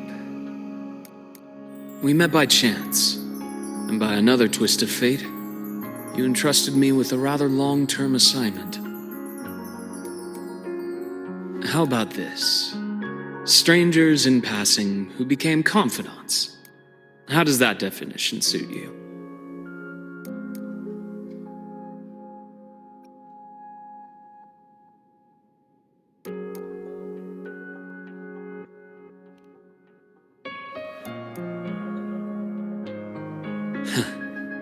Sorry, but it's the truth.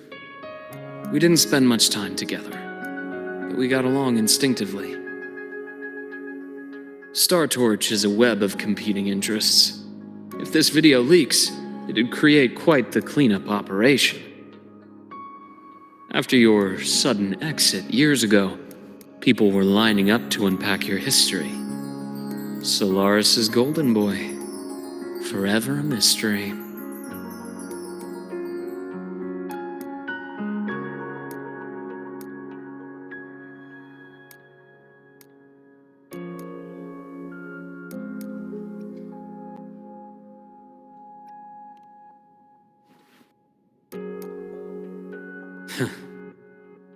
You're not the same as when we first met.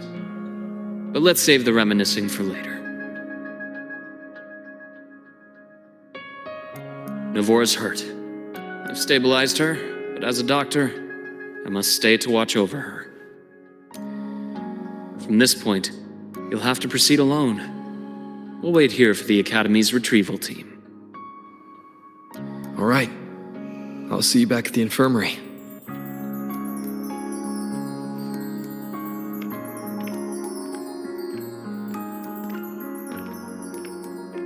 Luke, when you said, I'm not the same, what did you mean?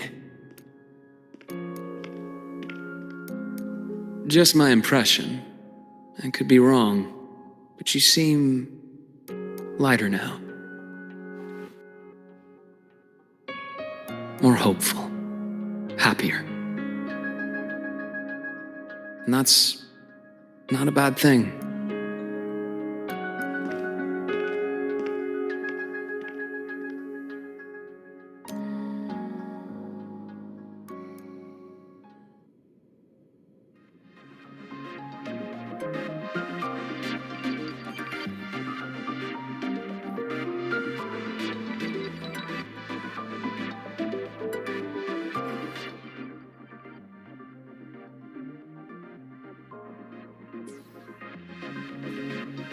Hold on, Navora. The retrieval team will arrive soon.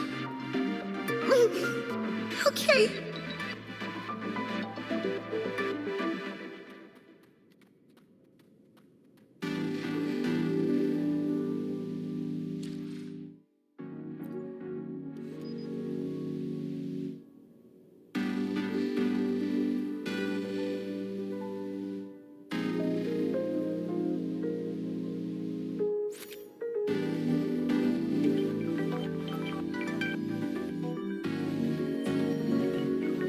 Today's story is...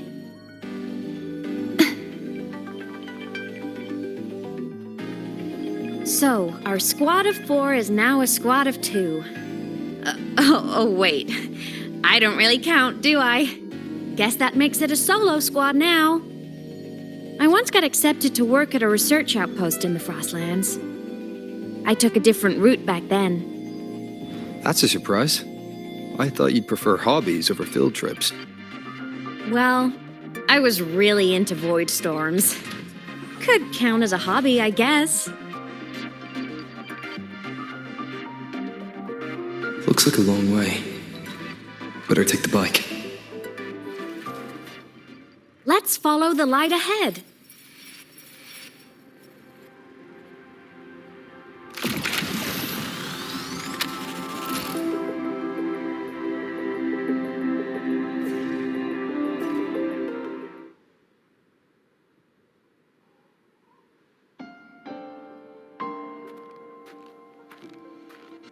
So it was here.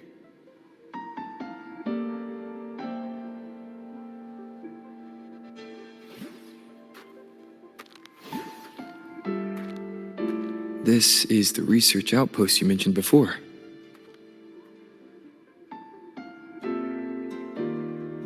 One of them. I worked at several outposts back then, but this one wasn't so lucky.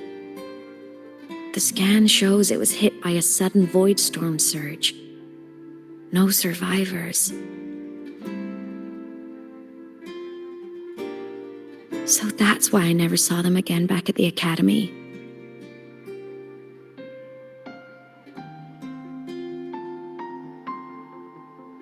I thought I just didn't see them around. Hymas. Anything swallowed by the void storm slowly loses its existence until it's forgotten entirely.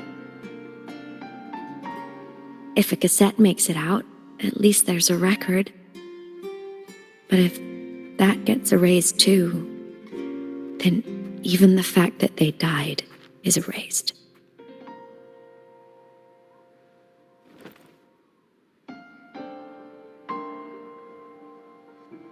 Use the core. I want to see them again.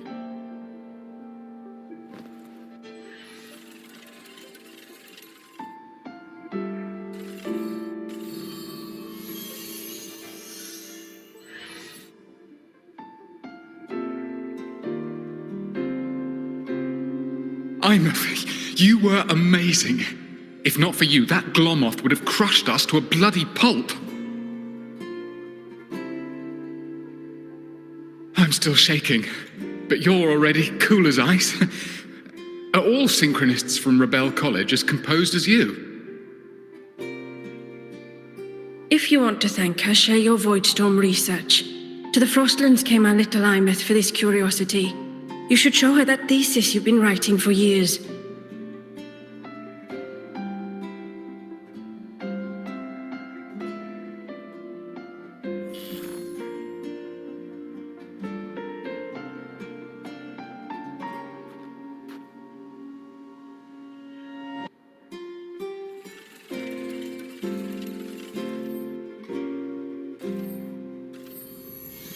Imeth, you think cassettes might be a breakthrough? I'm not sure. Right now, they're just for archiving. Actual transcription feels like a leap. Try looking to the exoswarm for inspiration. In Lahai Roi, only one power against the Voidstorm exists, and that all comes from the Exostrider. Your thesis or your delicious stew, either works. I'm not picky.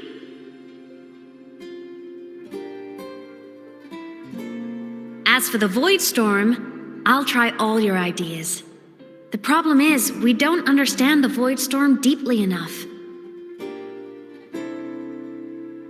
Especially in the depths with high void matter concentration. No probe survives the journey, so research is stuck. I can't shake the feeling that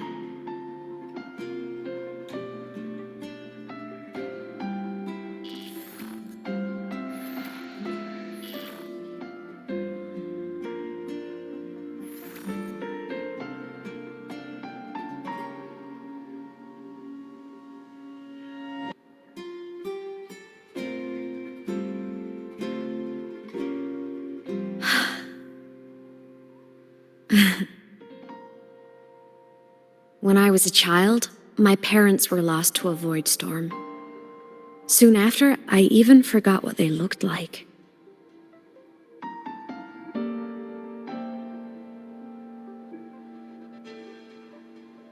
So you see, death hasn't been all bad.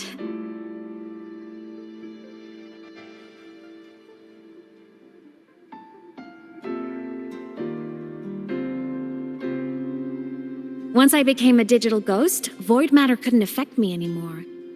Even if the whole world forgets my friends and colleagues, I still get to remember every single one of them. Ahmed? Yep. You don't always have to smile through everything. What's that supposed to mean? I'm happy. Really. It's the way I choose to live. You're too serious, always overthinking, hence the long face.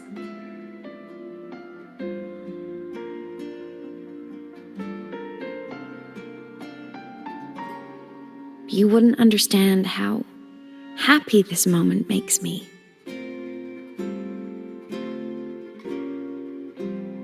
Come on, I'll show you the Frostland's slumbering giant. Lahai Roi's Exostrider.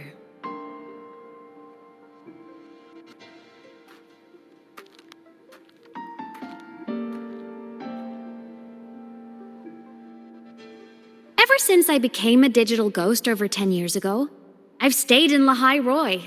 Can't get too far from the Exostrider. You've been to many places, right?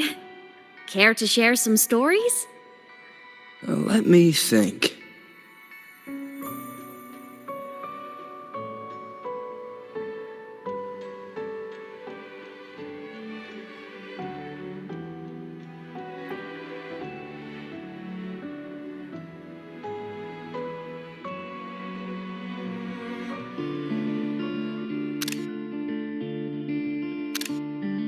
So the rain holding Jinjo captive stopped.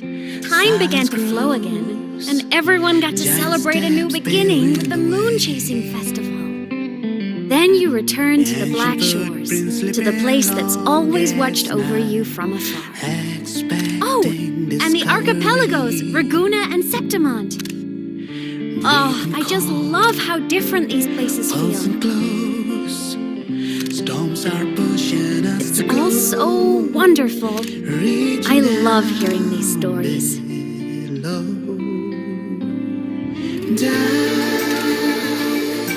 Deep into the space, across the stars, running away to all the places where we've never been. That's our curiosity.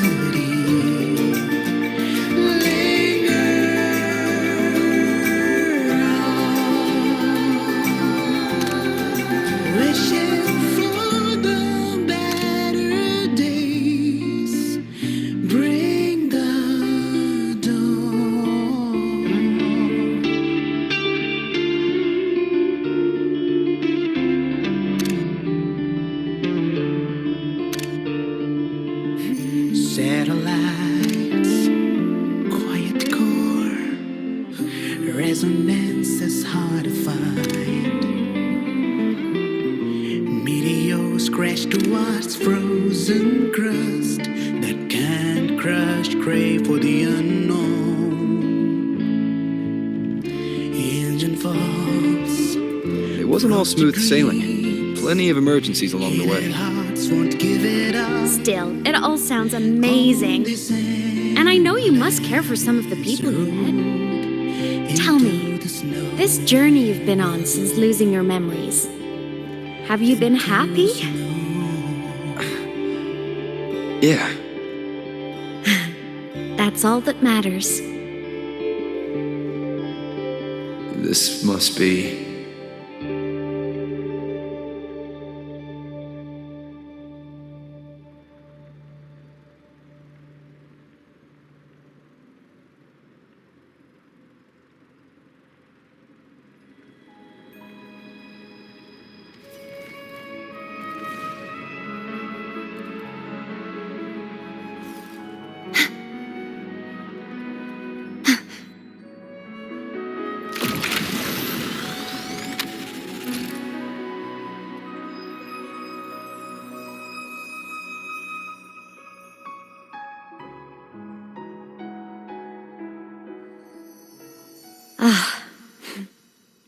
I knew the next stop would be here.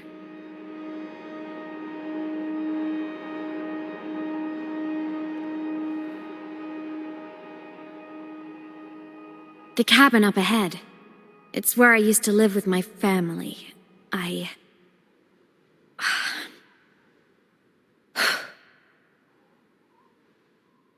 Sorry, I need a minute. I'm not ready yet.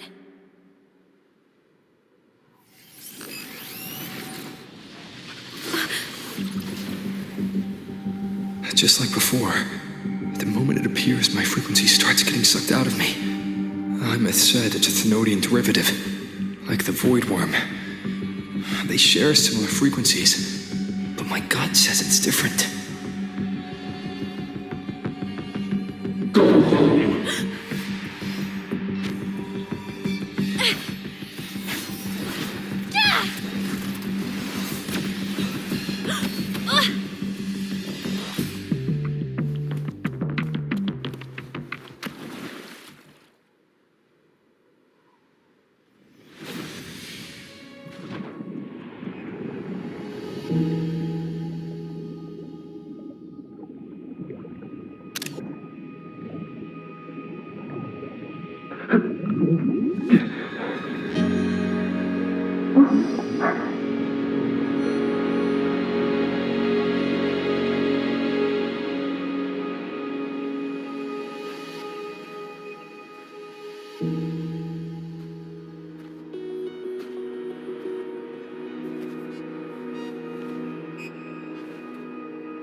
What happened to ya?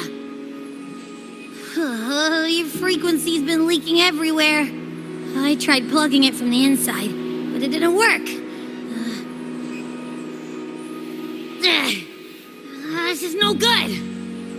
How about this? It stopped. For now, I gotta rest. You did great, Abby. Go get some rest. Don't you ever jump in after me like that again. The void matter concentration down there is too high. If you fall into void space, even you could be consumed, erased from existence.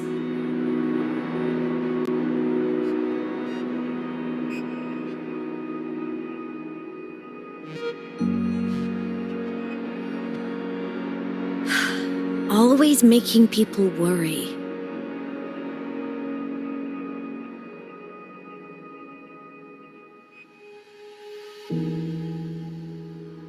There's a theory in Lahai Roi.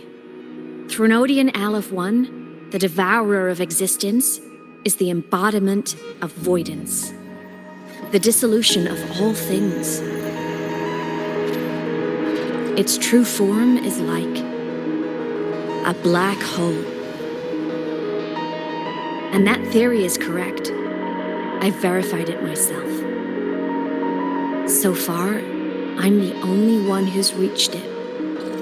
Because I'm already dead, and no living soul could withstand a place like that. You went inside the Thenodian itself? Yes. Think of a severe void storm as a manifestation and portal into void space itself, a higher dimensional plane. It's pitch black, but also like a kaleidoscope.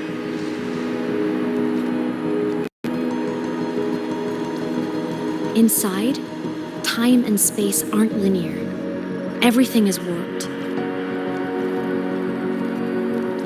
Things the Threnodian devoured from different eras can be sitting right next to each other. I know you fought many Threnodians, but Aleph 1 is different. It's already won elsewhere. Wandering through the void space, I saw the proof. A graveyard of civilizations it's already ended. The Threnodian's presence in Lahai Roi is only a sliver of its true self. It's been trying to break through the seal on the Strider Gate to devour Solaris.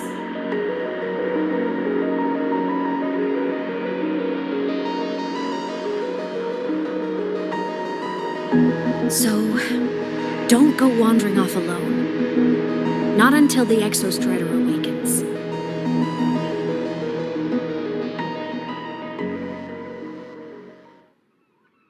Come, let's rest at the cabin.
I'll stay outside and keep watch, just in case Sigillum comes back. You rest. Don't go anywhere, okay?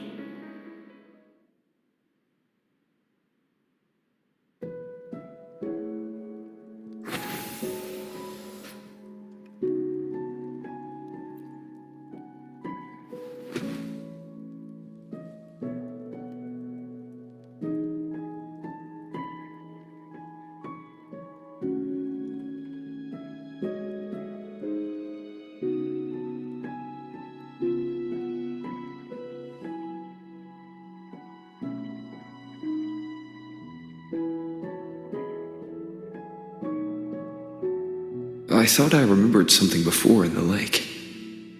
I should look around this cabin while I wait for her to get back.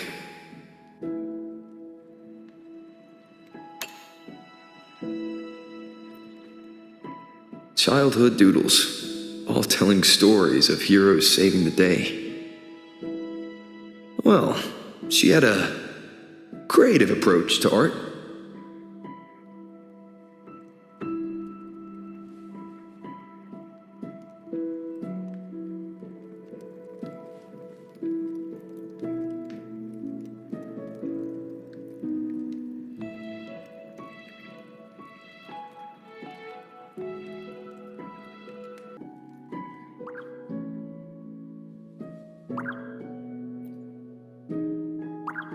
Stuffed toys, a big cat and a small cat.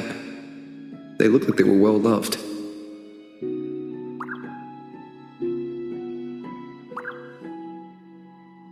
So soft. You could probably hug these all night.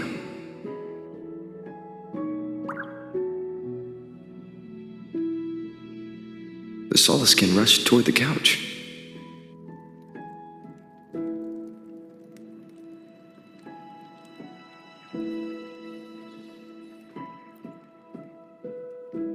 A game console.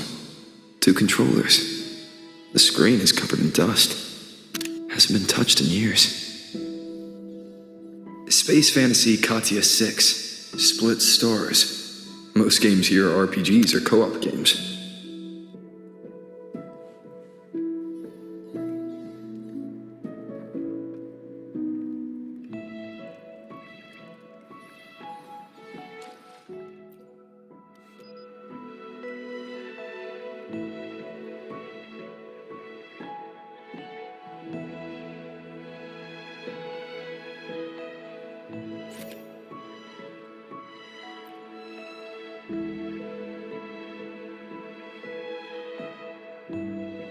This is a testament to my connection with the world around me, and it's very much my companion now, bearing witness to everything.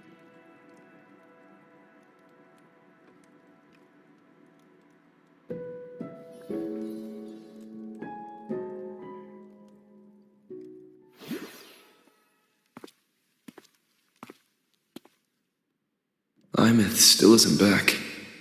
But if my hunch is right...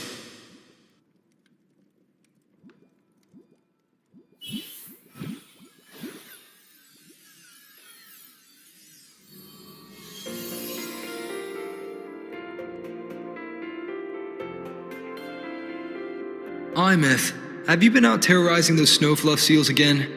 They scatter the moment they see you.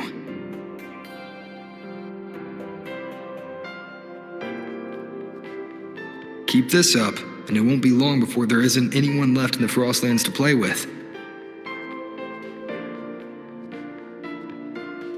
Have you finished your lessons? You start school soon. Maybe spend less time gaming, hmm?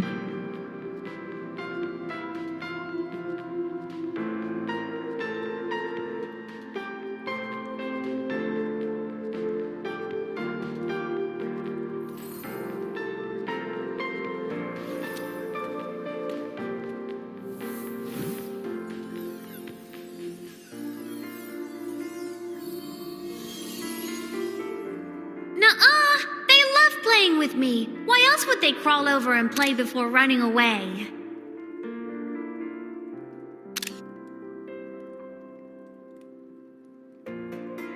And my lessons... You promised me another level of split stars. No take-backs.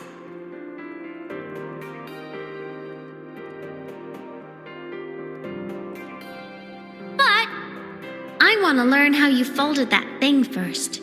Can you show me, pretty please?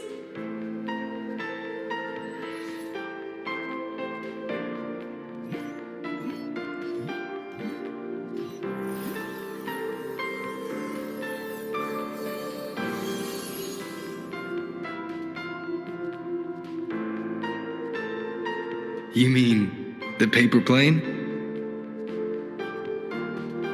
Yeah! Mine always nosedives right away, but yours flew so far. How?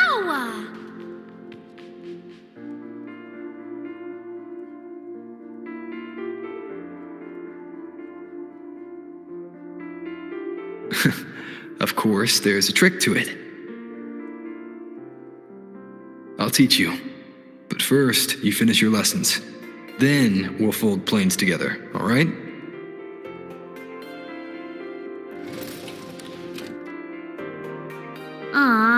Okay. You promise? I promise. Cross my heart.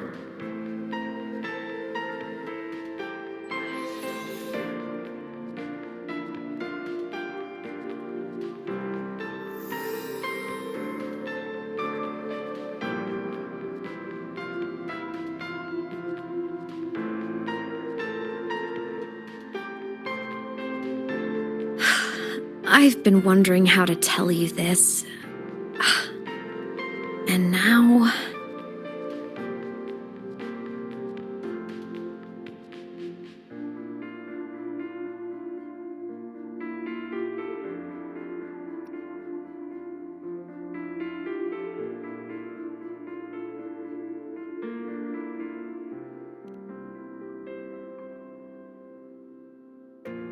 When I was little, I woke up one morning and realized I couldn't remember the sound of my parents' laughter anymore.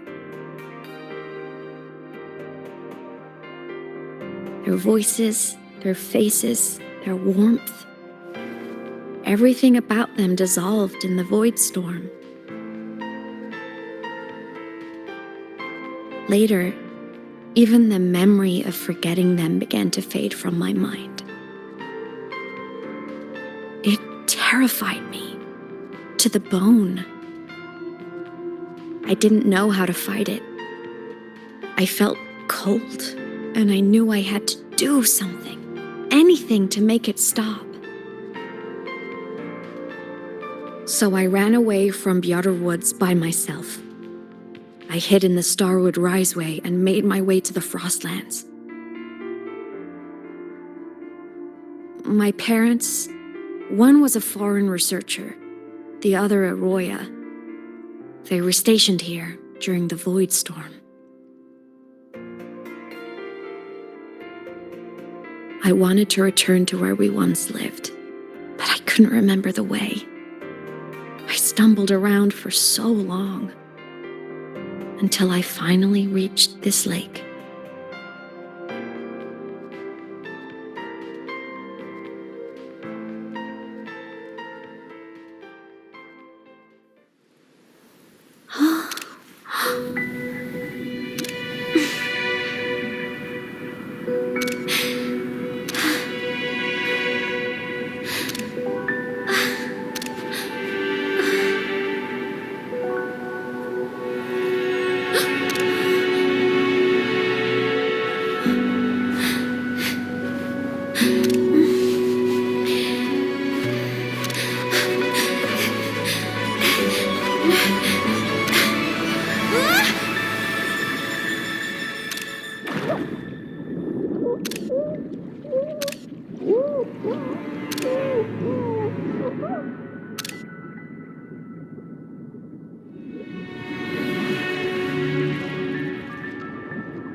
Don't worry. Everything's okay now.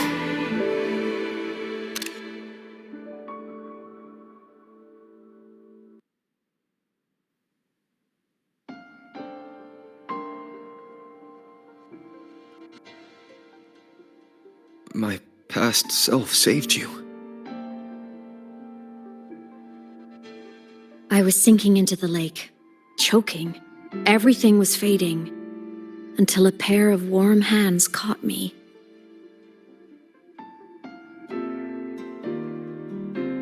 They held on tight and pulled me out. And when I opened my eyes, I saw you.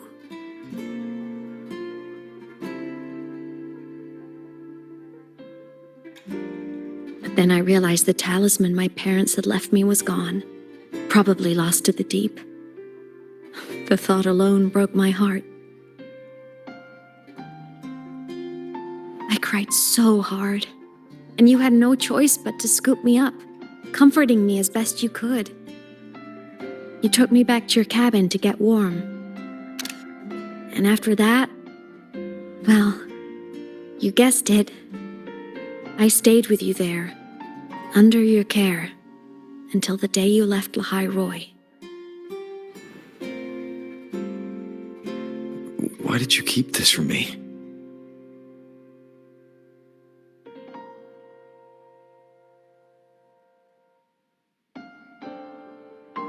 Because it would have been awkward. Imagine someone you don't remember runs up to you, all smiles, saying, "Long time no see. I'm the kid you used to look after." And what would I even say next? Want to go visit our old cabin? I listened to you and topped my class, or, yeah, I accidentally got myself killed, my bad.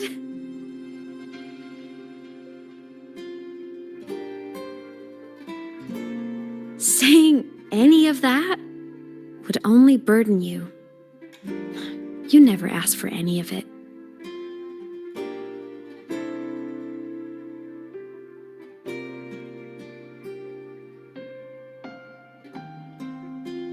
Since I woke in the gorges of spirits, I've met many people from my past. They've helped me recover pieces of myself. It's a good thing.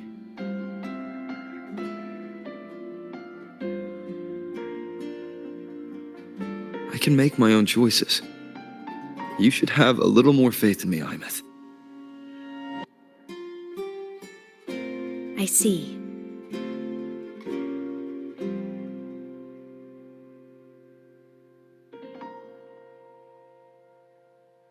Then I'll just shoot away. My freshman speech, my first song release, the time I hit a new sync rate record. You missed all the big moments.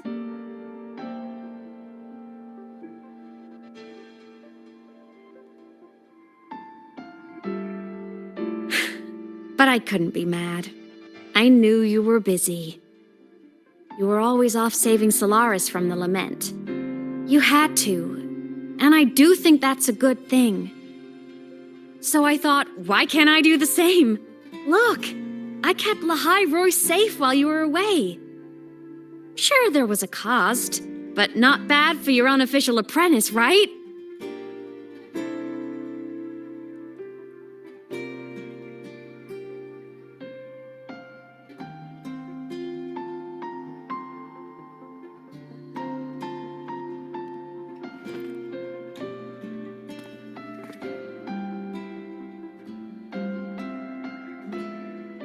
The more you save, the steeper the cost. I've always known that. But some things, you just gotta do.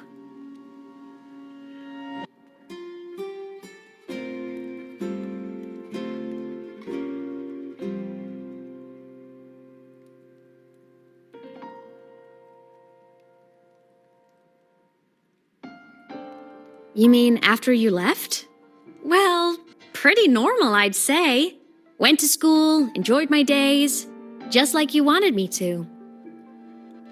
And then, I became a ghost. Since then, it's been drifting between the Academy and Void Space.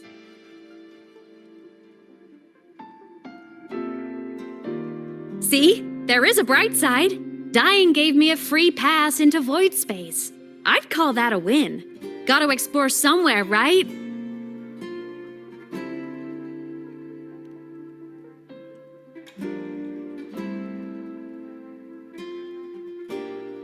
Saw you? Oh, you mean that thing you brought up in class? About me helping you take down the Eye of the Threnodian? Honestly, I don't remember a thing. But if the Threnodian was involved, it must have been in Void Space. Anyway, no clues from me. Threnodians having weird powers is nothing new. Or maybe you were just seeing things?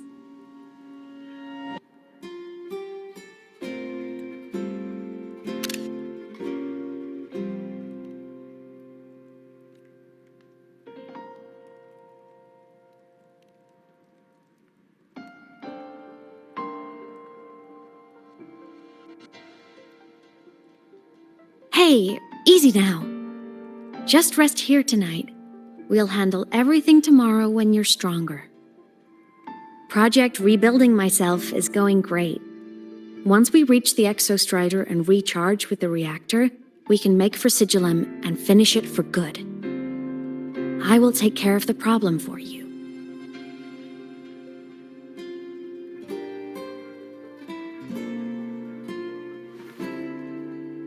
We will face it together, Imeth.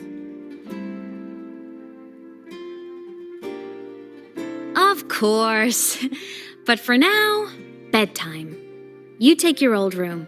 I'll be in mine.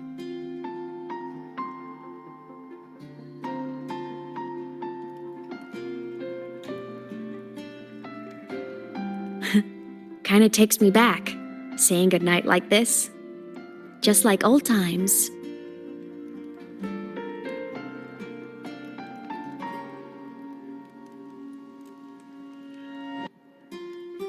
Good night.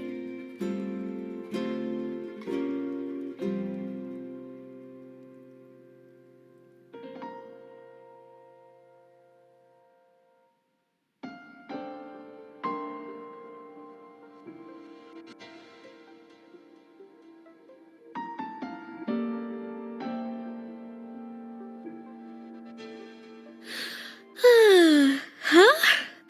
When did I fall asleep?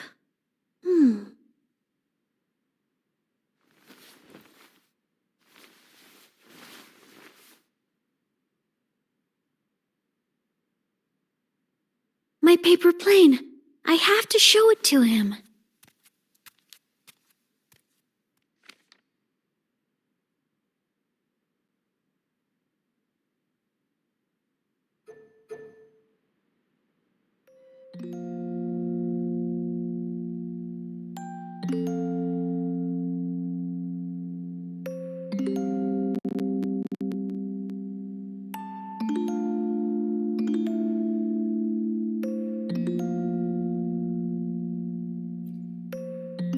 This cat stuffy he gave me is so warm. I love cuddling it when I sleep. Feels like he's right there with me.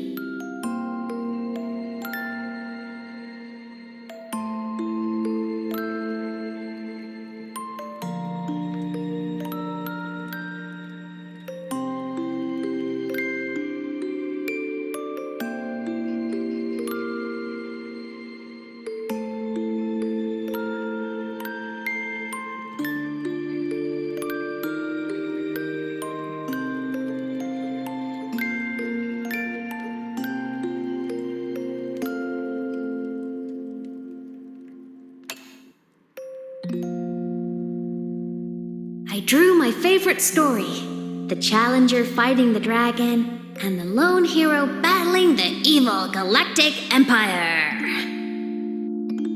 But I can't get the colors of their clothes right. Oh well, I'll just ask him to help me later.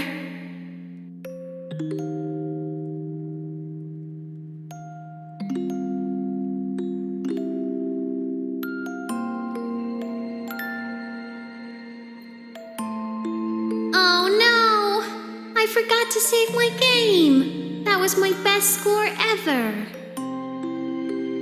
Next time, I'll definitely beat his record. I'll show him.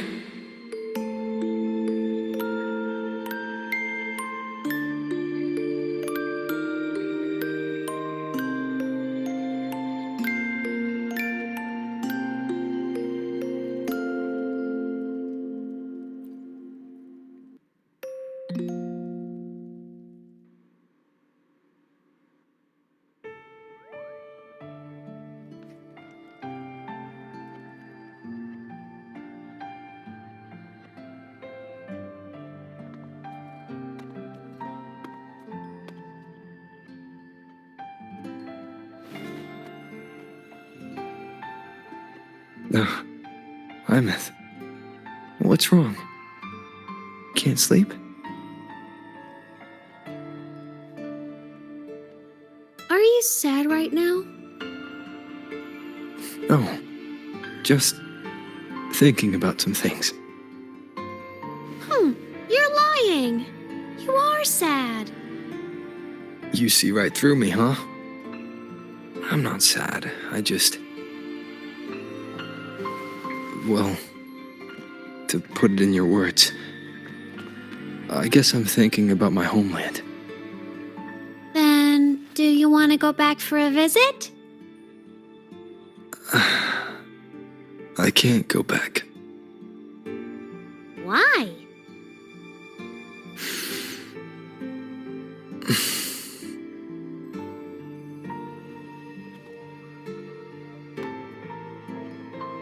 Can I tell you a secret?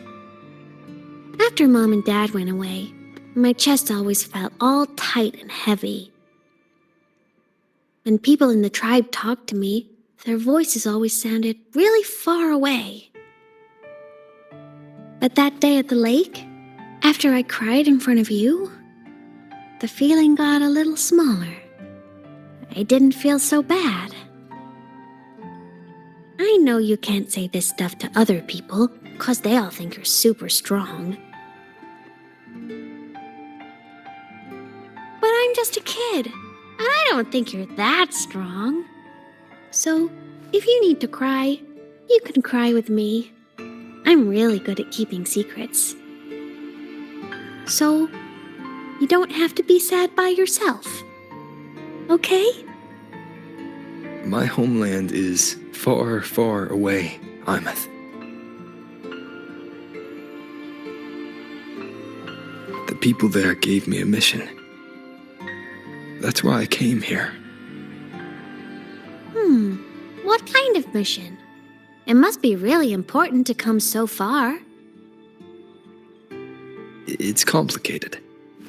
Too complicated for you right now. Then just pick a simpler way to say it. I'll listen really carefully. A simpler way. Put in terms of your space fantasy gacha games. I came here to save the world. to do whatever needs to be done to fulfill the mission. For as long as it takes.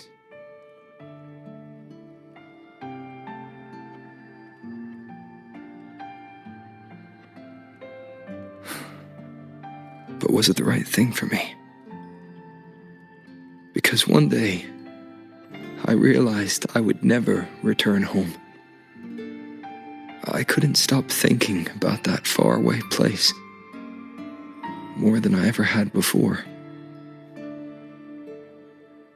In what you'd call dreams, I'd go back, stand there, just stare at what I once called my homeland.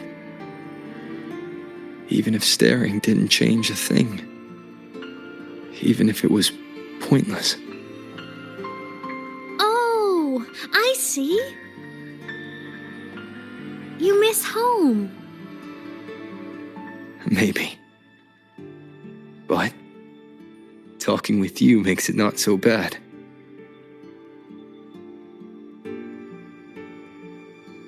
There's still a lot I have to do in this world. This won't stop me. Don't worry about me, Ahmed.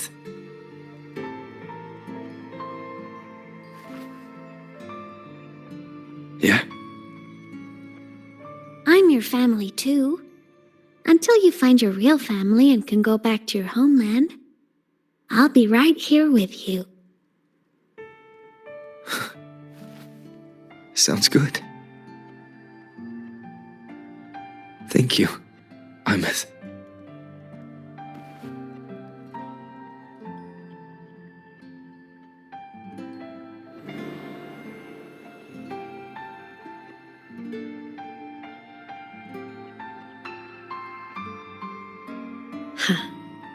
A dream of the old days.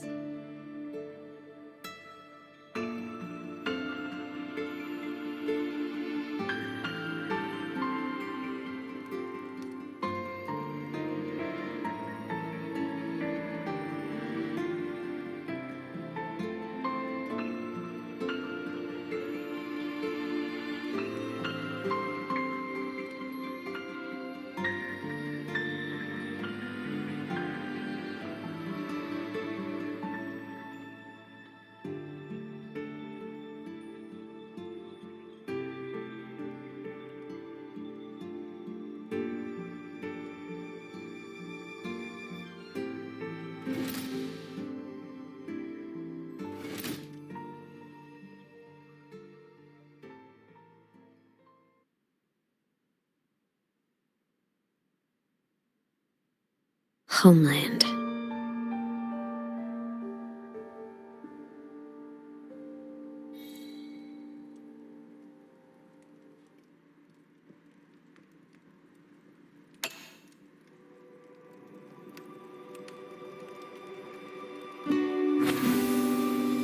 Morning!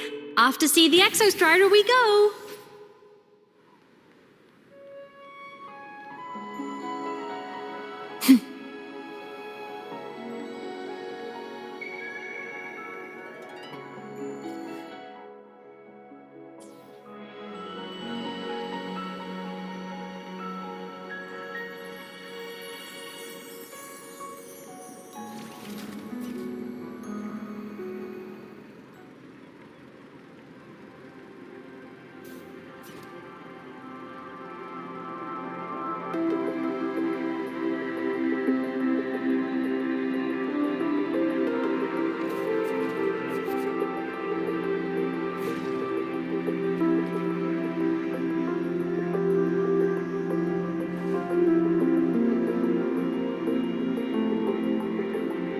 The Exostrider is surrounded by water. Perfect chance to test out that bike Dr. Luke modified for us.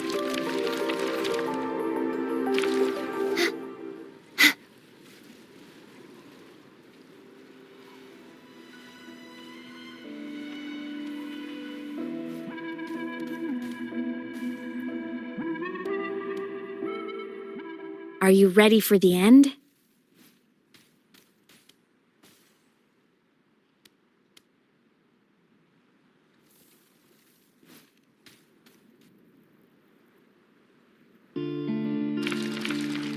Imeth, once you get all your power back, will people be able to see you again? Hard to say.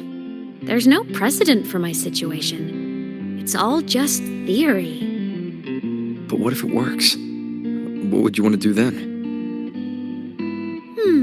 Haven't decided. But I'm definitely going on a proper tour of the Academy. If that happens, can you come with me?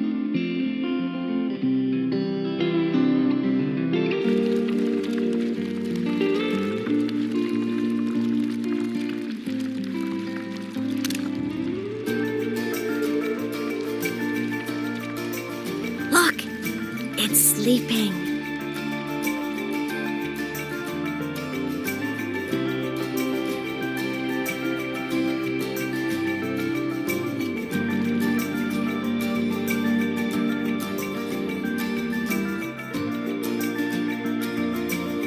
Look, we've reached the Exostrider's feet.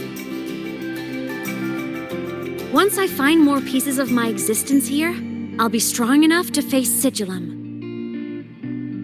We take that thing down, and this is all over. All right, let's race full speed ahead to the finale!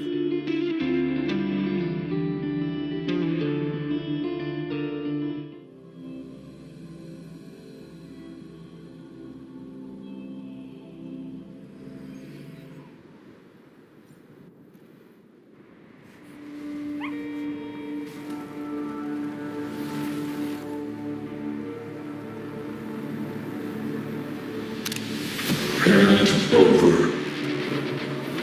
Pilot control.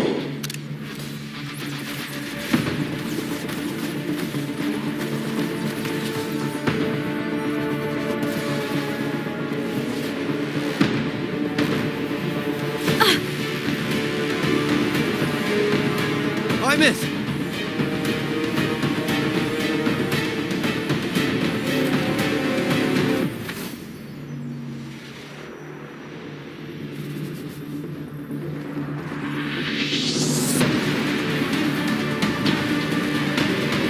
It's heading straight for the Exostrider. I have to catch up and get Imeth back.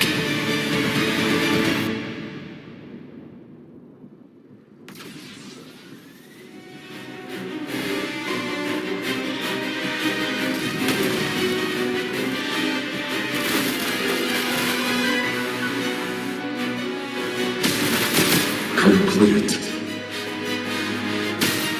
It's throwing up barriers to block my path.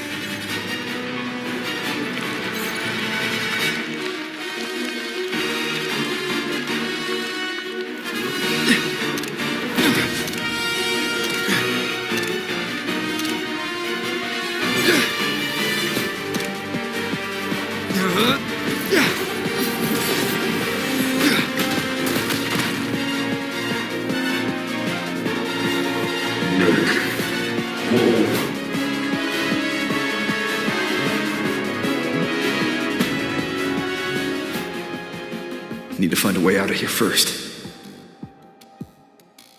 Sigillum isn't just after the reactor core. It's targeting my frequency and Imeth's piloting control of the Exostrider as well. What exactly is it planning?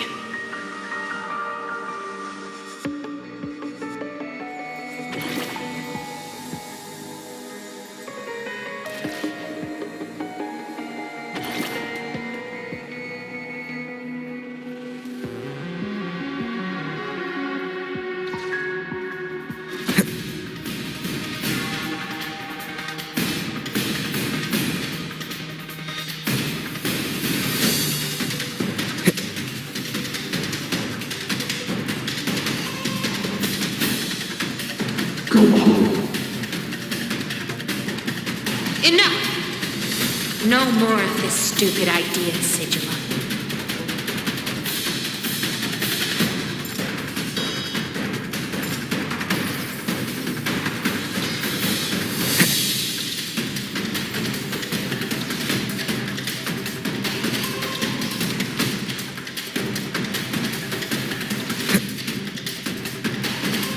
Imeth!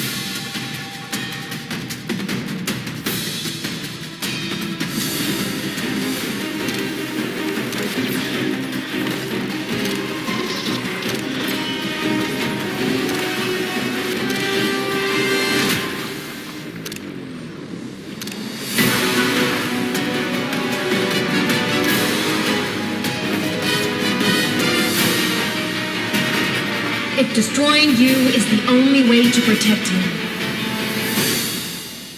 Then so be it.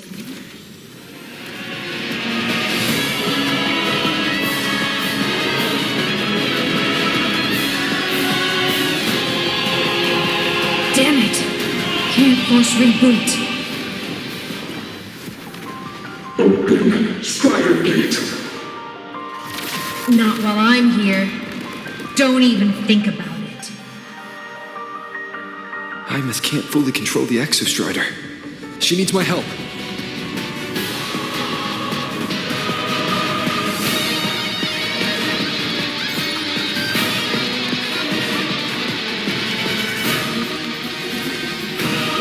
It's like Imeth is doing everything she can to keep Sigilim away from me. And then there's the Strider Gate. There must be a connection.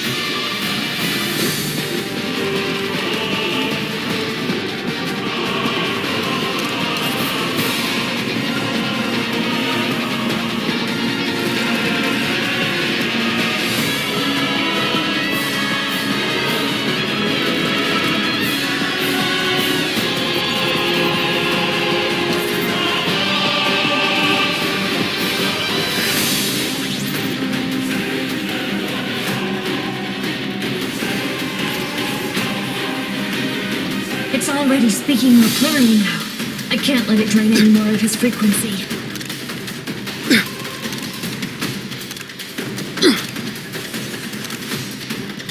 Gotta pull it inside. Gotta end this for good.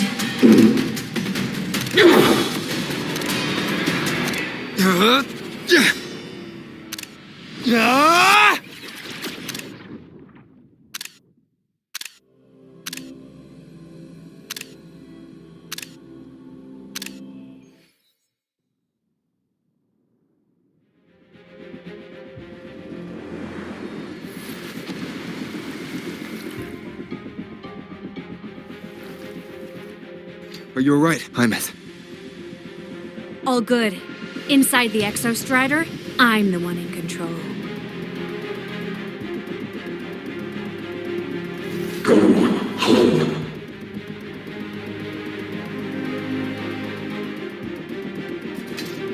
I'll destroy Sigilim. So, just go. Stay away from it, okay? Please. I'm begging you. Imeth? Why refuse?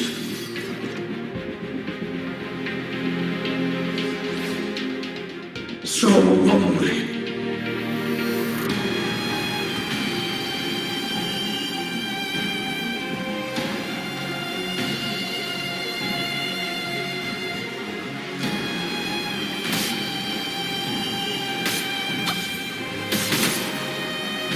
I sense your weakness. Ow! The hour is upon. Feather drones, The end has assemble! come from the shadows. The wicked.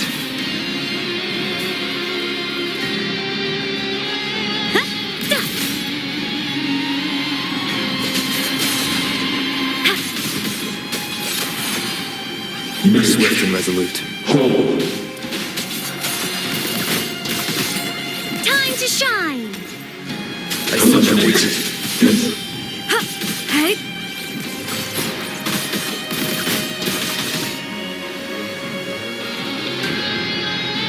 Protection!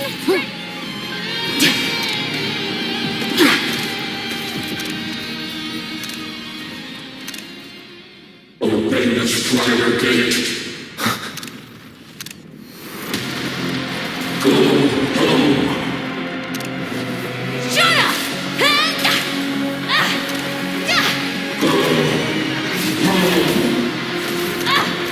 I said, shut up!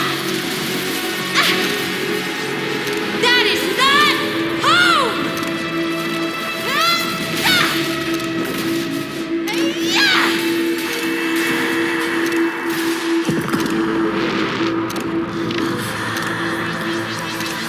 I won't allow anyone.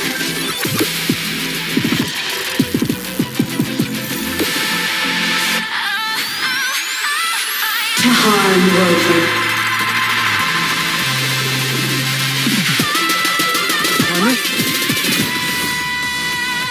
Don't worry. It will end soon.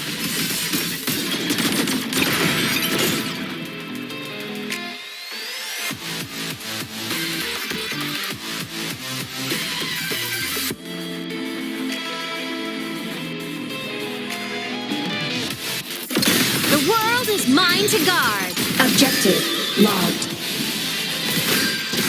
Swift and resolute.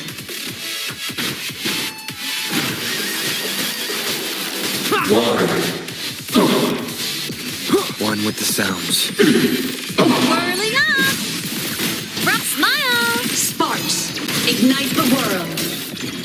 Fire. Souls sing in harmony? To the Savior's victory! Must rescue.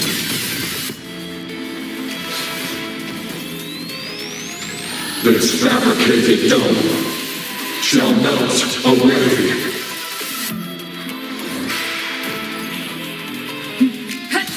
Lasers. Undo all errors. Cluster cannon ready. The Savior rises. Feather drums. Eliminate interference. Projection mode. Swift and resolute. Ha! Shadow descends down with the curtain. Eclipse. Ha! End blow. Light show of the System finale. integration. Fire! Order confirmed.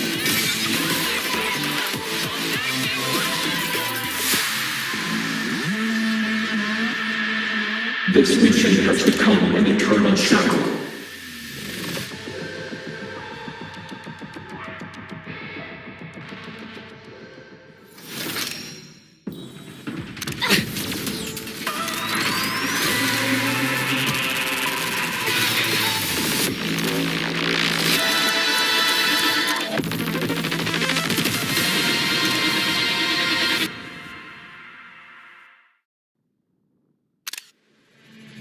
What exactly are you hiding from me?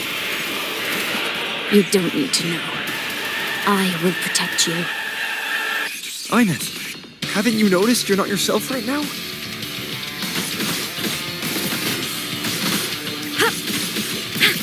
Feather drones, a Eliminate smile! Sparks. obstruction. Ignite the world. Break apart.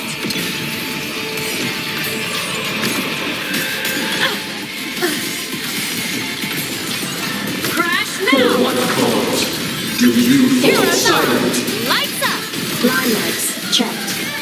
Swift and resolute. Be gone.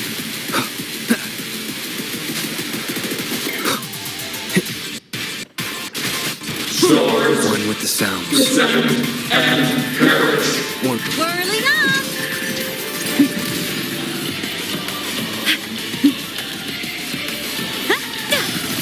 Fly high! Truth. Reach the cosmos.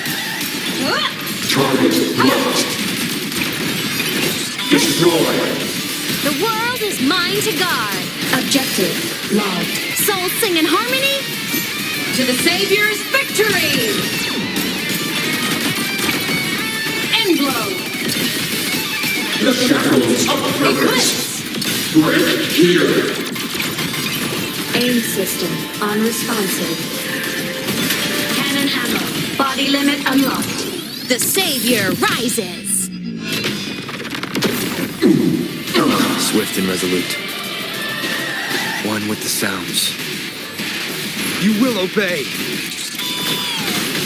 Must Duty call. rescue. Solar flare. Recalibrating.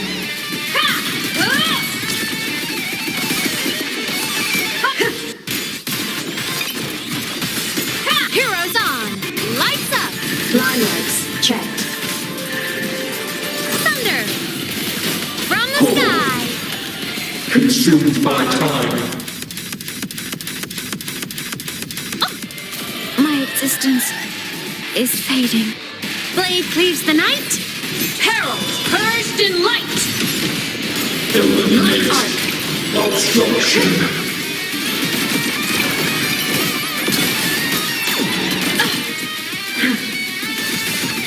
Unleash. For what cause Endblow. do you fall silent? Light show of the finale! Fire! Order Swift and resolute.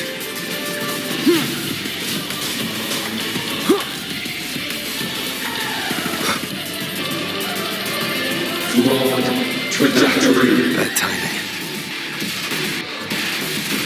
Shadow descends.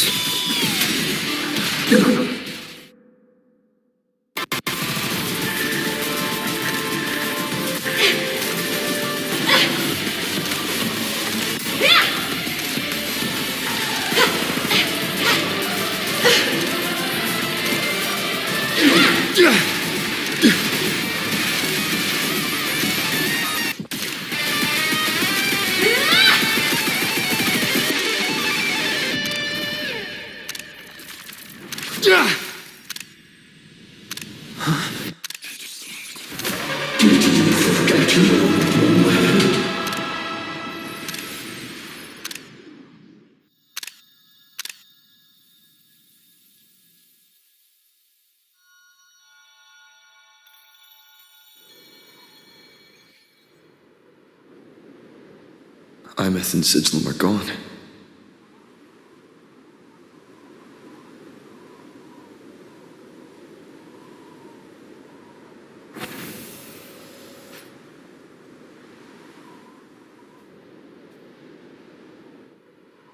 Is this Imeth's old dorm? Since she can resonate with the Exostrider, even after her body was destroyed, her frequency must have merged with it.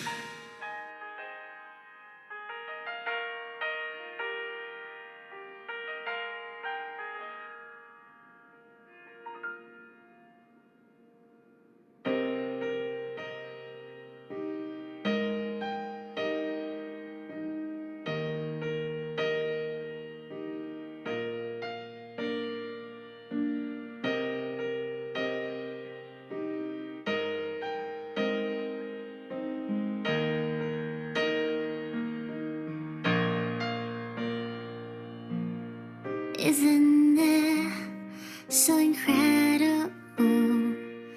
We're here sharing the same time and space.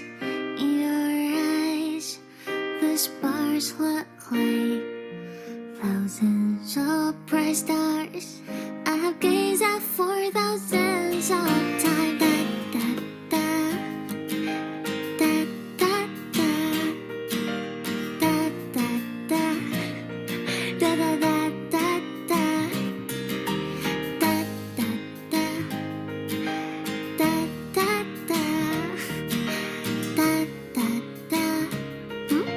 Goodbye. You build a world of miracles, so mundane but precious. The stream of shimmering daily moments return way to my soul and stop me from drifting. A poster of Fleet Snowfluff's fan meeting. So I sing together. Every light I'm giving all goes back to you, goes back to you.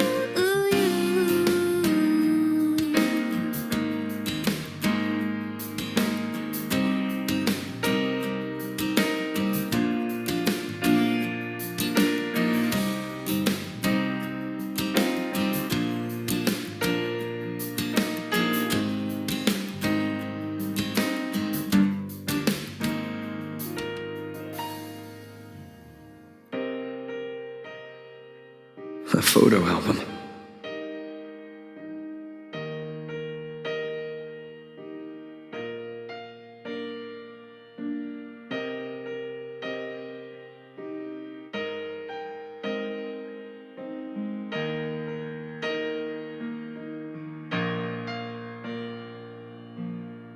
Isn't it so incredible? We're here sharing the same time and space. I am Imeth, the Academy Star, a synchronist, a savior. Please, look at me. Stars.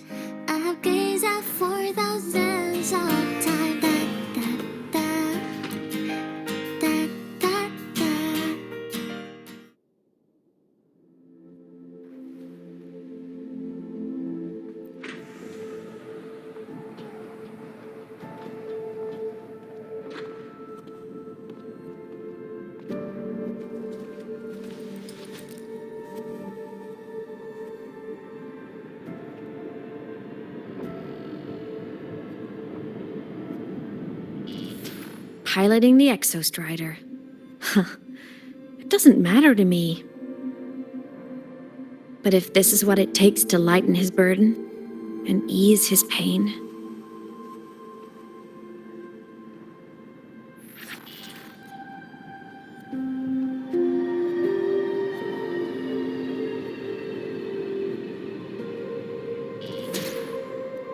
Saving the world.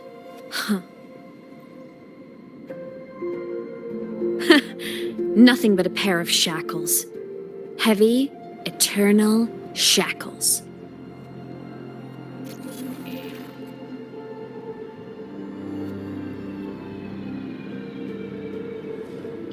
No.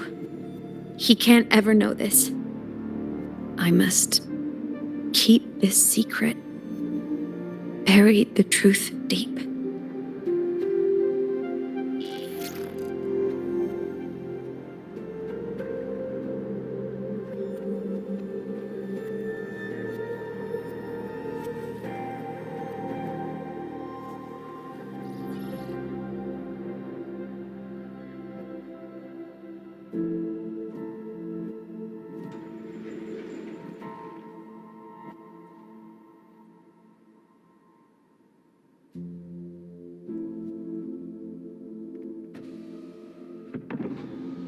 Why?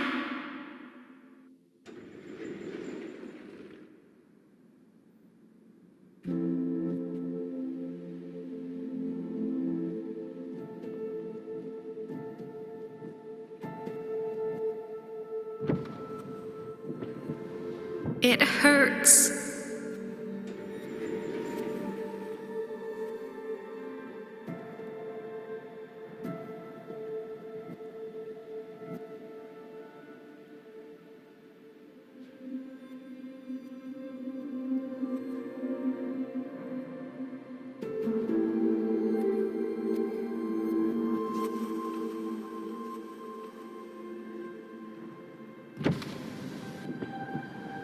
What should I do?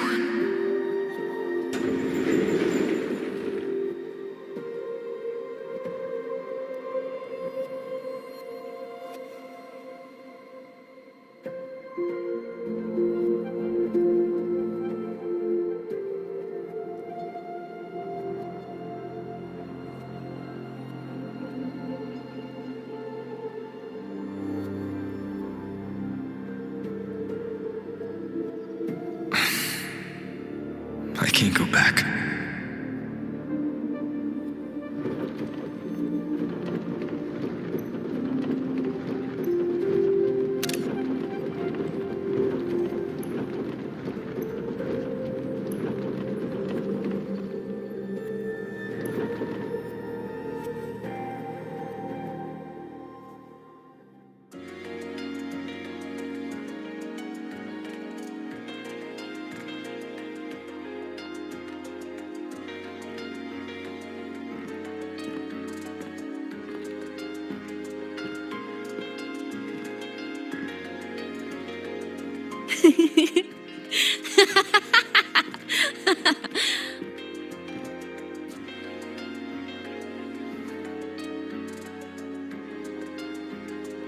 Oh, are you talking to me?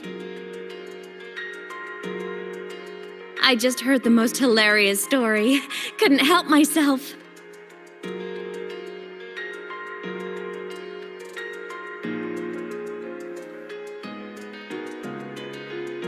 Since you asked, how about I tell you?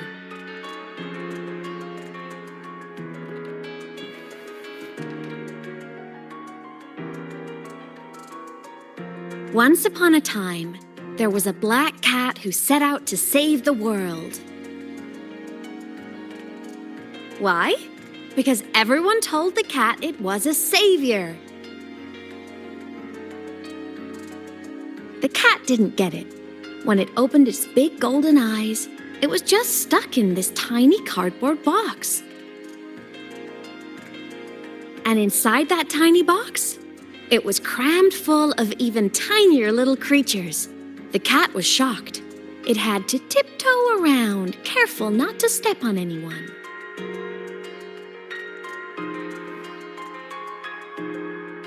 These tiny creatures, even living in their tiny box, had so much misery, so many disasters, constantly just waiting for the other shoe to drop. Please save us, they begged the cat. And of course, the cat agreed.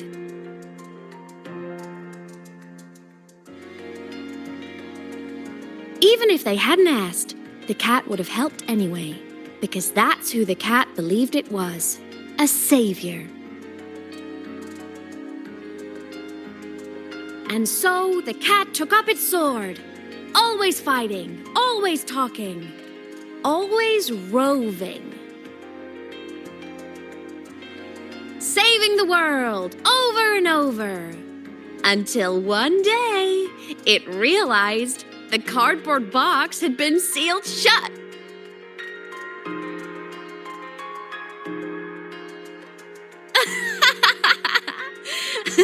Isn't that kind of laughable?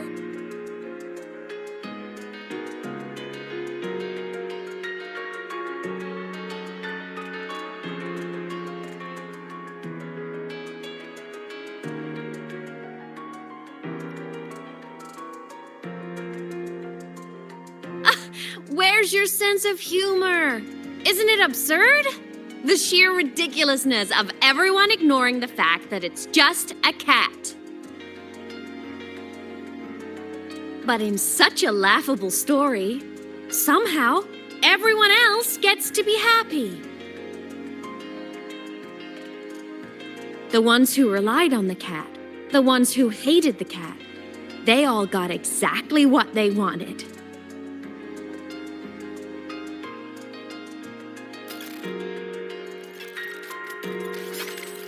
But what about the cat?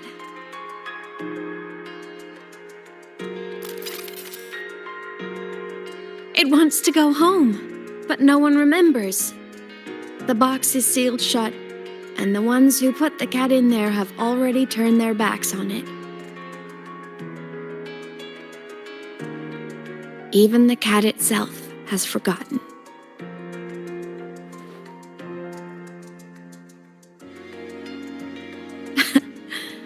Isn't that so absurdly laughable?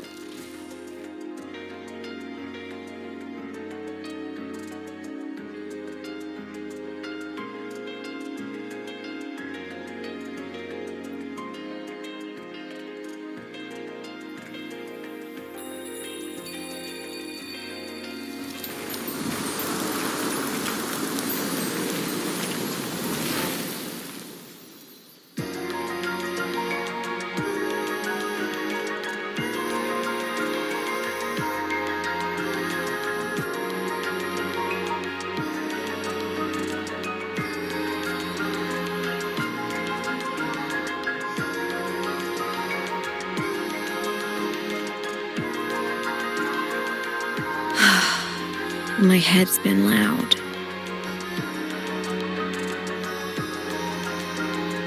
There's this question that just spins and spins up.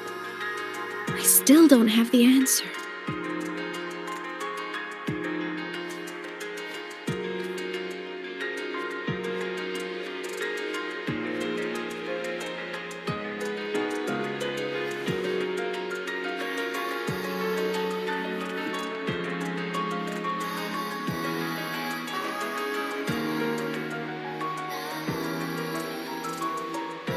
Now that you're here, I want to ask you what you think.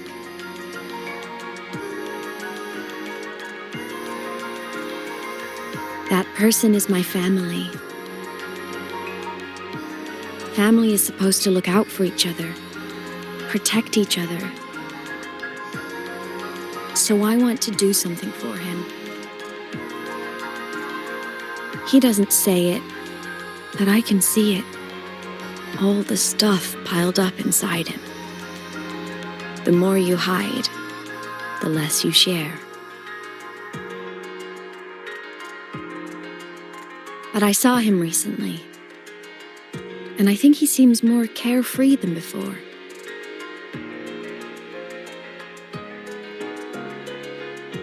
The sunlight in Jinzhou, The flowers in the Black Shores, the winds of Renacida. He told me all about this new journey. It made me happy, truly happy for him. I guess forgetting can be a blessing. If you don't remember something, it can't hurt you.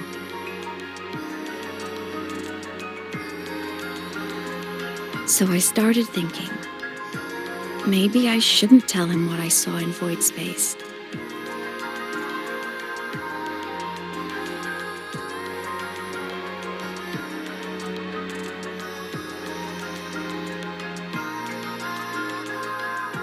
All that pain he carried about his home, it's gone now.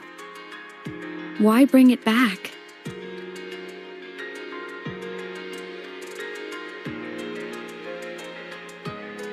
If not knowing is happier, why ruin it?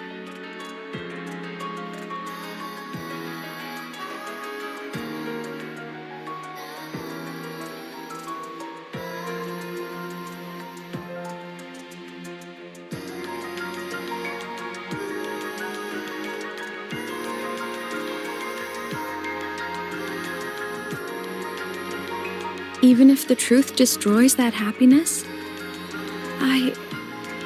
I can't. I don't want to see him hurt.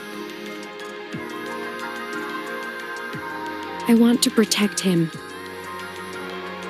We all need a little hope to keep going, right? I want him to hold on to that hope.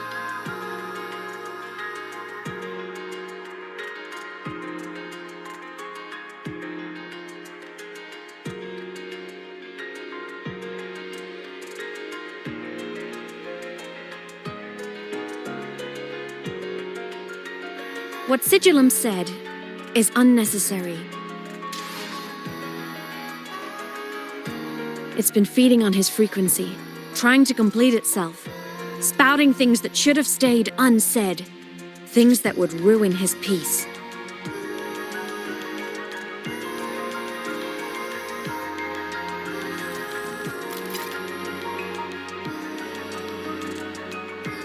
I must destroy it before it spills the truth. I brought it into this world. I'll be the one to take it out, too. Nothing truly matters. Not even saving the world.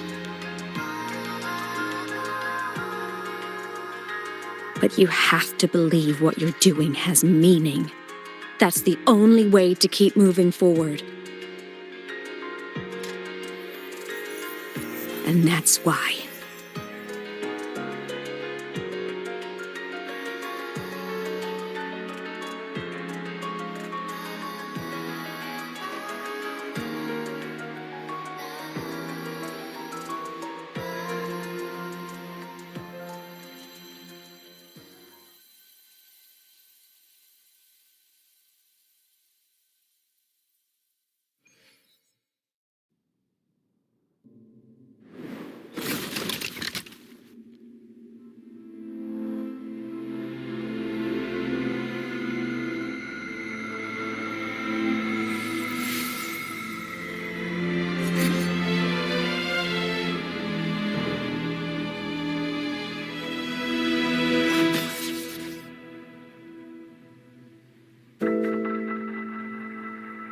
Stop, Imeth. I told you to stay out of this.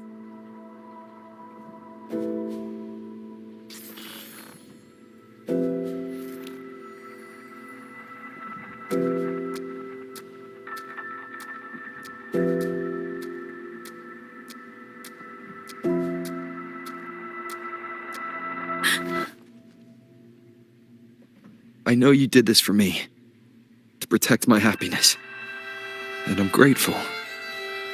But it's over now. I need to hear it. All of it. Whatever the truth is, it's my burden to carry. My choice to make.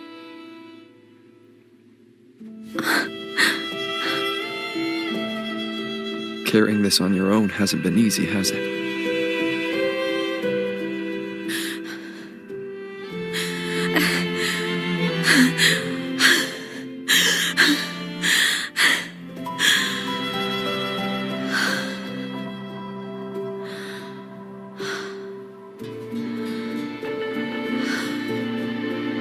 Do you really want this? Even if it changes nothing? Even if it only weighs you down? Things only weigh on us because they matter.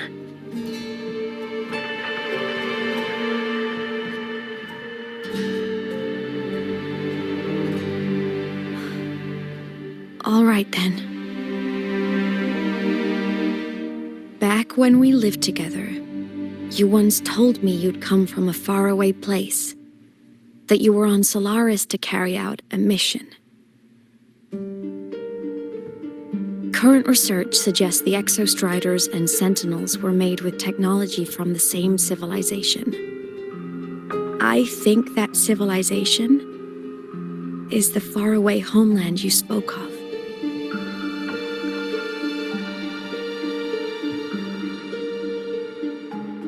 You never spoke of it to me or anyone else again, so I kept it to myself. Until I died and slipped into void space as a digital ghost. As I wandered through the ruins devoured by the Threnodian, I stumbled upon a faint frequency. Your frequency.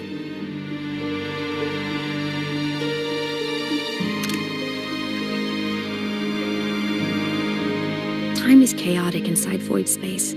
There's no telling when it had been devoured. But I could feel your warmth in it. After so long without you, I couldn't let it go. I kept it with me. Guided by its strange connection to other frequencies, I traced my way through countless overlapping spaces until I found the remains of an Exostrider.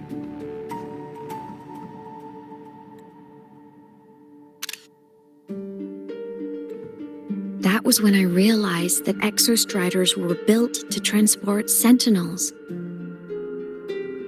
They trekked through stars to deliver Sentinels to Solaris, until, during one jump, the Threnodian Aleph 1 must have noticed them.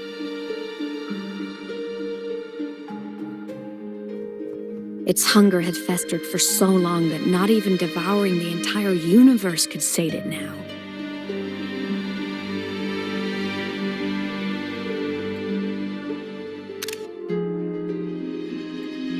That frequency then led me to another relic consumed by the Threnodian, a creation built by the same makers of the Exostriders. It was beyond my understanding. I could only guess its purpose. A communication satellite. And within its ruined shell, I discovered frequencies tied to you. From those fragments, I saw the messages you sent home. Not about your mission, but full of longing.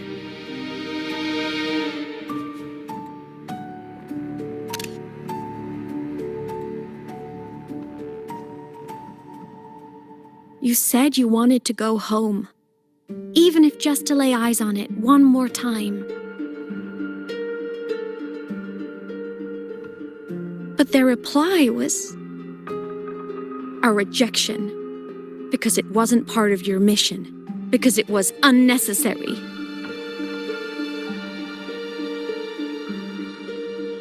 They were the ones who cut communications. They ignored every wish you had outside your mission. They forced you into this life of roving.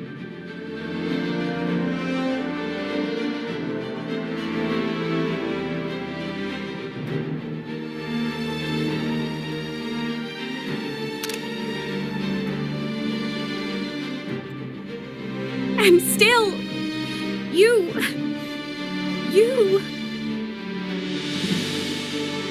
crossed the stars to fulfill their wish. How could they? How dare they treat you like that? In that moment, I was drowning in pain. I didn't know how to help you. I didn't know if I should tell you. I didn't know what future you'd even want. That's when your frequency I'd been carrying with me, it was corrupted by the void matter. It tore through my power, and Sigillum was born.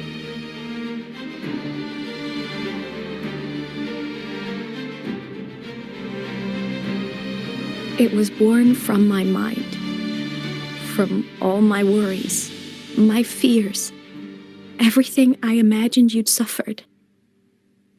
At first, it acted on nothing but the instinct to go home. It craved your frequency, trying to make itself whole, trying to seize access to my piloting control. So it could reactivate the Exostrider and cross the Strider Gate to get back home. Exactly.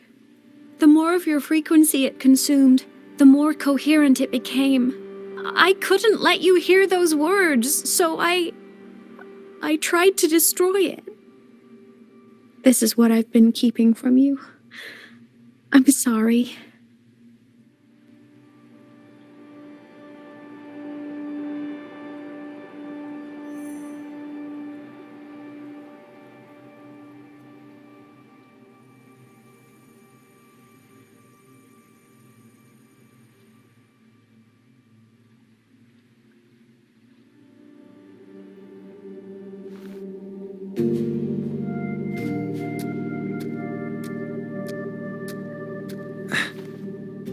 I'm glad you chose to tell me this, Imeth.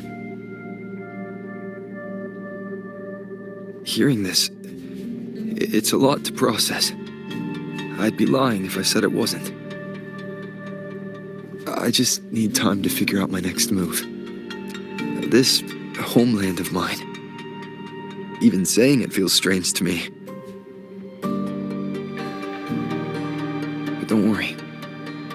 The journey I've had since losing my memories, the hope I found, that's mine to keep. No one can take that. Saving the world? I never saw it that way. The people and civilizations I met, they saved themselves. I was just there to help. Jinzhou soldiers fought through retroact rain till dawn. The Black Shore's bloom bearers ran themselves ragged across distant lands. Rinasita's factions all dared to defy the dark tide. Lahai Roi's people never stopped reaching for the stars. I'm no savior who fell from the sky, and no one ever saved themselves by waiting for one. There's been plenty I couldn't do. Losses I couldn't prevent. Sacrifices I had to accept. But I'd do it all again. Every bit of it. If this was a mission from my past, I'd be lying if I said I didn't care what they thought of me now. But that's a question for later. Right now, we have more important threats to face. The fact that I choose this path even without my memories, that tells me this is who I am. I can't stand by while the lament brings suffering. I care about this world too much. But I'm afraid you'll feel alone. With everyone here? With you here? Not a chance. I will be there for everyone as we head toward our shared future, leaving the past behind.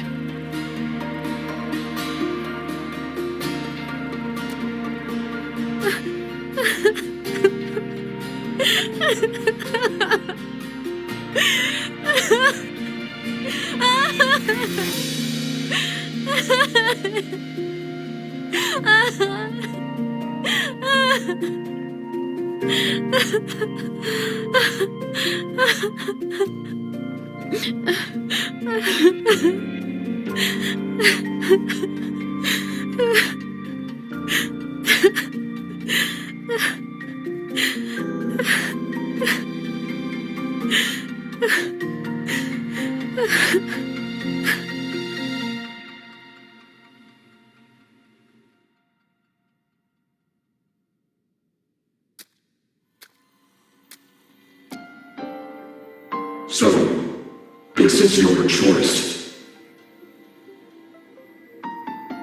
Is it worth it?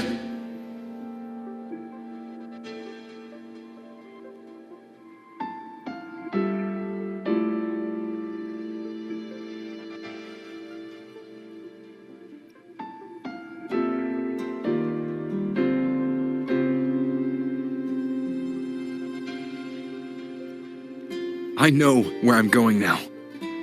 That's what matters. Not where I started.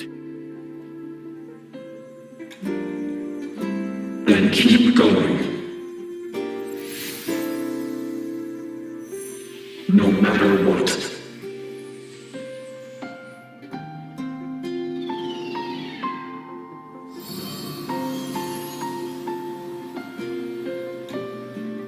The core.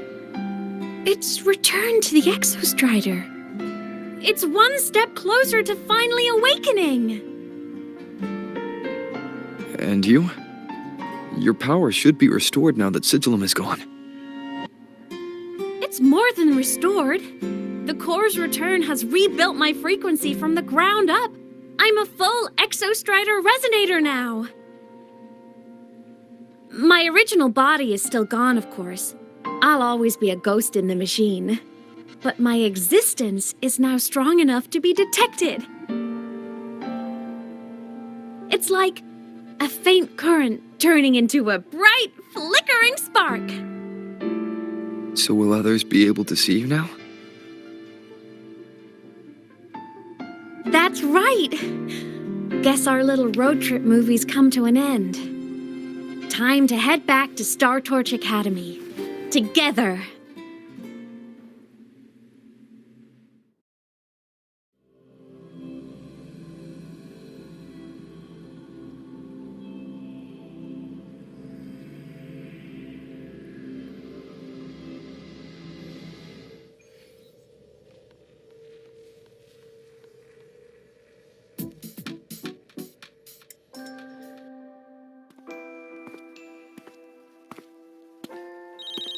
All good on your end, Golden Boy?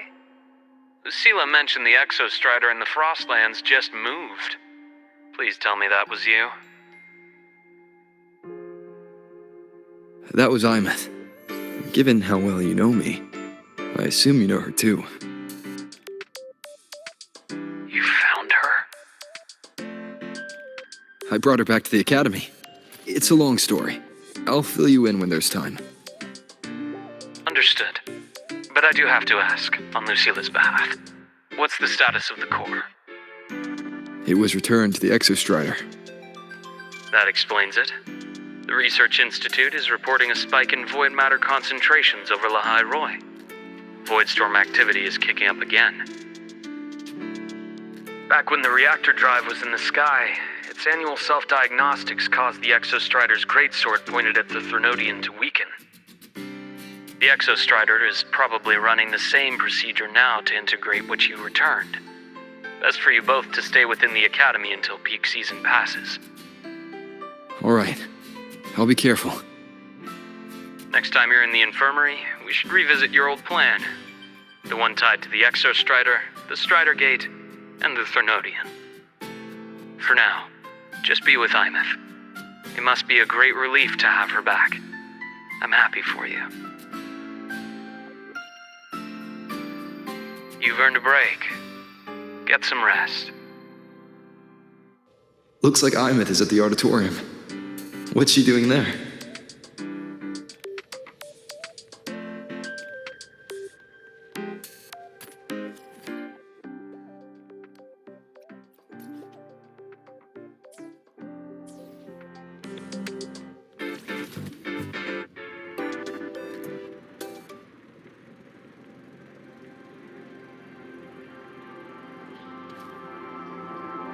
Let's just make do with a neutral.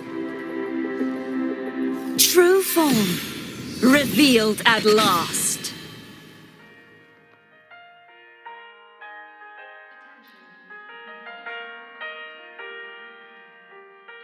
You know what? I just had a brilliant idea. Why do I feel like someone's about to get in trouble when you talk like that? Hey! That's a totally unfair stereotype from when I was a kid playing with snowfluff seals. I was just thinking, now that people can actually see me, I could, attend my own fan meeting. An unfinished song completed after all these years. Doesn't that sound amazing?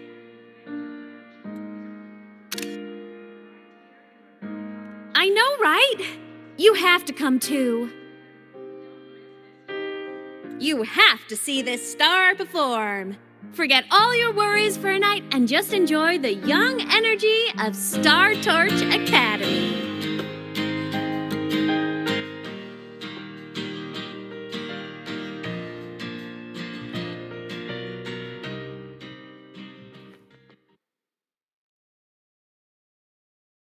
Entries open, everyone!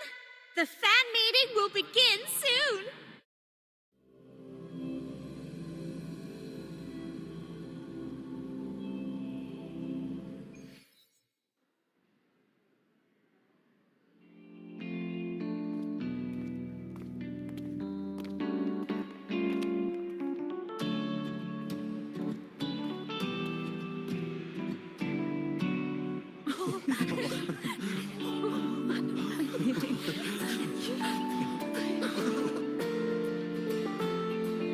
For years, the little website I threw together to post songs kept getting comments. They'd talk about how much they loved a song, or share problems they were having in their lives, and then they started connecting with each other. I never saw myself as a hitmaker. I was just an amateur, singing what was in my heart. But over time, they stopped being just my songs. They became a melody that connected people. My listeners want a complete song. I'll finish it for them. Or maybe for me, too. You really do care about the people of Lahai Roi, don't you, Imeth? I guess I do now. Wouldn't have said that at the start, though. To be honest, I never had some grand passion. Before I became a ghost, I just wanted to live an easy, happy life and try a little bit of everything.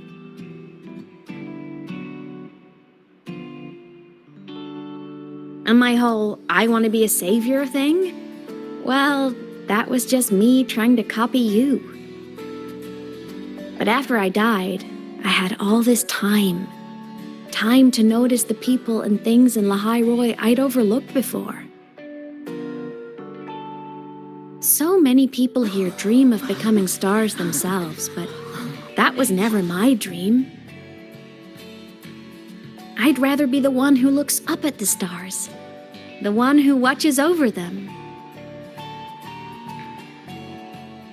Really? But the way I see it,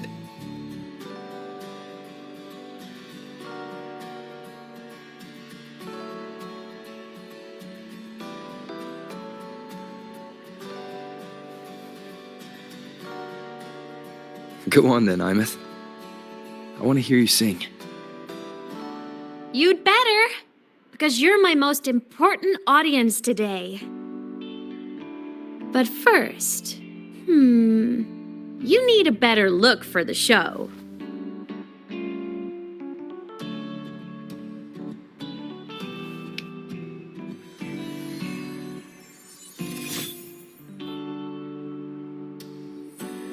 There, brand new, just like I remember you wearing. Looks good, right? A new place calls for a new look.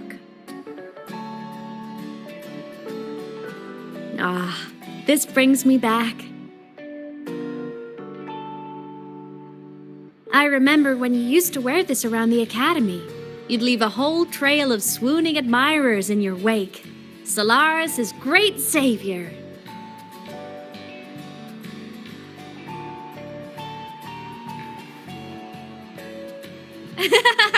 What? Are you blushing? Since when is having charm a bad thing? Now, go grab that seat over there.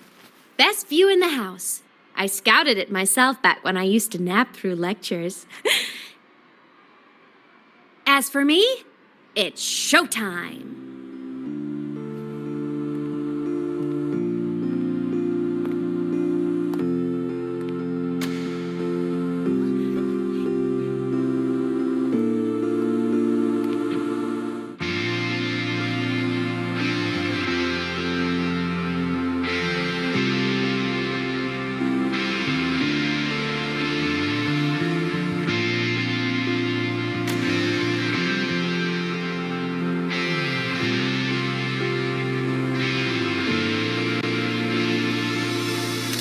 Isn't it so incredible?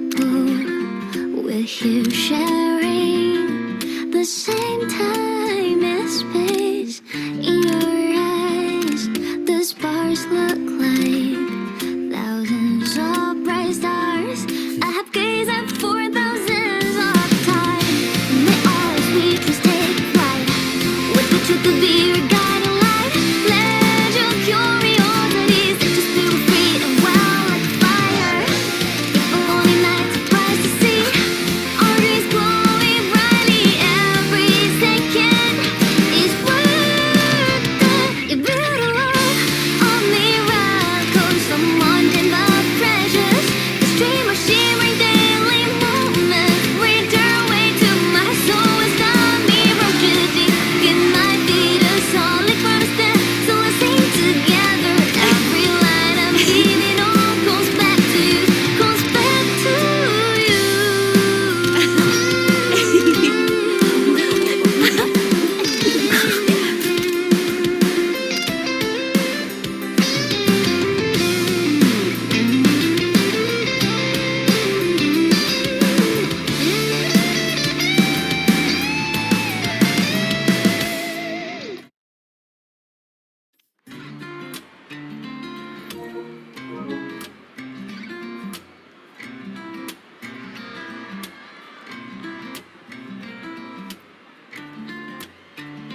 Imeth. I heard that name from a senior in energy science, but I never imagined she was Fleet Snowfluff. No. No, I can't accept this. Why? Because she was the social butterfly of the academy, the professor's headache and their golden student all in one.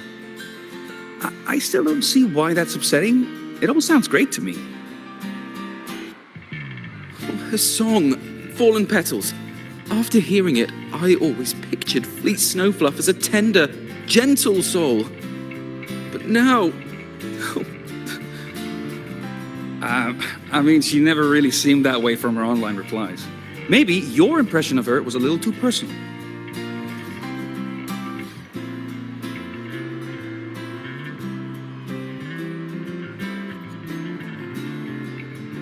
Imeth from Rebel College. She's been missing for years. Why would she be here? Imeth? But the same one Professor Sakya always talked about? Yeah, she always wanted her as a mentee. She still brings her up to us. I thought the biggest problem would be that little rascal refusing to finish her studies, or me finally losing my mind from her antics. I never thought she'd just vanish. Professor Sakya is going to be over the moon to see her.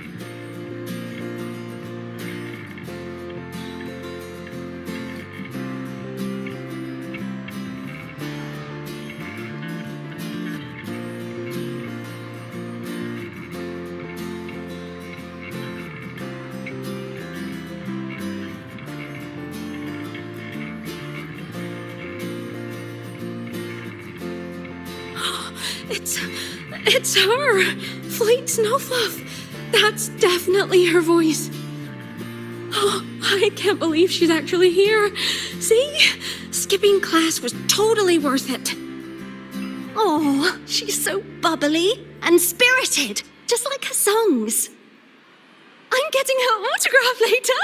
Of all the songs she's posted online, my favorite is Indigo Universe. What's yours? Of course, it's the Tard E song. It's so funny and catchy. You can't be serious. That song's pure brain rot.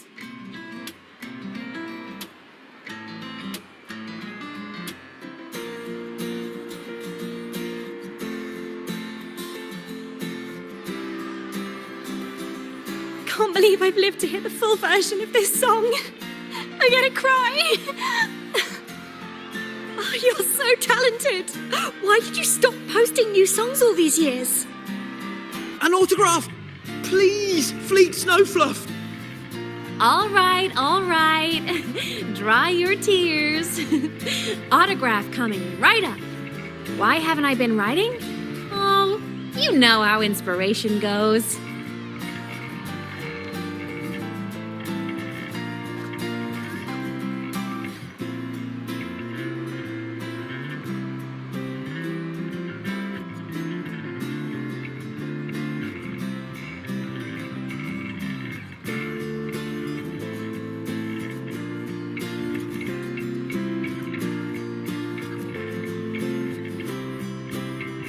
My homeland, the Sentinels, and the Exostriders.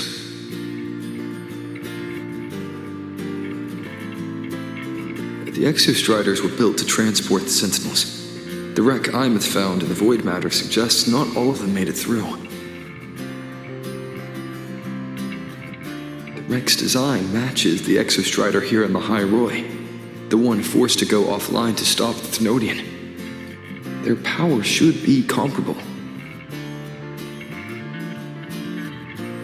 So, why was one destroyed and devoured, while the other managed to stop the Thenodian and seal the Strider Gate with its greatsword? Where did that strength come from?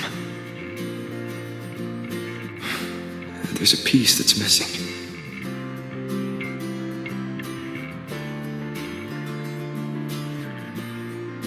All done. Let's go.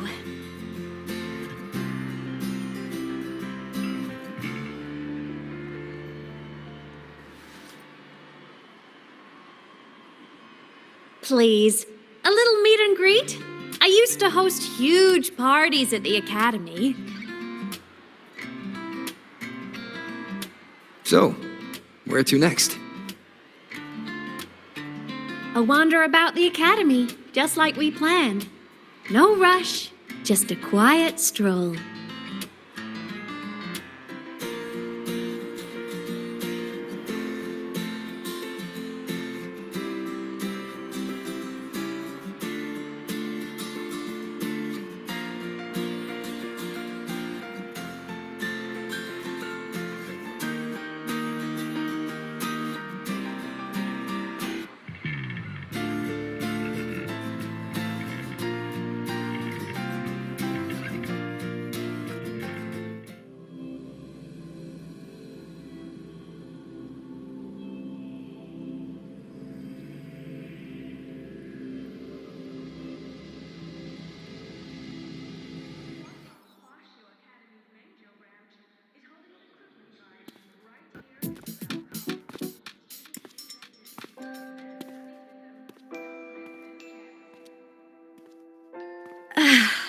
This is incredible.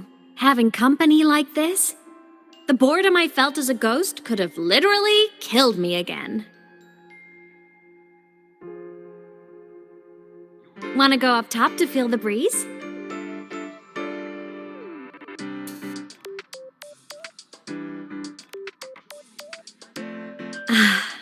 I'm so happy right now. Really. Even a fake sky can hold such beauty.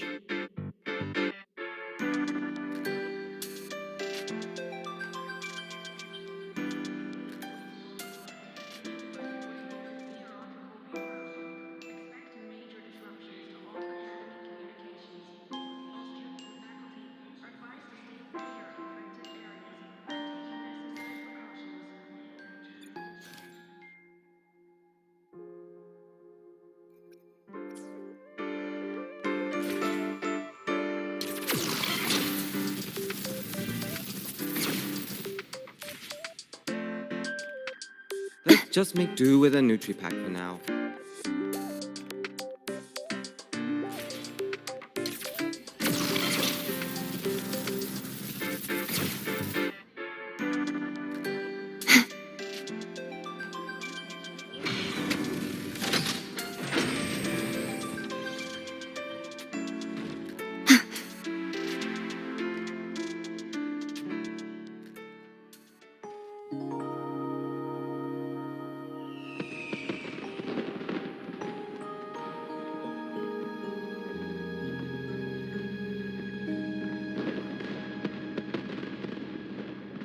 Now that your frequency is stable, what will you do next? Stay in Lahai Roi, maybe?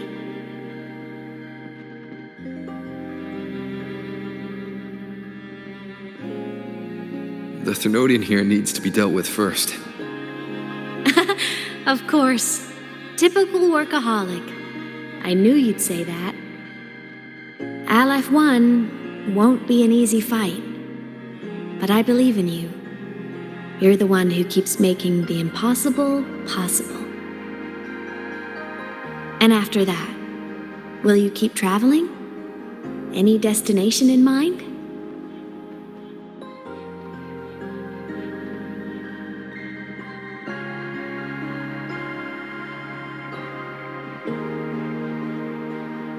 Of course. Take your time. This world you've chosen is vast. You can go anywhere.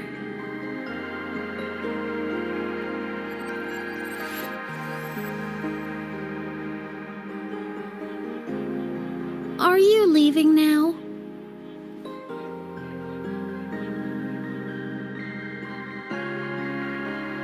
Yes. There's something I have to do. The Academy will look after you. Or you can go back to live in the Bjorder Woods. When will you come back? I don't know, Imeth. I'm sorry. But I'll come back to see you when I can. I promise. You promise? Promise. Then I'll wait for you here in Lahai Roi. Don't feel you have to. The world is vast. Don't let me or Lahai Roi hold you back. But you can live for so many years. What if I'm gone by the time you return?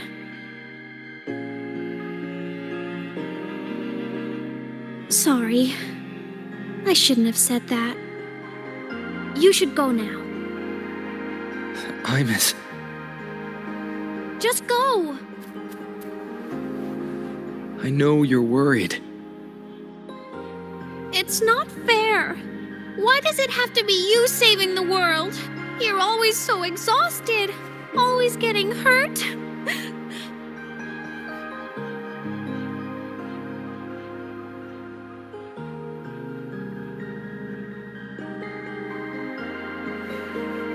Look, Imeth. I've walked through lands torn apart by the lament. Every tear weighs me down, and every cry breaks a bit of my heart. Their pain is no different from mine. Neither is their joy.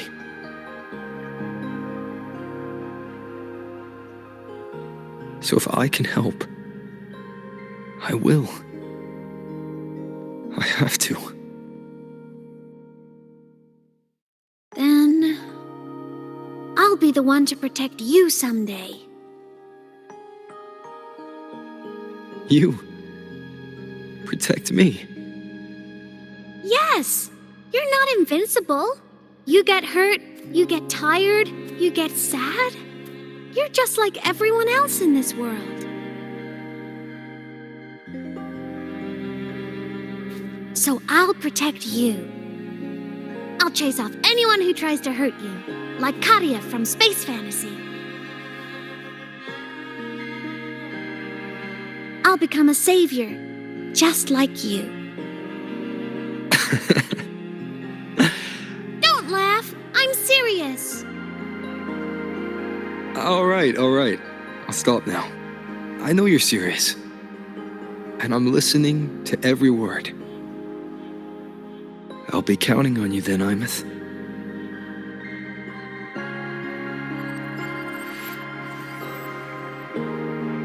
Tired?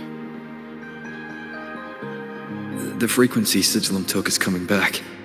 It's not a great feeling. Abby's already helping me recover through the tacit mark. I'll be fine soon. Just close your eyes and take a nap. You deserve a little peace.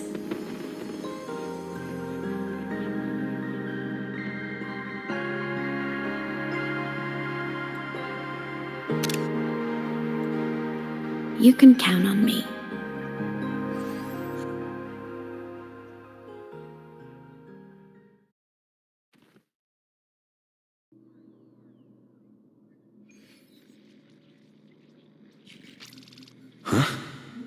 Why am I in control of Sigillum? Is it because I absorbed its frequency? Imeth's mind space is even more chaotic than last time.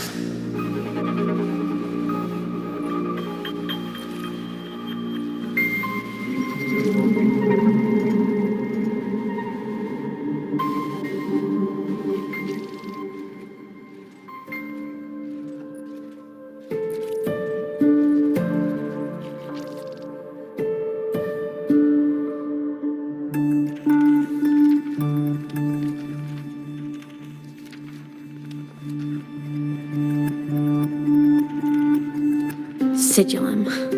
Back for more? I thought I made a mess of you last time.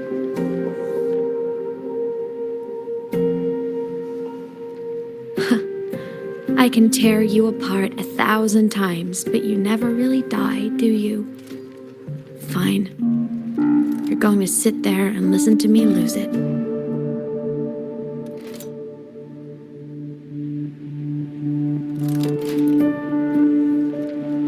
After all, there's no one else to hear this.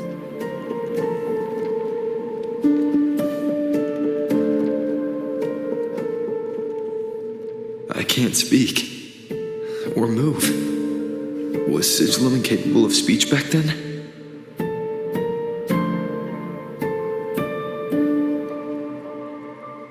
You know, I found something interesting in the Exostrider's reactor drive. A message left by my future self. Years ago, while sailing the stars towards Solaris, an Exostrider caught the attention of Aleph 1. Both of them tore through the Strider Gate, clashing in the caverns deep below. The Exostrider has combat features, but it was still no match for Aleph 1. Its body was shattered, energy nearly depleted, and void matter kept pouring through the Strider Gate. Aleph 1 kept pushing, desperate to squeeze its whole disgusting bulk into this world. It was almost successful. It would have ended everything. But then a girl named Imeth emerged from inside the Threnodian itself.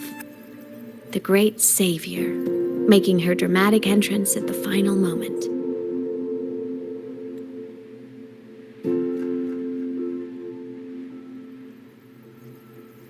The Exostrider watched her touch its great sword, the one pinning the Threnodian.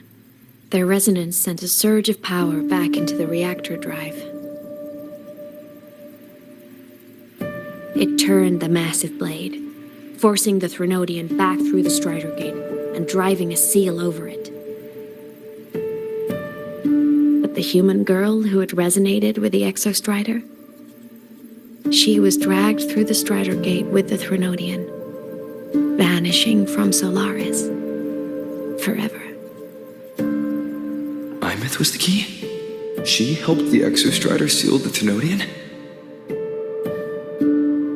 I was shocked at first, but the moment I stepped into void space, it all made sense.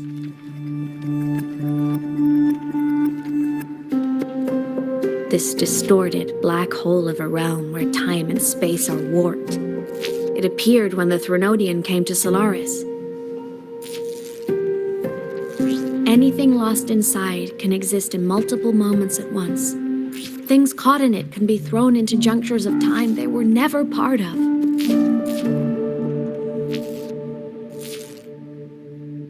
And I can move through it all. The void matter can't touch me.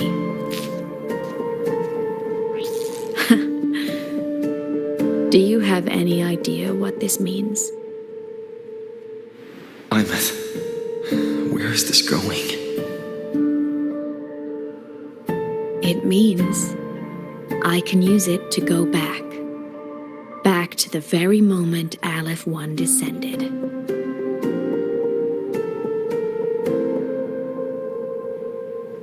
Time, cause, effect. A perfect closed loop. But my meeting with him all those years ago, that wasn't the cause. It was the effect.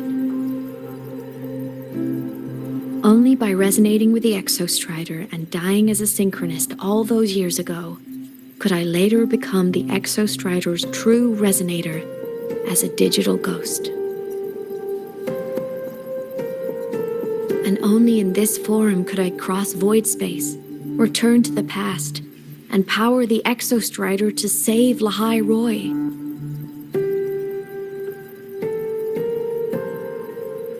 And only because Lahai Roi survived could he have ever come here, rescue my younger self, and let me grow up here to become the chosen synchronist in the first place.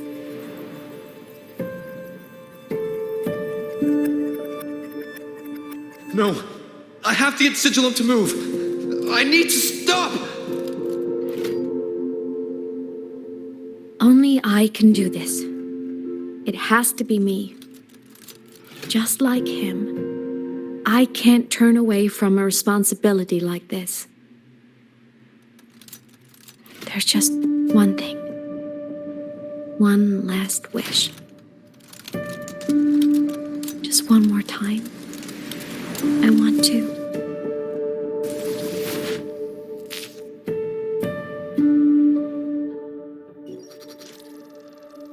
I miss.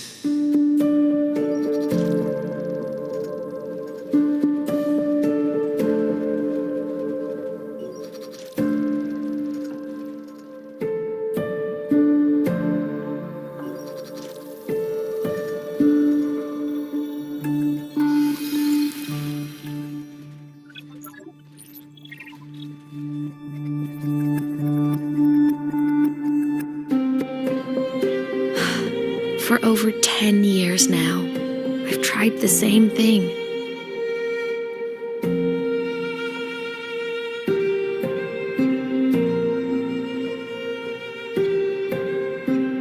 Every time the reactor drive ran its self-diagnostics during peak void storm season, I tried to reverse time. And every time, I failed. I just wasn't strong enough.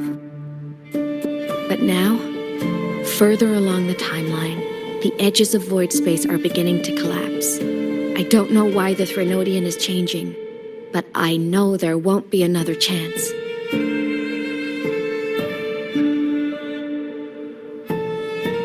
I have to make the jump now, during this peak season, while void space is still stable.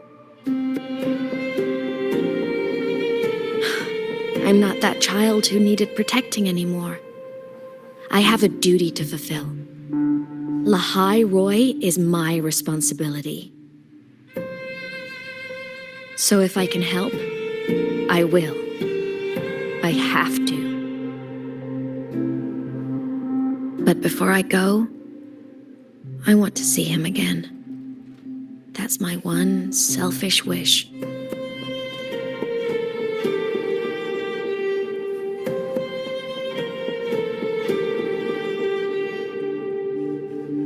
I want to talk to him, to know how he's really been. I want to spend a little more time with my family. I was always afraid that when he finally discovered the truth about himself, he'd feel so alone. But it's all right now. He told me about his journey after losing his memories. It was meaningful. He met people who care for him, who miss him, people he formed connections with.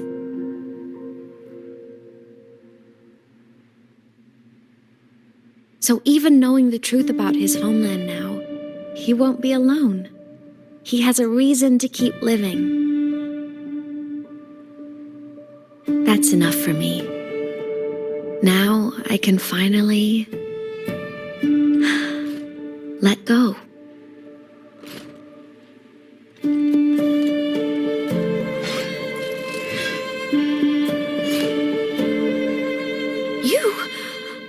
How? Imeth, don't you dare decide this by yourself! You're the one who taught me that my pain is no different from anyone else's. I can't turn my back on the responsibility I have.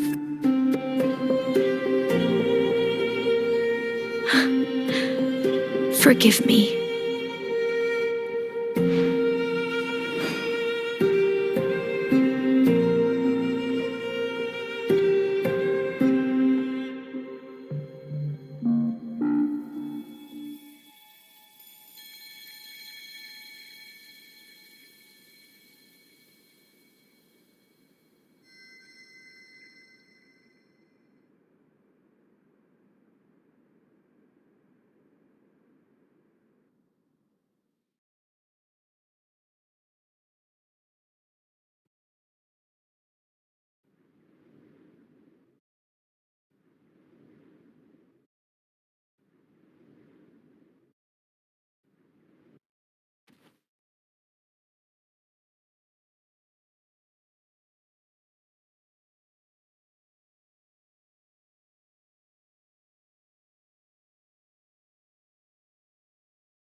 Myth!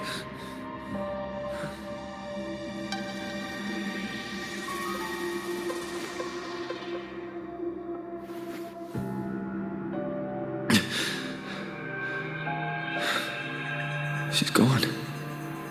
This is the piece I was missing. Luke said the core's self-diagnostics would trigger peak void storm season. She knew. When she returned to the core, she already knew. She's been waiting for this moment. Waiting to travel back in time. The lake in the Frostlands. The void matter is densest at its depths. If I'm lucky, I can find a way into void space from there. I can still catch up to her. I have to move now.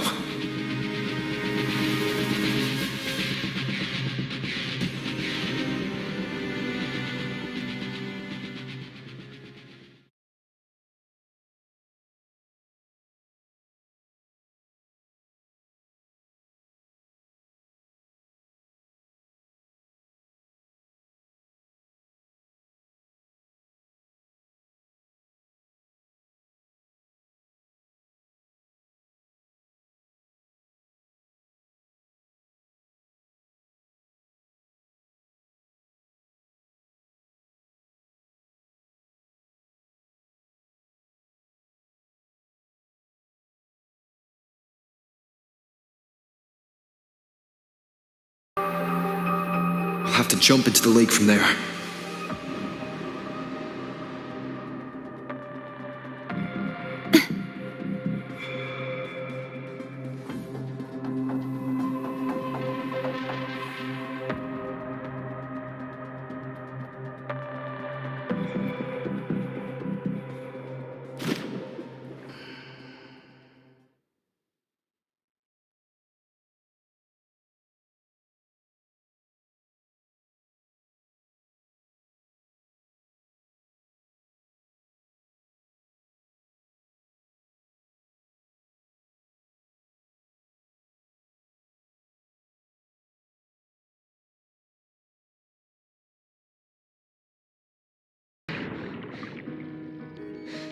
Don't go! Huh? This can't be the only way. It is. The void matter can't hurt me.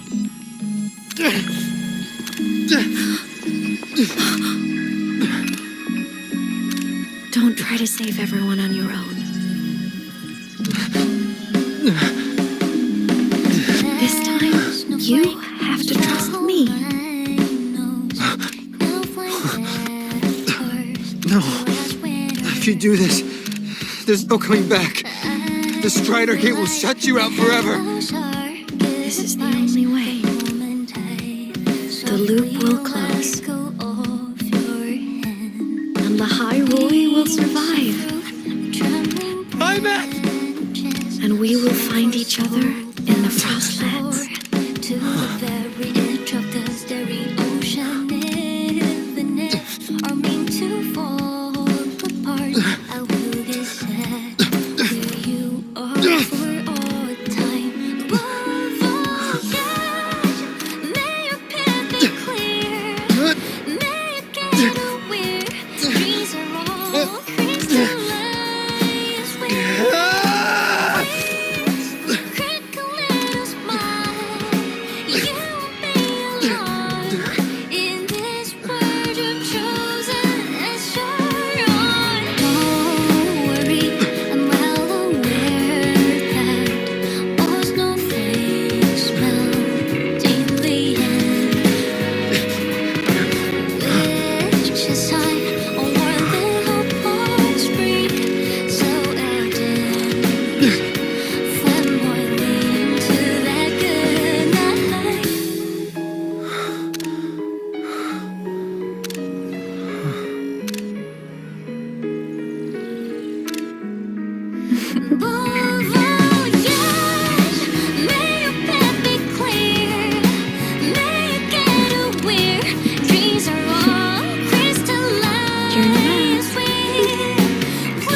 To make you proud.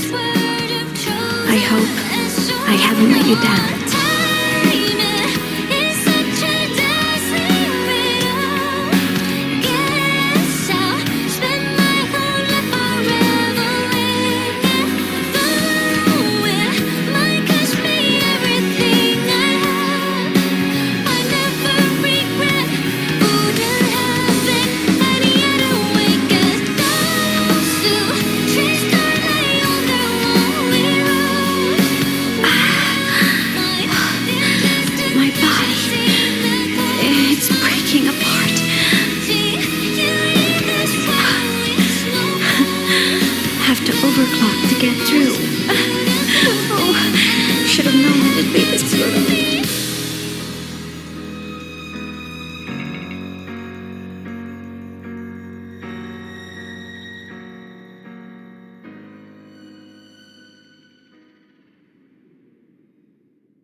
We had our time, short as it was, but it mattered. But even family can't stay together forever. The time to part always comes.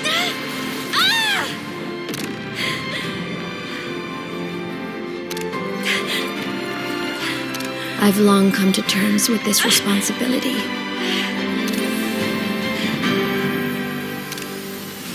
I don't regret a thing.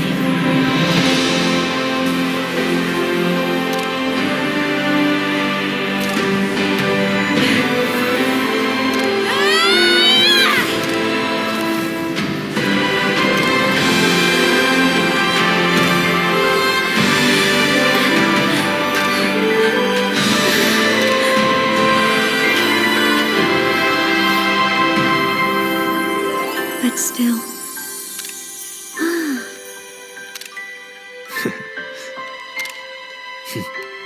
Wish I didn't have to leave you.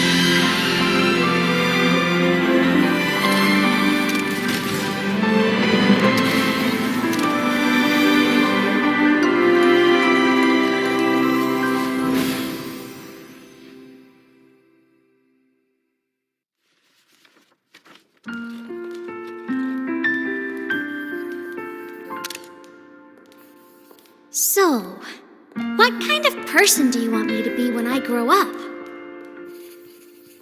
A teacher? A scientist? A singer? Which should I choose? Maybe a model? Oh, a pastry chef? Oh, what about an animal caretaker?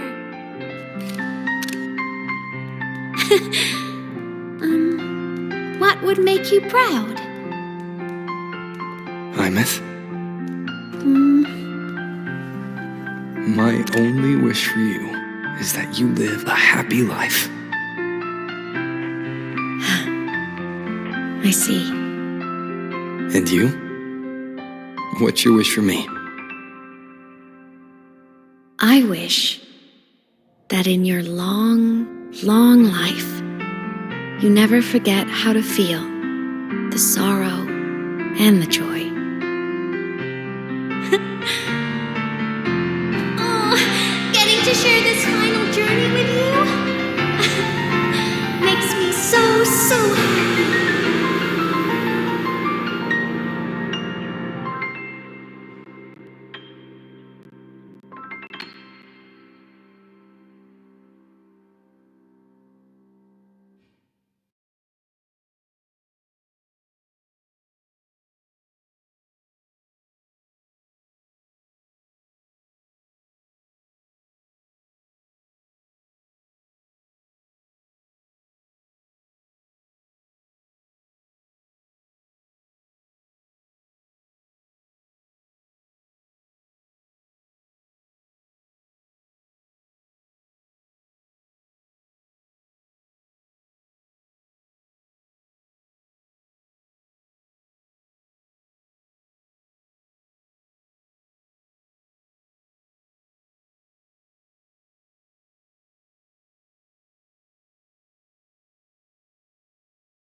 Imeth said someone lifted her from the lake when she was a child.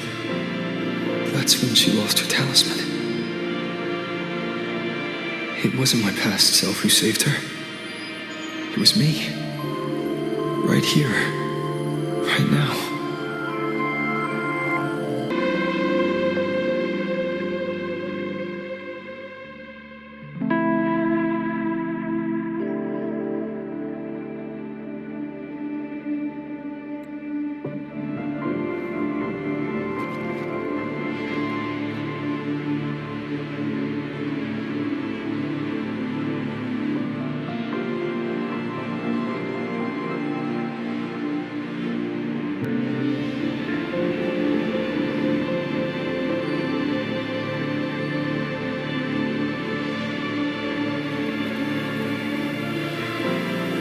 There's still a way. I can't give up here.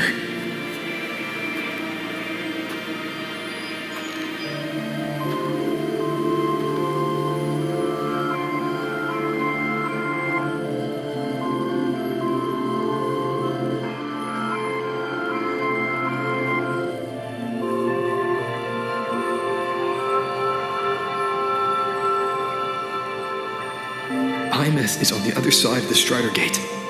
I'll just go through it and bring her back. Someone has to pilot the Exostrider, open the Strider Gate, and deal with the Thenodian anyway. I'll do it. The odds are slim, but they're not zero.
It touched the talisman, then ran away.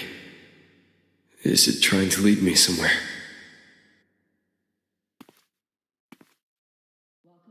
That direction.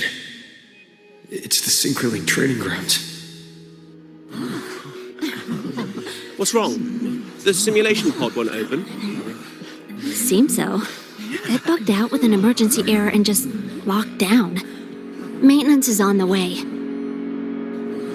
But it's showing it's occupied. Class just started. No one could have gotten in yet.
Imeth?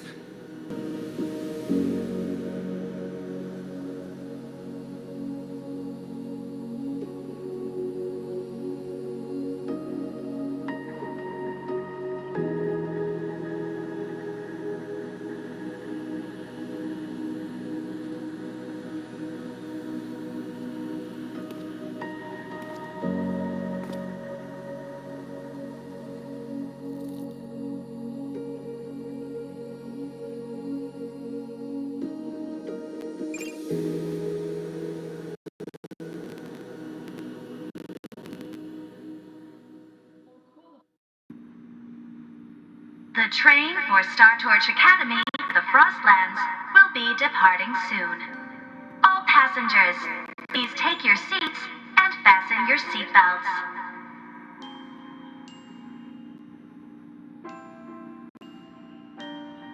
Void storm hazard level at transit stop low.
This is her paper plane.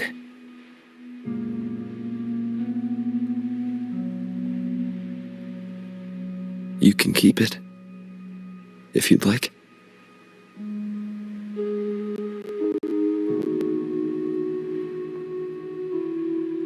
I know you're not Imeth. You're only a piece of what she left behind, kept alive by this talisman. But if you exist, it means she's still alive too, doesn't it? Otherwise, the Solace Kin couldn't have brought you back.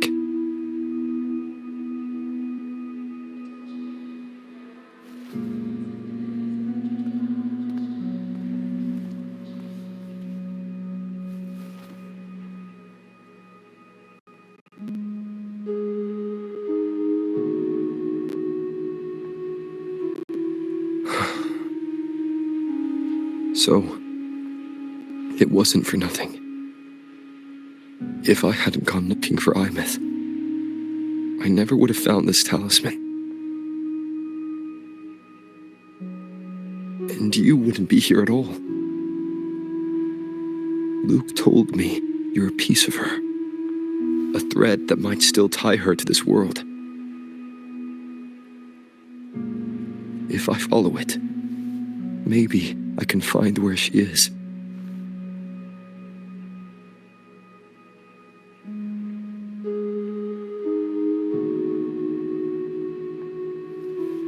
You might have only said that to comfort me. No one has ever seen what's beyond the Strider Gate. It's all just guesswork. How long has it been for her since she was pulled into that chaos? Is she still alive? And if she is, how much longer can she hold on?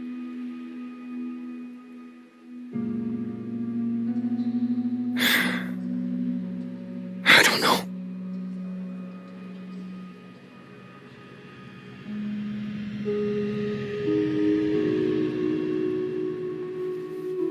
But I will hold on to hope.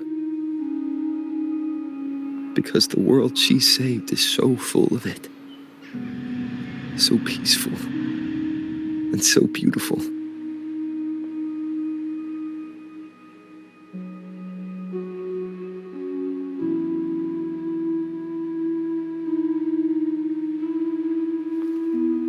It's strange, seeing Imeth so quiet like this.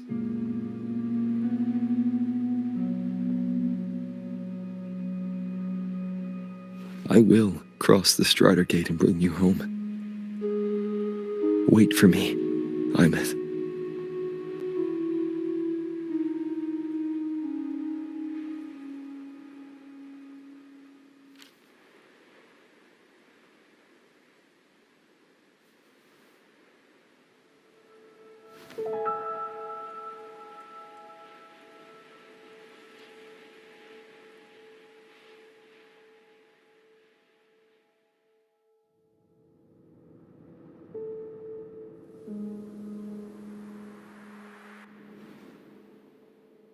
Don't be sad.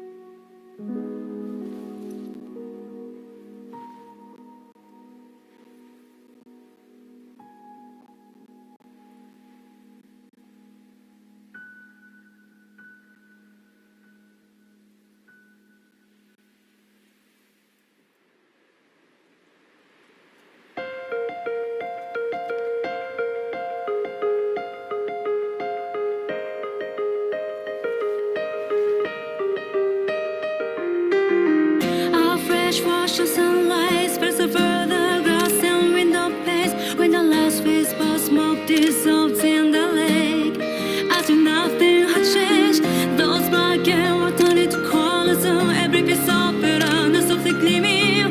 Find myself whispering your name as one touch my skin. I see time finally shaded chains, flying free like a paper planes in the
Luke texted me to go over the Exostrider plan at the infirmary. Better get going.